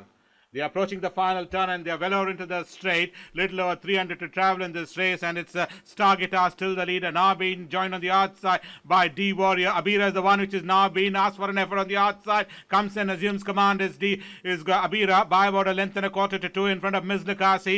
Then comes D Warrior, the one on the inside. Comes the next is Star Guitar, Oscar's Thunder and God's Plan. But Abira is clear of the field to win the Royal West India Turf Club Cup from Mizlakasi, God's Plan. Then comes Star Guitar, followed by D Warrior. Then comes Oscar's Thunder. They have been followed by Bora Bora, Priceless Ruler, Royal Currency, Pretty Gal, Ruth Badar.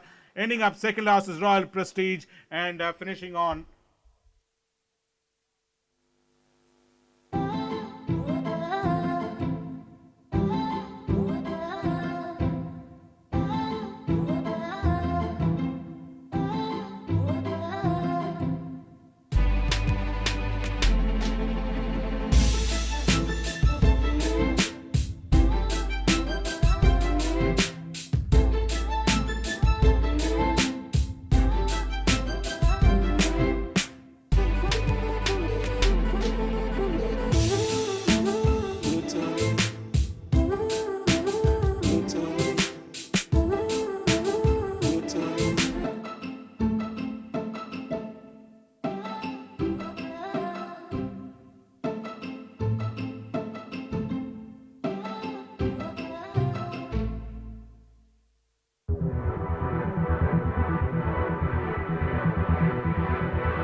Mumbai முதல் பந்தயம் பிற்பகல் 1 மணி.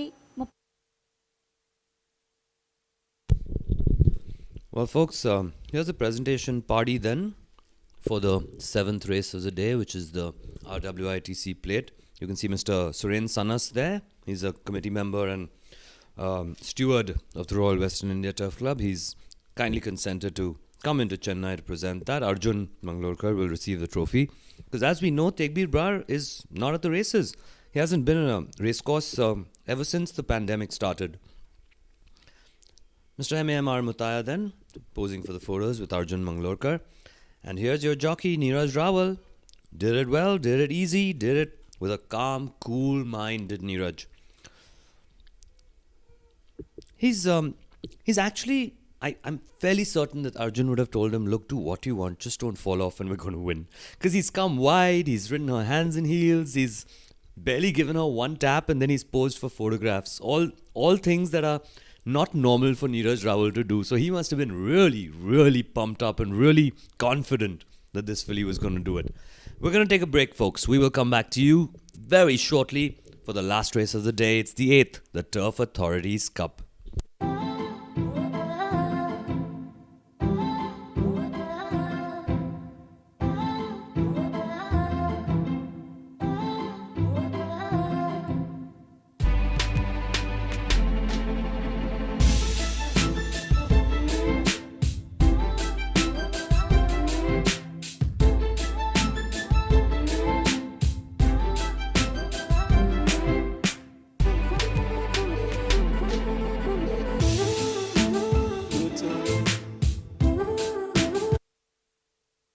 Finishing on 6th out of 12 runners, dropping out of contention, but the winner quick and well at the all-important in Night Hunt and won by a margin of 4.5 lengths. Breaking Bonds finished on 6th. Winner in his last outing is Breaking Bonds, rated at 63. 2 will be Demerara, number 3 Comanche Brave, and number 6 Torbet are the 3 runners we have a look at. But let's start off with the first runner, Demerara. This is the horse which was up there in the 2nd position and finished on 3rd out of 7 runners on this outing is Demerara. Penang was the one who got that lovely run in between runners to come and eventually emerged victorious. 3 Comanche Brave finished on 6th out of 7 runners, rated at 56, putting Pacify Blinkers is number 3 Comanche Brave and number 6 Torbet. Torbet, after that win in race number 38, finished on 2nd, 3/4 in separating the first 2 runners, rated at 55, spotting side cheek pieces. Torbet. 4 will be Neckbet. Neckbet was the one. Well, almost in that 5th position is Neckbet, and finished on the 5th itself is Neckbet. Gallantry, the winner of this race, and winner in his last outing is Neckbet in race number 143 in last Mumbai run is Neckbet's Tongue Stop rate 56. Renegade comes the next. Renegade was the one won very fluently on that occasion is Renegade, winning by a margin of 2 1/4 lengths. Came and went past smoothly up there in front and won this race by 2 1/4 lengths. Is Renegade. Is it of Royal Gladiator? A Mischievous Rose is number 5. Renegade's putting cross nose band, rated at 55. Star Glitter, number 7 in the card. Trailing the field was Star Glitter, that of Sami, that Persian Delight is number 7 Star Glitter. This is race number 22 you're looking at. Ended up 10th out of 12 runners, 10th right throughout. Never improved at all is Star Glitter, and finished on 10th out of 12 runners, rated at 53. Spotting Blinkers is number 7 Star Glitter. 8 will be Ganton. Well, 9 we have a look at. Let's move on to the next runner. We don't have the footage of Canton. 9, that's the Pirates Love. That's the last runner for the day, who was a horse which won 2 races in last season. But this run ended up 10th out of 13 runners being Born Queen. This is the 1,000 guineas run you're looking at, where Pirates Love finished on 10th, rated at 48 is number 9 Pirates Love. I hope you have a good day at the races tomorrow, and wishing you all a happy Pongal. Thank you from all of us. ₹11 for the second place. Well, Horse number.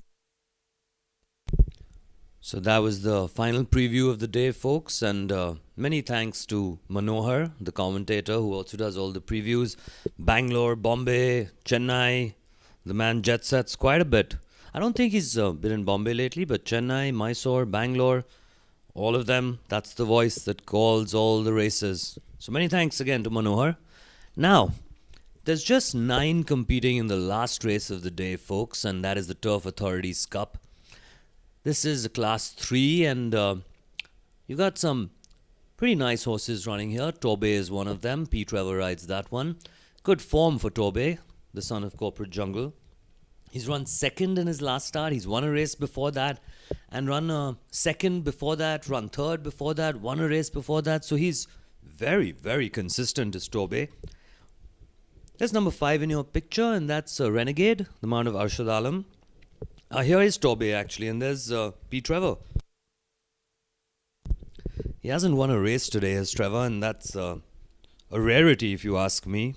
He's a top jockey in this country, and it's very rare that he manages to go past an entire day without winning a race. But he is favourite here now, and he pays 25 rupees for a tenner on Bet India races. Oh, and as I say that, Neckbet and Torbe both become joint favourites at 26 rupees for a tenner. And number 2, and that is Demerara, the man of P.S. Chauhan, is a faraway third favourite, paying 73 rupees for a tenner. Let's take a look at them, Shrikant, and let's try and help out any of the punters who might have a little bit of a hole in their pocket. Let's try and help them out by finding a winner for them. What do you think is going to come out and win this? Well, Tobe and Neckbet are joint favourites. Both are looking good in the paddock. In fact, horse number 1, the horses have started to leave the paddock and head to the starting gates. Well, this is a 7 furlong race, and except for Renegade, nobody else is coming from a win from their previous run. But the odds, the price shows that Renegade is too much up in class, so we can disregard that. We have horse number 7 in the picture, Star Glitter, ridden by P. Nikhil. Well, all the energy is drained out in these good races, and people look little dejected and drained out for the last race of the day. And that's exactly what we've got to change, right? We've got to make sure that everyone's pumped up to make some money in the last race as well. So let's have a quick listen to the professionals, and hopefully, look, they've been fairly accurate through the day, haven't the professionals? Our racing correspondent Sohail does an absolutely fantastic job. He asks the right questions. He gets very, very informative answers. So let's go find out who he's got a chat with in the 8th. 8th race, ladies and gentlemen, the last race of the day, the Authorities Cup. 9 runners on the card, and let's hear from Fahad as to what his opinion and choices are for this race. Well, moving into the last race of this day today, the race number 8, the Turf Authorities Cup. This race we have some good runners, and the horse which impressed me a lot last time out is horse number 2, Demerara. She's a tad over 500 kgs. She's a very big built horse. Was heavy last time out, but still she ran a good second. But today, after that run, I'm sure she's come on a lot, worked well the other day. Now with jockey P.S. Chauhan on board, I think so she holds an edge over number 5 Renegade, winner last time out. So these two horses come 1-2 from horse number 9, Pirate's Love on handicap. So in this race, all have to beat, I feel, Demerara, Renegade and Pirate's Love for a good place. All right, ladies and gentlemen, those were the views of our expert Fahad Khan. Time now to go back for the last time today to Madras Race Club and join the action. And thank you, Fahad, so much for joining us and providing our viewers your insight and views. Thank you so much. My pleasure. Thank you so much. Well, you heard it from the experts. Well, we have one more lined up for you, Raza Shehzad. He has his ward Canton running in this race. Let's hear from him. Joining us once again for this race, horse number 8, Canton. That's Raza Shehzad's horse. Raza, what was the problem with this horse? Last 2 outings, the horse was withdrawn. He was quite a straightforward youngster, Ganton, when he started off racing. There was no hassles in the gate with him. But you know, during racing, even if there's a small niggle in the gate or a small accident in the gate, horses tend to it's a very small space for a big horse to get into, so they feel a little claustrophobic. And I've been schooling him quite a bit in the gates, and he's now quite settled in the gates. If he puts his foot forward, he's the joker in the pack in this race. He's got a lot of class in him. He's done very well for me. He's always been a very consistent horse. This race has got a lot of good horses. If you talk about a handicap chance, it's Pirate's Love. She's a very, very good youngster last year. She ran the 1,000 guineas. Local horses in Madras, because of the rains, etc., couldn't be 100%, I'd say, for the 1,000 guineas. She's a good handicap chance in this race. Then you have Breaking Bounds and Demorera, two very good consistent horses. And then you have a horse called Neck Bet, which has come down from Bombay to Robert Foley's yard.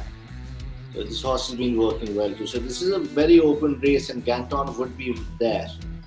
And he's settled in the gate, so I don't think gates would be a problem this time. That's good to hear that he's settled down and improved his mannerisms at the gates. While wishing you all the best, Raza, for Ganton. Ladies and gentlemen, let's go back to Madras Race Club. Thank you, Raza, for joining us. Well, folks, there's a very important piece of information that Raza actually just gave us. That Neck Bet is running her first start in Chennai. She's just been relocated from Mumbai. And look, the Thanji Boy horses have been doing this, yeah? Their camp has been moving horses from Mumbai to Chennai and coming out and winning on their first starts. So now, that's exactly what I think Neck Bet is going to do. She's coming for some very decent support as Neck Bet. She's now favourite, paying 22 rupees for a tenner. And I actually saw the bookmaker's price in Chennai, and she was paying 90 paisa over there. So we're paying you a better dividend than any bookie is. Now there we go. That's horse number 4, and the dividend they're paying in Chennai is 10 rupees. We're paying you 22 rupees. So without a doubt, if you're going to back Neck Bet, and look, you have every reason to. I've constantly told everyone about how the horses that are coming from Bombay and Bangalore perform better than the local Chennai horses. Neck Bet is the one to have a bet on, folks. Yeah, this race looks like Neck Bet has got already bagged. As we saw earlier, Zervan did it in the Western India horse, which is challenging in Chennai. I hope to see that they repeat the same thing with Neck Bet, what they did with Copper Queen, the same combination, Robert Foley and Zervan. So, well, yeah, there you go, guys. This is going to be exactly the same repetition, and hopefully Neck Bet will come out and win this race. Yeah, Neck Bet's nicely drawn at 5. I do believe she's been working well. Look, when you got Robert Foley training your horse and your ward, you know that your horse is in good hands and that she probably will improve on her previous performances. Plus, just the fact that she's making her Chennai debut, that in itself is a big thing, because we've seen it repeatedly over and over and over. Horses that come in from Mumbai, horses that come in from Bangalore, even horses that come in from Hyderabad tend to perform better than the local Chennai horses on their first start. I don't know. Why do you think the reason? What do you think the reason for that is? Do you think that there's just stronger competition in the other centers? Definitely, that has been the ideal thing which used to happen. All the well-bred horses go to these two centers, that is Bangalore and Mumbai, and then they trickle down to Hyderabad and Calcutta, and then to Chennai. But people are looking at the stake money, and they want to earn some really good money with the good breed of horses they've brought in, and so there is nothing wrong in that. It is fair and square. Oh yeah, and Chennai stakes are generous right now, folks. Like in these times where COVID has caused for a lot of stakes to be clashed across the country, Chennai is still offering some serious money. 60 lakhs and change to the winner of the Chennai Derby today. And right now in this race, 7 furlong class 3 race is paying upwards of 2 lakh rupees. So it makes financial sense for breeder owners like the Thanji boys who've got floats available who can move their horses around very freely and very fast and very comfortably at that, to be trying to run their horses and, pick up some good stake money. Look at what Arjun did with Abira. Look at what Tegbir Brar did and Arjun did with Abira. So there's a lot of raiders who come in, even if they're just for the handicap races, to pick up the highest stakes in Chennai. And that's a trend that's going to continue, I feel, because this is a club that's on the up. They've got the money, they've definitely got the vision and the drive now with MAMR at the helm. So this is a club that's on the up, without a doubt. And look at the fantastic day's racing you've seen today. Who would have thought that till 5 years ago, this club never featured on the national stage? But now, it's a front runner, right? It's absolutely like blowing the mind when it comes to the facilities, to the jockeys who are visiting, and of course the stake money. Look, money makes the world go round, folks. And in Chennai, the world goes round just a little bit faster. Here we go. They've started to load. Trevor has moved into draw number 2 with Torbe. Torbe is still paying 35 rupees for a tenner, whereas number 4, Neckbet, has come in for some serious support now, folks, paying 18 rupees for a tenner. Let's go straight over to Manohar then. This is the last time we're going to hear him today. Let's find out what he thinks is going to happen, or rather how he's going to call the last race. I don't think he's going to tell us what's going to happen, is he? Here we go then, folks. And in draw number 1, you've just got... I don't know who's replaced Nakat Singh. Who is that? Oh, that's Brisson. There we go. Shrikant's told me that's Brisson who's replaced Nakat Singh on Comanche Brave in the draw number 1. They're waiting for that horse to come in and load and complete the line. We're going to go straight over to the commentary from Chennai, folks. Again, is Comanche Brave, rider back on the saddle. Ganton will also be taken in riderless.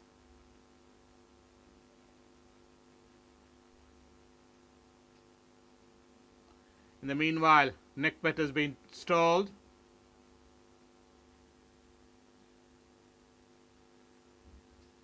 Moves in. And the last one at the gates will be Ganton. Ganton completes the line. They roll in.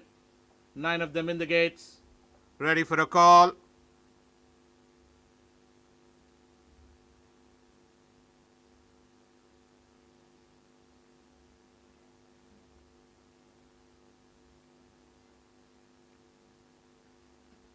We are in racing for the Turf Authorities Cup. Losing about 3 lengths at start was Breaking Bonds.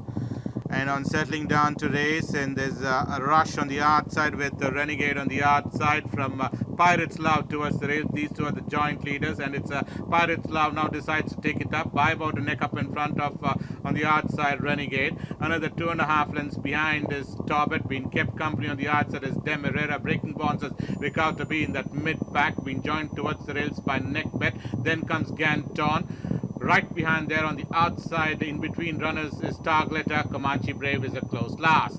Back to the leader. They travel towards the far corner at the 700 at the monument, and it's at the 700, and it's still there is Pirates Love calling the tunes by about half a length in front of Renegade, Demerara. These three are almost together. Breaking Bonds is trailing even more wide on the outside. Torbett comes in next. In between runners is Neckbet, who's been niggled at the stage. Ganton comes in it. Comanche Brave and Starglet on the order as they straighten for the final run. And inside the final 350 meters, and it's Pirates Love still the leader. Now being collared at the outside by Renegade, and Demerara is the one which is showing some urgency on the outside, coming with a good turn of foot, and so too is Breaking Bonds, being produced almost a 5 wide off the fence, but racing inside the final 100 meters. It's Neckbet down the center, Demerara, and Torbett gets that lovely race run towards the rail, and it's going to be Torbett the winner of the Turf Authorities Cup from Neckbet. That's the 1 and 2. They've been followed by Demerara, then comes Renegade, followed by Breaking Bonds. Ganton is next. Pirates Love finishes on third last. Second last was Targletter, and ending up last was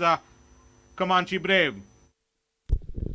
Well, Torbett, and what a fight there, Shrikant. Zarwan and Trevor going hammer and tongs, 3-4 of them in a line in that last furlong. What an exciting race.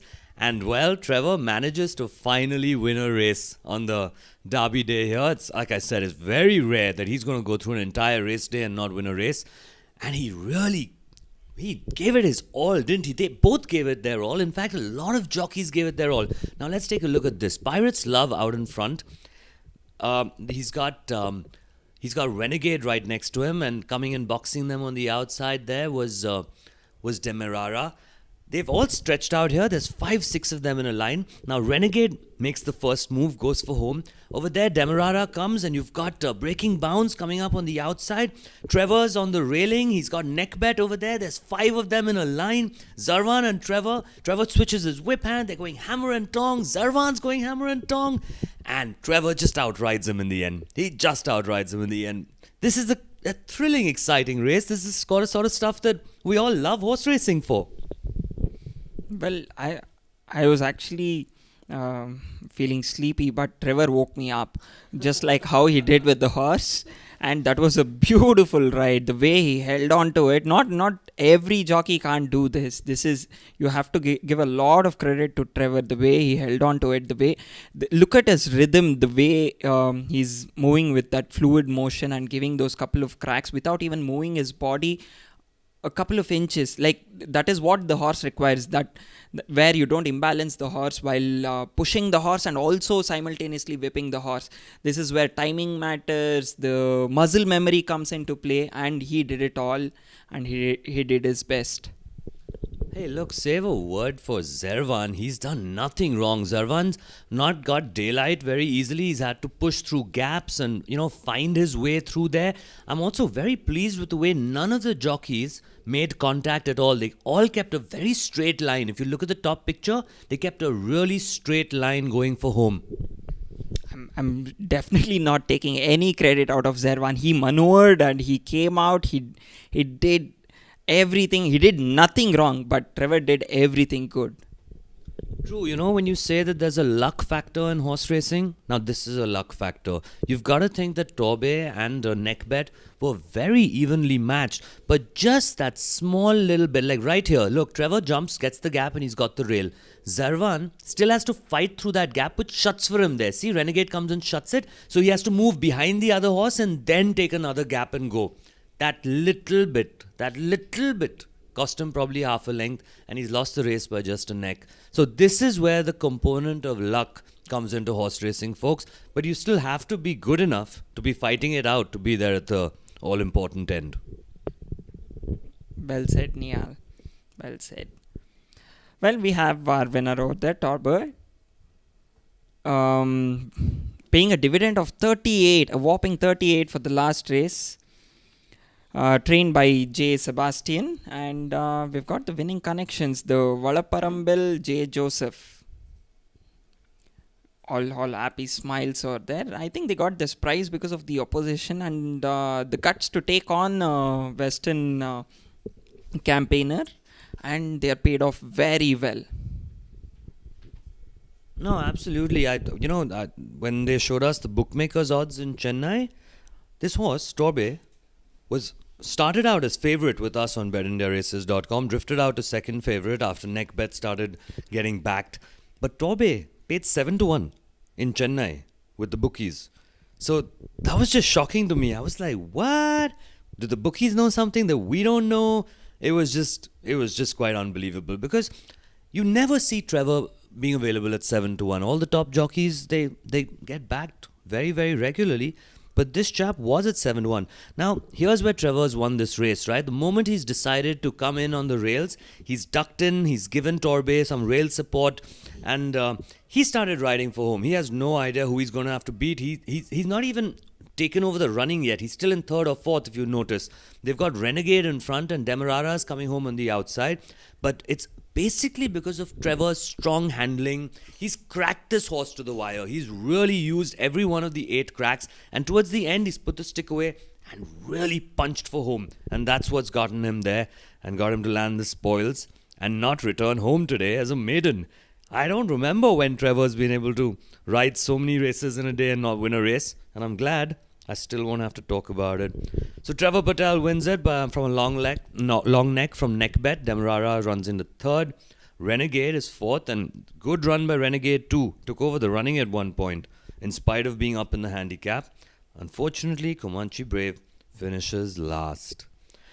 Well, folks, it's been such an exciting day's racing here in Chennai. Such an amazing day's racing. You've seen one of your favorite champions, Born Queen, go out and do her stuff and do it in style.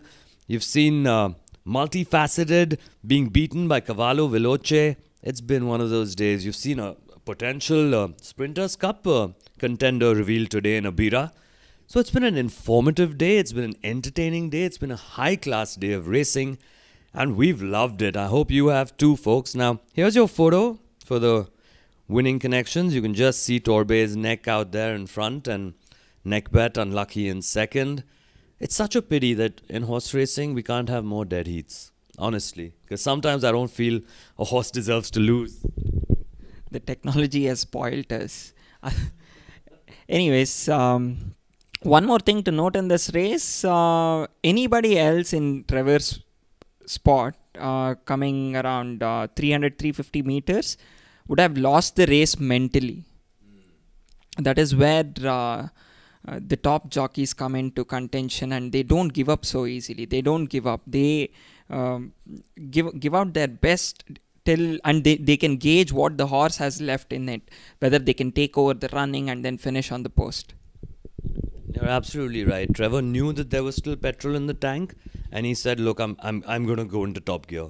I'm not going to allow you to, run into second or third in third gear. I'm going to make sure that you go into fourth, and then I'm going to push you into fifth." And just as he pushed him into fifth, he got to the wire. We're all clear then, folks, for the 8th race of the day, and that ends our broadcast here on BetIndiaRaces.com and on TCG Studios YouTube Live. Here's your last replay. And on settling down to race, and there's a rush on the outside with the Renegade on the outside from Pirate's Love towards the race. These two are the joint leaders, and it's Pirate's Love now decides to take it up by about a neck up in front of on the outside Renegade. Another 2.5 lengths behind is Torbet, being kept company on the outside is Demerara. Breaking Bonds has recovered to be in that mid pack, being joined towards the rails by Neckbet. Then comes Ganton. Right behind there on the outside, in between runners, is Targletter. Comanche Brave is a close last. Back to the leader. They travel towards the far corner at the 700 at the Monument, and it's at the 700, and it's still there is Pirate's Love calling the tunes by about half a length in front of Renegade, Demerara. These three are almost together. Breaking Bonds is trailing even more wide on the outside. Torbet comes in next. In between runners is Neckbet, who's been niggled at the stage. Ganton comes in next. Comanche Brave and Starglet on the order as they straighten for the final run. And inside the final 350 meters, and it's Pirate's Love still the leader. Now being collared at the outside by Renegade, and Demerara is the one which is showing some urgency on the outside, coming with a good turn of foot, and so too is Breaking Bonds being produced almost a 5 wide off the fence, but racing inside the final 100 meters, it's Neckbet down the center, Demerara, and Torbet gets that lovely race run towards the rail, and it's going to be Torbet the winner of the Turf Authorities Cup from Neckbet. That's the 1 and 2. They have been followed by Demerara, then comes Renegade, followed by Breaking Bonds. Ganton is next. Pirate's Love finishes on third last. Second last was Targletter, and ending up last was Comanche Brave.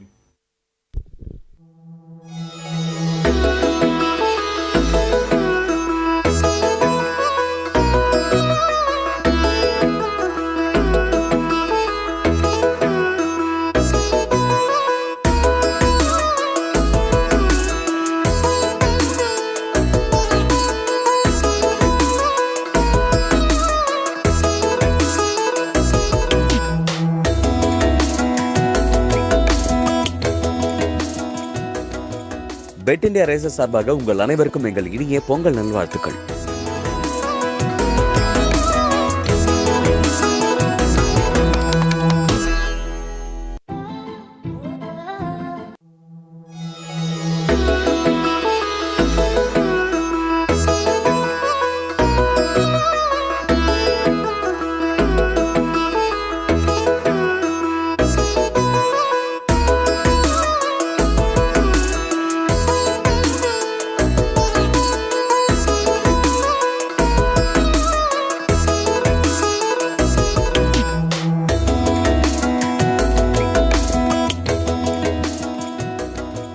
Bet India Races சார்பாக உங்கள் அனைவருக்கும் எங்கள் இனிய பொங்கல் நல்வாழ்த்துக்கள்.